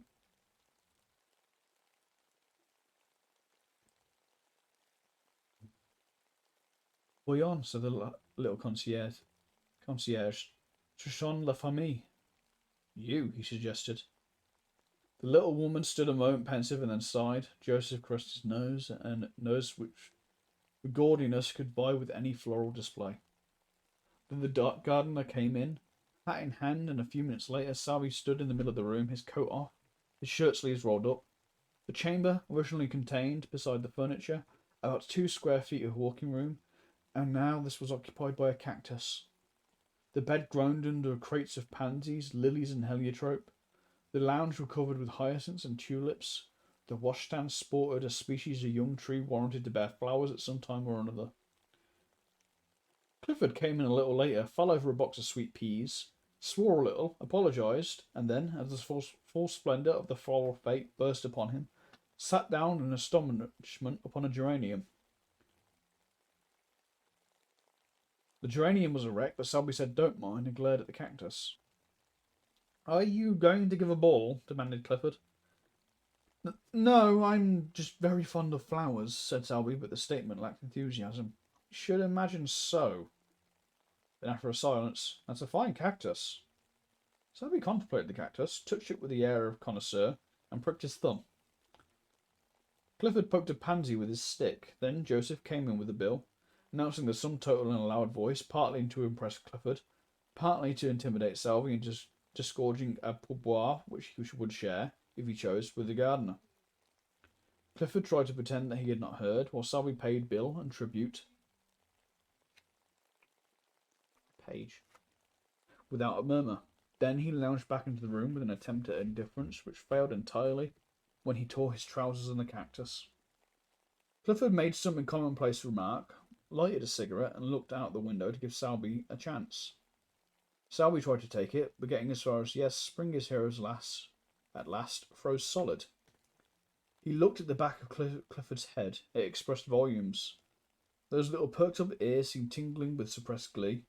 He made a desperate effort to master the situation, and jumped up to reach for some Russian cigarettes as an incentive to conversation, but was foiled by the cactus, to whom again he fell prey. The last straw was added. "Damn the cactus!" His observation was wrung from Selby against his will, against his own instinct of self-preservation, but the thorns on the cactus were long and sharp, and at their repeated prick his pent-up wrath escaped. It was too late now. It was done, and Clifford had wheeled around. "See here, Selby, why the deuce did you buy these flowers?" "I'm fond of them," said Selby. "And what are you going to do with them? You can't sleep here." "I'm gonna..." Because, thank you, plenty. I am, however, going to breathe my water because I'm very parched.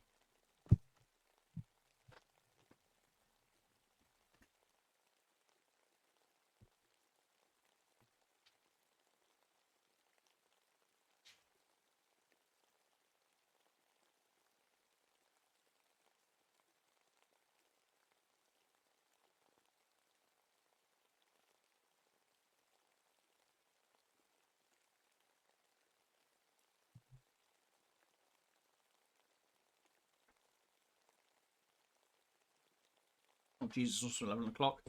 Oops. Where did I get to?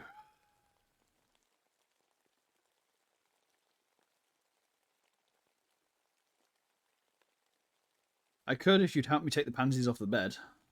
"Where can you put them? Couldn't I give them to the concierge?" As soon as he said it, he regretted it. What in heaven's name would Clifford think of him? He had heard the amount of the bill. Would he believe that he had invested in these luxuries as a timid declaration to his concierge? Or would the Latin Quarter comment upon it in their own brutal fashion? He dreaded ridicule, and he knew Clifford's reputation. Then someone knocked. Selby looked at Clifford with a hunted expression which touched the old man's heart. It was a confession and at the same time a supplication. Clifford jumped on, threaded his way through the floral labyrinth, and putting an eye to the crack of the door, said, "Who the devil is it?"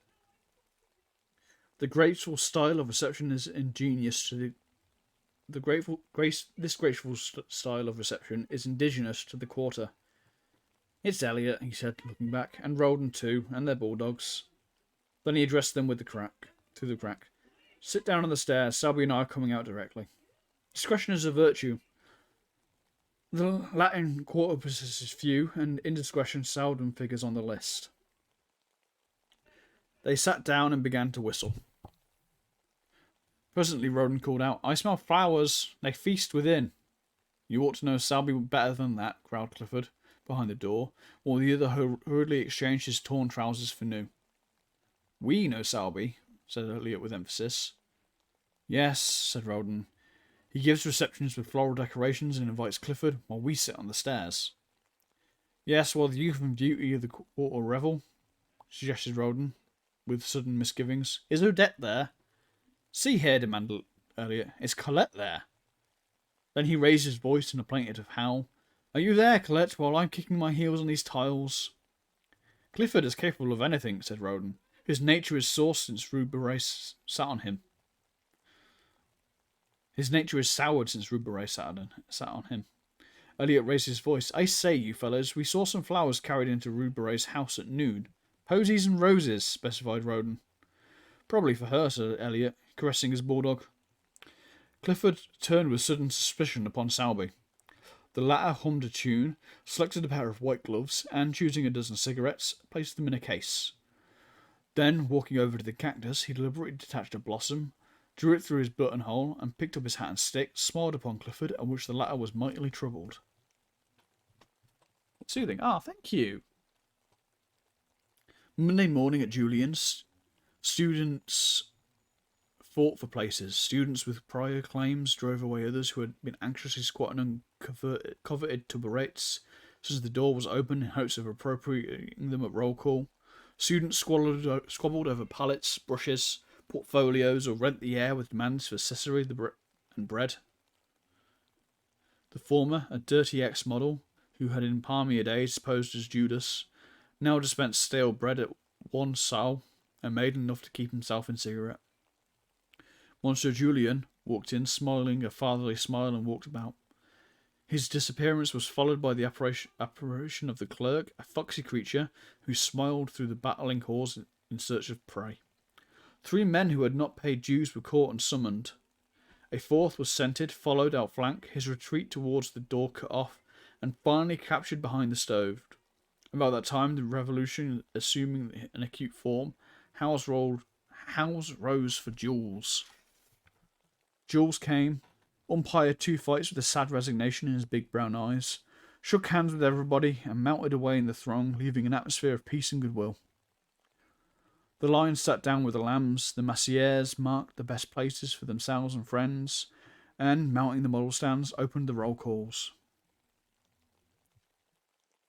The word was passed. "They begin with C this week." They did. Clisson. Clisson jumped like a flash and marked his name on the floor in chalk before a front seat. Caron. Caron galloped away to secure his place. Bang went an easel. "Nom à Dieu" in French. Where in hell are you going?" In English. Crash.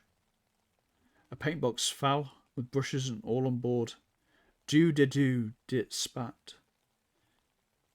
A blow, a short rush, a clinch and a scuffle, and the voice of the Messier, stern and reproachful. "Cochon." Then the roll call was resumed. "Clifford." The Massier paused and looked upon, one finger between the leaves of the ledger. "Clifford?" Clifford was not there. He was about 3 miles away in a direct line of every instant increasing the distance. Not that he was walking fast, on the contrary, he was strolling with that leisurely gait peculiar to himself. Elliot was beside him, and the 2 bulldogs covered the rear. "Begone. I see you." Oh, wait. That should be banned. Yeah.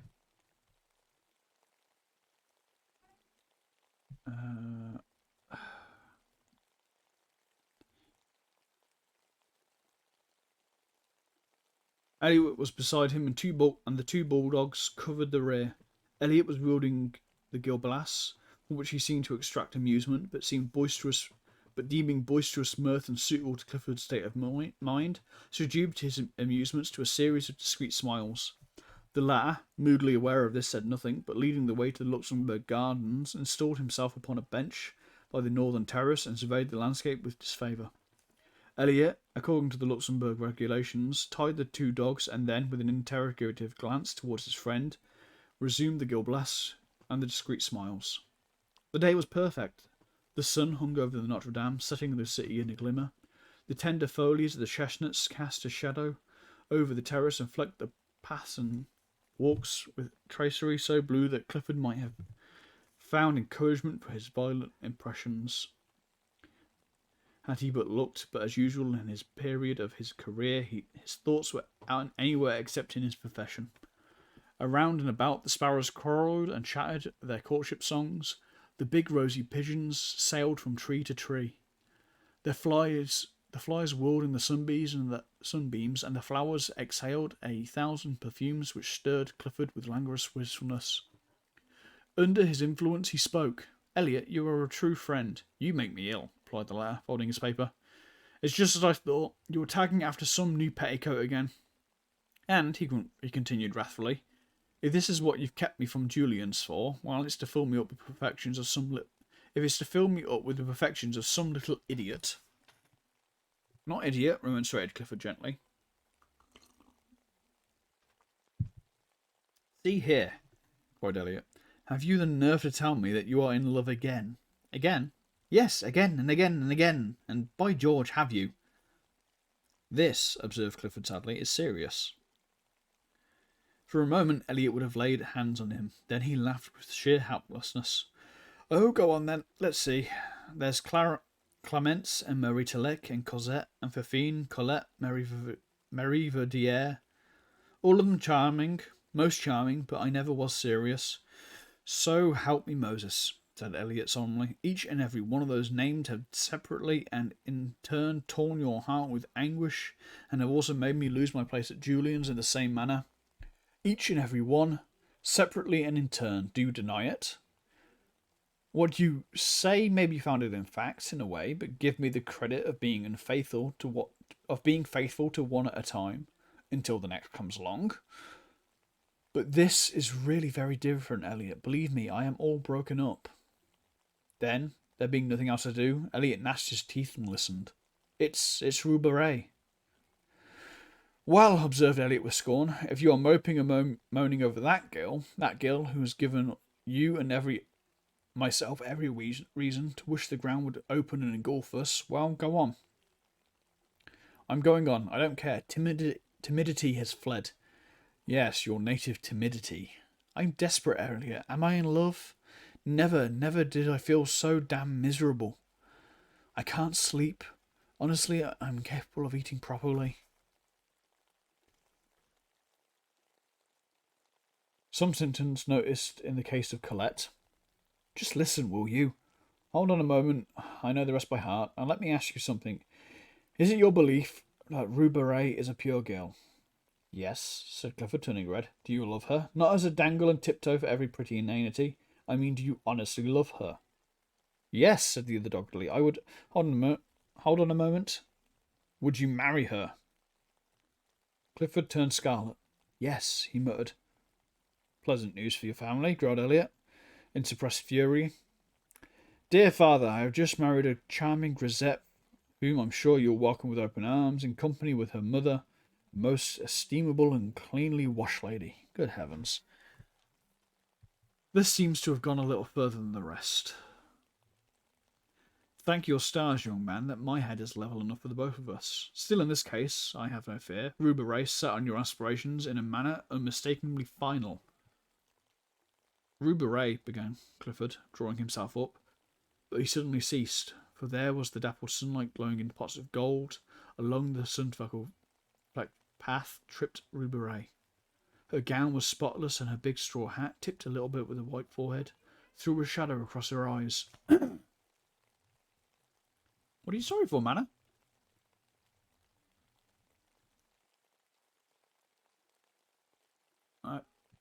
Did something happen? Elliot stood up and bowed. Clifford removed his head covering with an air so plaintive, so appealing, so utterly humble, that Rue Beret smiled. The pain was delicious, and when Clifford, incapable of sustaining himself on his legs from sheer astonishment, toppled slightly, she smiled again in spite of herself. "Oh, don't worry about it." A few moments later, she took a chair on the terrace and, drawing a book from her music roll, turned the pages, found the place, and then, placing it open downwards in her lap, sighed a little, smiled a little, and looked out over the city. She had entirely forgotten Vauxhall Clifford. After a while, she took up the book again, but instead of reading, began to adjust a rose in her corsage. The rose was big and red. It glowed like fire there over her heart, and like fire it warmed her heart, now fluttering under the silken petals. Rue Beret sighed again. She was very happy. The sky was so blue, the air so soft and perfumed, the sunshine so caressing, and her heart sang within her, sang to the rose in her breast. This is what it sang, out of the throng of passers-by, out of the world of yesterday. Out of the millions passing, one has turned aside to me. So her heart sang under his rose on her breast. Then 2 big mouse-coloured pigeons came whistling by and alighted on the terrace, where they bowed and strutted and bobbed and turned until Rue Beret laughed in delight, and looked up, beheld Clifford before her. His hat was in his hand, and his face was wreathed in a series of appealing smiles, which would have touched the heart of a Bengal tiger. For an instant, Rue Beret frowned. Then she looked curiously at Clifford. Then, when she saw the resemblance between his bows and the bobbing pigeons, in spite of herself, her lips parted in the most bewitching laugh. Was this Rue Beret? She changed, so changed that she did not know herself, but oh, that song in her heart which drowned all else, which trembled on her lips, struggled for utterance, which rippled forth and laughed at nothing, at a strutting pigeon, at Mr. Clifford. And you think, because I returned the salute of the students in the quarter, that you may have received, in particular, as a friend? I do not know you, monsieur, but vanity is a man's other name. Be content, monsieur Vanity.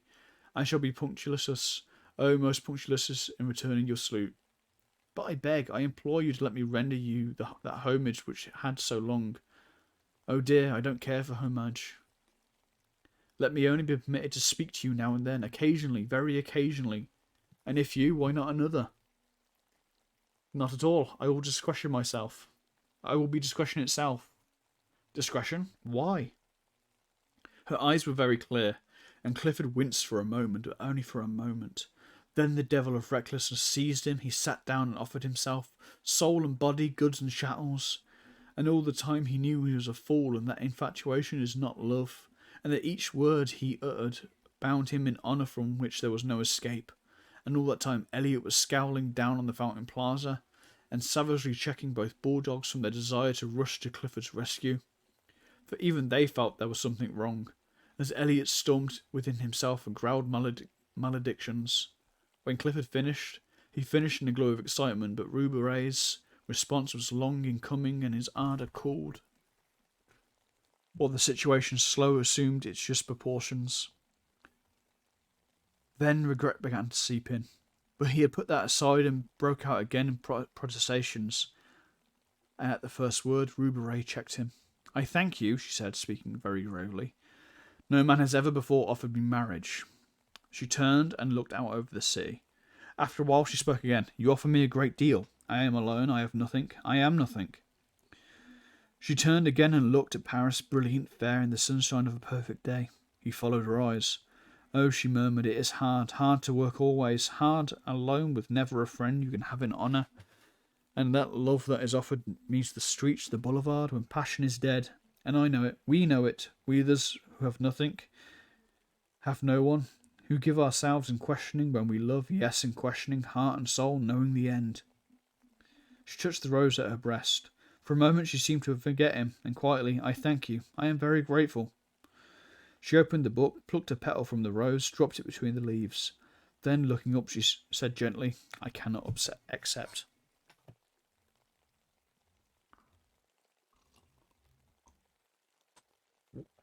Ugh.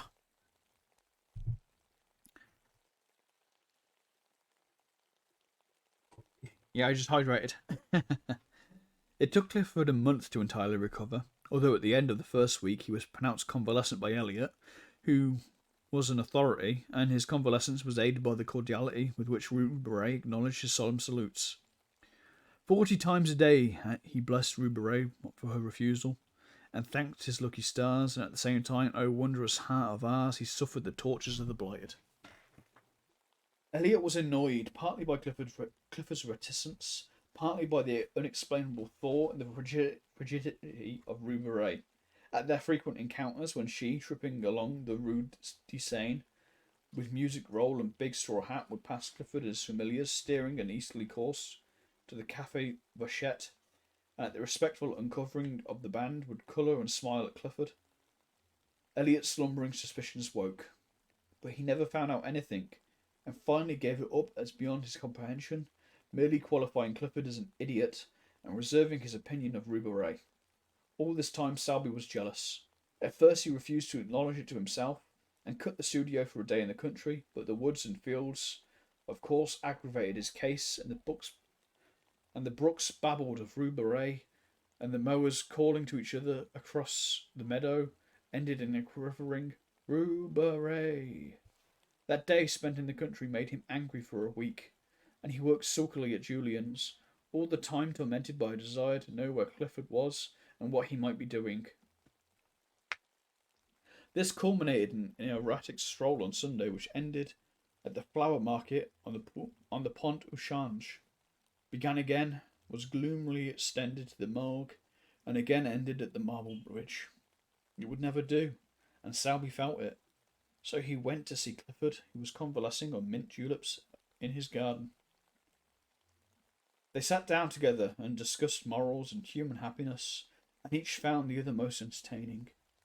Only Selby failed to pump Clifford, to the other's unfeigned amusement, but the juleps spread barn on the sting of the jealousy, and trickled hope to the blighted. And when Selby said he must go, Clifford went too, and when Selby, not to be outdone, insisted on accompanying Clifford back to his door, Clifford determined to see Selby back halfway, and then, finding it hard to part, they decided to dine together and flit. To flit, a verb applied to Clifford's nocturnal prowls, expressed perhaps as well as anything the gaiety proposed. Dinner was ordered at Mignon's, and while Selby interviewed the chef, Clifford kept a fatherly eye on the butler. The dinner was a success, or was of the sort generally termed a success. Toward the dessert, Selby heard someone say at a great distance, "Kid Selby, drunk as a lord." A group of men passed near them. It seemed to him that he shook hands and laughed a great deal, and that everyone was very witty. There was Clifford opposite, swearing undying confidence in his chum Selby. And there seemed to be others there, either seated beside them or continually passing with a swish of skirts on the polished floor. The perfume of roses, a rustle of fans, the touch of rounded arms, and the laughter grew vaguer and vaguer. The room seemed enveloped in mist. Then all in a moment each object stood out painfully distinct. Only forms and visages were distorted and voices piercing. He drew himself up, calm, grave for the moment, master of himself but very drunk. He knew he was drunk, and was as guarded and alert, as keenly suspicious of himself as he would have been of a thief at his elbow. His self-command enabled Clifford to shake his head safely under some running water, and repair to the street considerably the worse for wear, but never suspecting that his companion was drunk. For a time he kept his self-command. His face was only a bit paler, a bit tighter than usual. He was only a trifle slower and more fastidious in his speech. It was midnight when he left Clifford's peaceful slumbering in somebody's armchair, with a long suede glove dangling on his hand and a plumy boa twisted about his neck to protect his throat from draughts.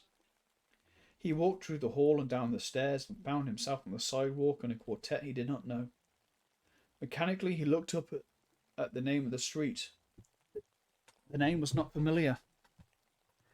He turned and steered his course towards some lights clustered at the end of the street. They proved farther away than he had anticipated, and after a long quest he came to the conclusion that his eyes had been mysteriously removed from their proper place, and had been reset on either side of his head like those of a bird.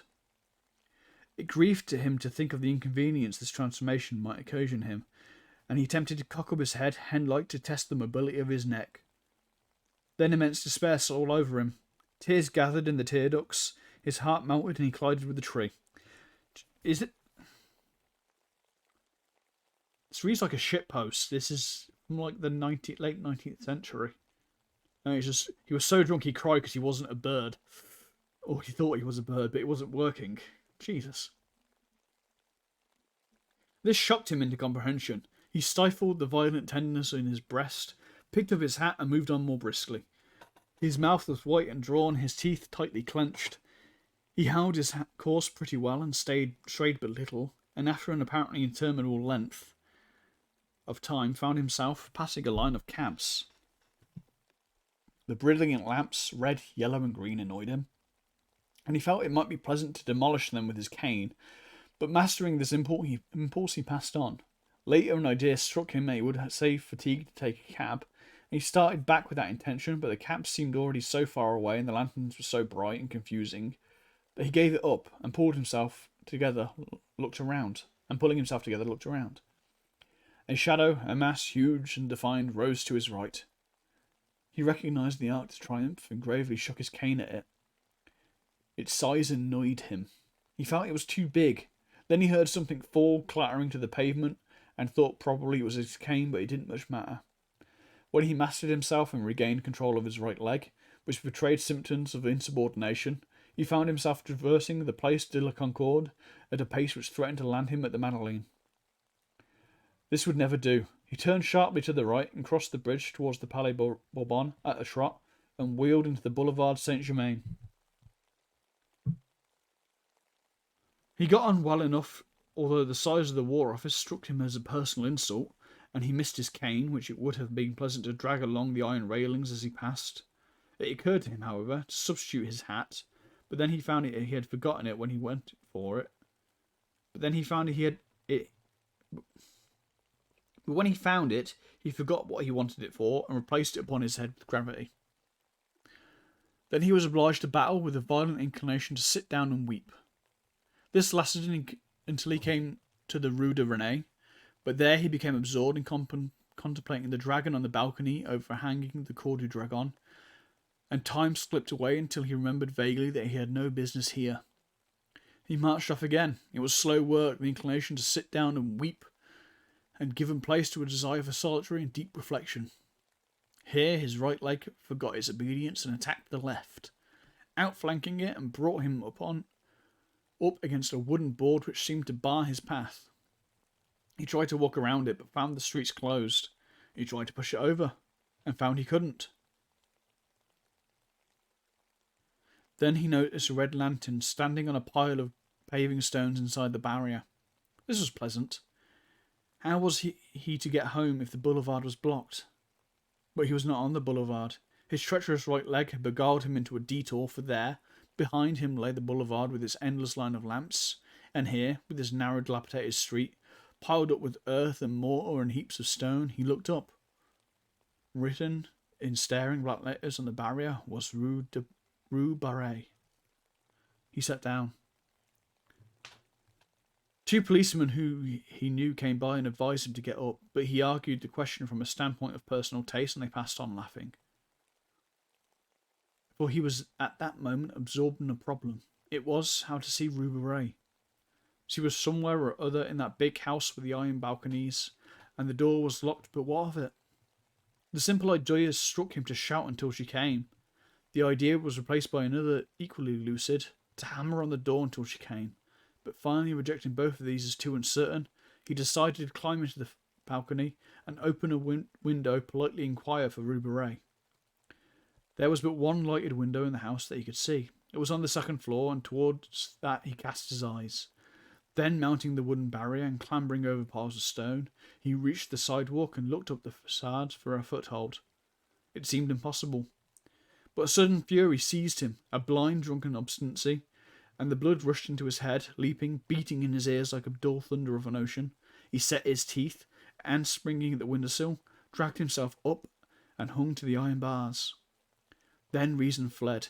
There surged in his brain, and the sound of many voices. His heart leaped up, beating a mad tattoo, and gripping at cornice and ledge, he worked his way along the facade, clung to pipes,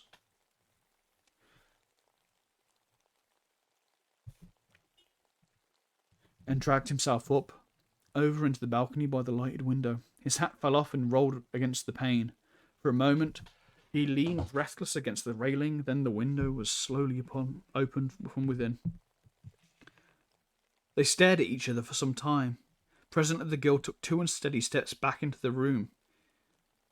He saw her face, all crimson now. He saw her sink into a chair by the lamplit table, and without a word he followed her into the room, closing the big door-like panes behind him. Then they looked at each other in silence. The room was small and white. Everything was white about it. The curtained bed, the little washstand in the corner, the bare walls, the china lamp, and his own face. He had known it, but the face and neck of Rue were surging in the colour that dyed the blossoming rose tree that was on the hearth beside her. It did not occur to him to speak. She seemed not to expect it. His mind was struggling with impressions of the room, the whiteness, the extreme purity of everything occupied him, began to trouble him. His eyes became accustomed to the light. Other objects grew from the surroundings and took their places in the circle of lamplight. There was a piano and a coal scuttle and a little iron trunk and a bathtub. Then there was a row of wooden pegs against the door, with a white chintz curtain covering the clothes underneath. On the bed lay an umbrella and a big hat, and on the table a music roll unfurled, an inkstand and sheets of rule paper. Behind him stood a wardrobe faced with a mirror, but somehow he did not care to see his own face just then. He was sobering. The girl looked at him without a word. Her face was expressionless, yet the lips at times trembled almost imperceptibly. Her eyes, so wonderfully blue in the daylight, seemed dark and soft as velvet, and the colour on her neck deepened and whitened with every breath. She seemed smaller and more slender than when he had seen her in the street, and there was something in the curve of her cheek almost infantine. When at last he turned and caught his own reflection in the mirror, a shock passed through him, as though he had seen a shameful thing, and his clouded mind and his clouded thoughts grew clearer. For a moment their eyes met. Then he sought the floor. His lips tightened, and he struggled within his the struggle within him bowed his head and stained every nerve to breaking. And now it was over, for the voice within had spoken. He listened, dully interested, but already knowing the end. Indeed, it little mattered. The end would always be the same for him. He understood now. Always the same for him, and he listened, dully interested, to a voice which grew within him. After a while he stood up, and she rose at once, one small hand resting on the table. Presently he opened the window, picked up his hat, and shut it again. Then he went over to the rosebush and touched the blossoms with his face. One was standing in a glass of water on the table, and mechanically the girl drew it out, pressed it with her lips, and laid it on the table beside him. He took it without a word, and crossing the room opened the door. The landing was dark and silent, but the girl lifted the lamp and glided past him, slipped down the polished stairs to the hallway. Then, unchaining the bolts, she drew open the iron wicket. Through this he passed with his rose. And that's The King in Yellow.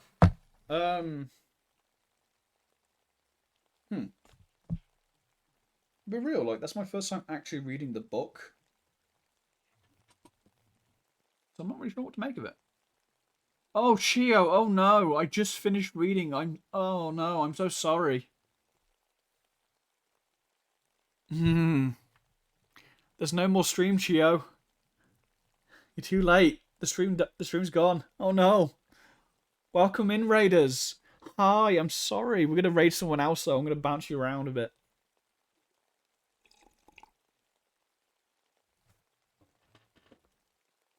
I'm so sorry, Chio. The last 2 or 3 stories were just what's the word I'm looking for? Straight romances. Which isn't what I expected, but they were very nice and pleasant. Very flowery. Dan the Ninja Man is now following. Thank you for the follow, Dan. To Cheers Raiders. Well, if you're that interested, I will be putting up on with the others onto YouTube. So there is the VODs that'll be there. If you ever want to listen to me read a story to you. Yes. Which reminds me, I'm probably going to be like sorting out my YouTube tomorrow and get some stuff uploaded onto it.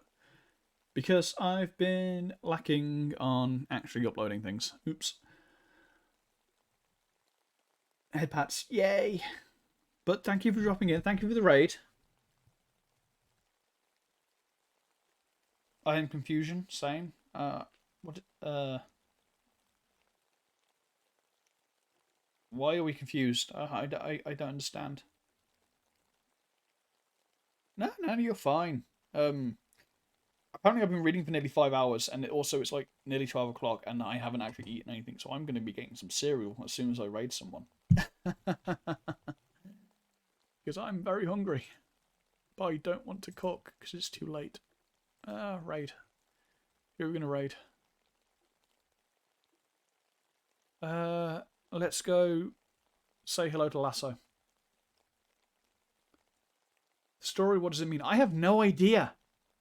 I don't know. Considering this was meant to be about a play that drives people insane, I don't even know what the last 3 were just regular romance story.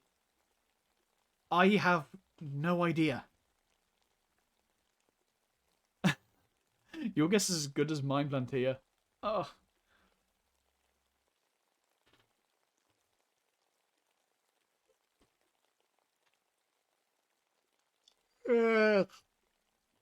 So what we're going to do is I'm going to quickly... who is actually streaming right now?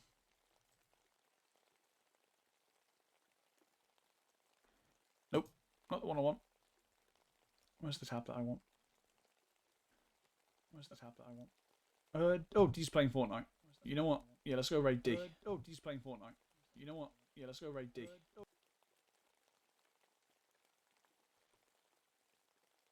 Oh, did I enable subscriber only mode? Oops. Didn't mean to press that. Anyway, let's go raid D replay. Who is playing Fortnite currently?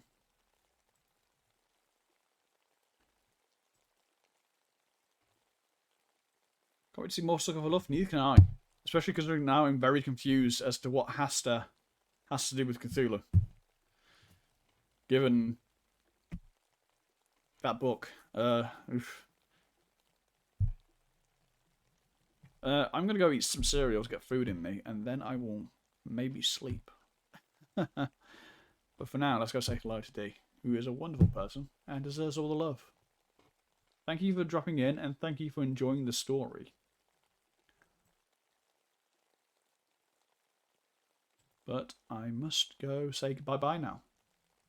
Take care of yourself. I shall. I will do that.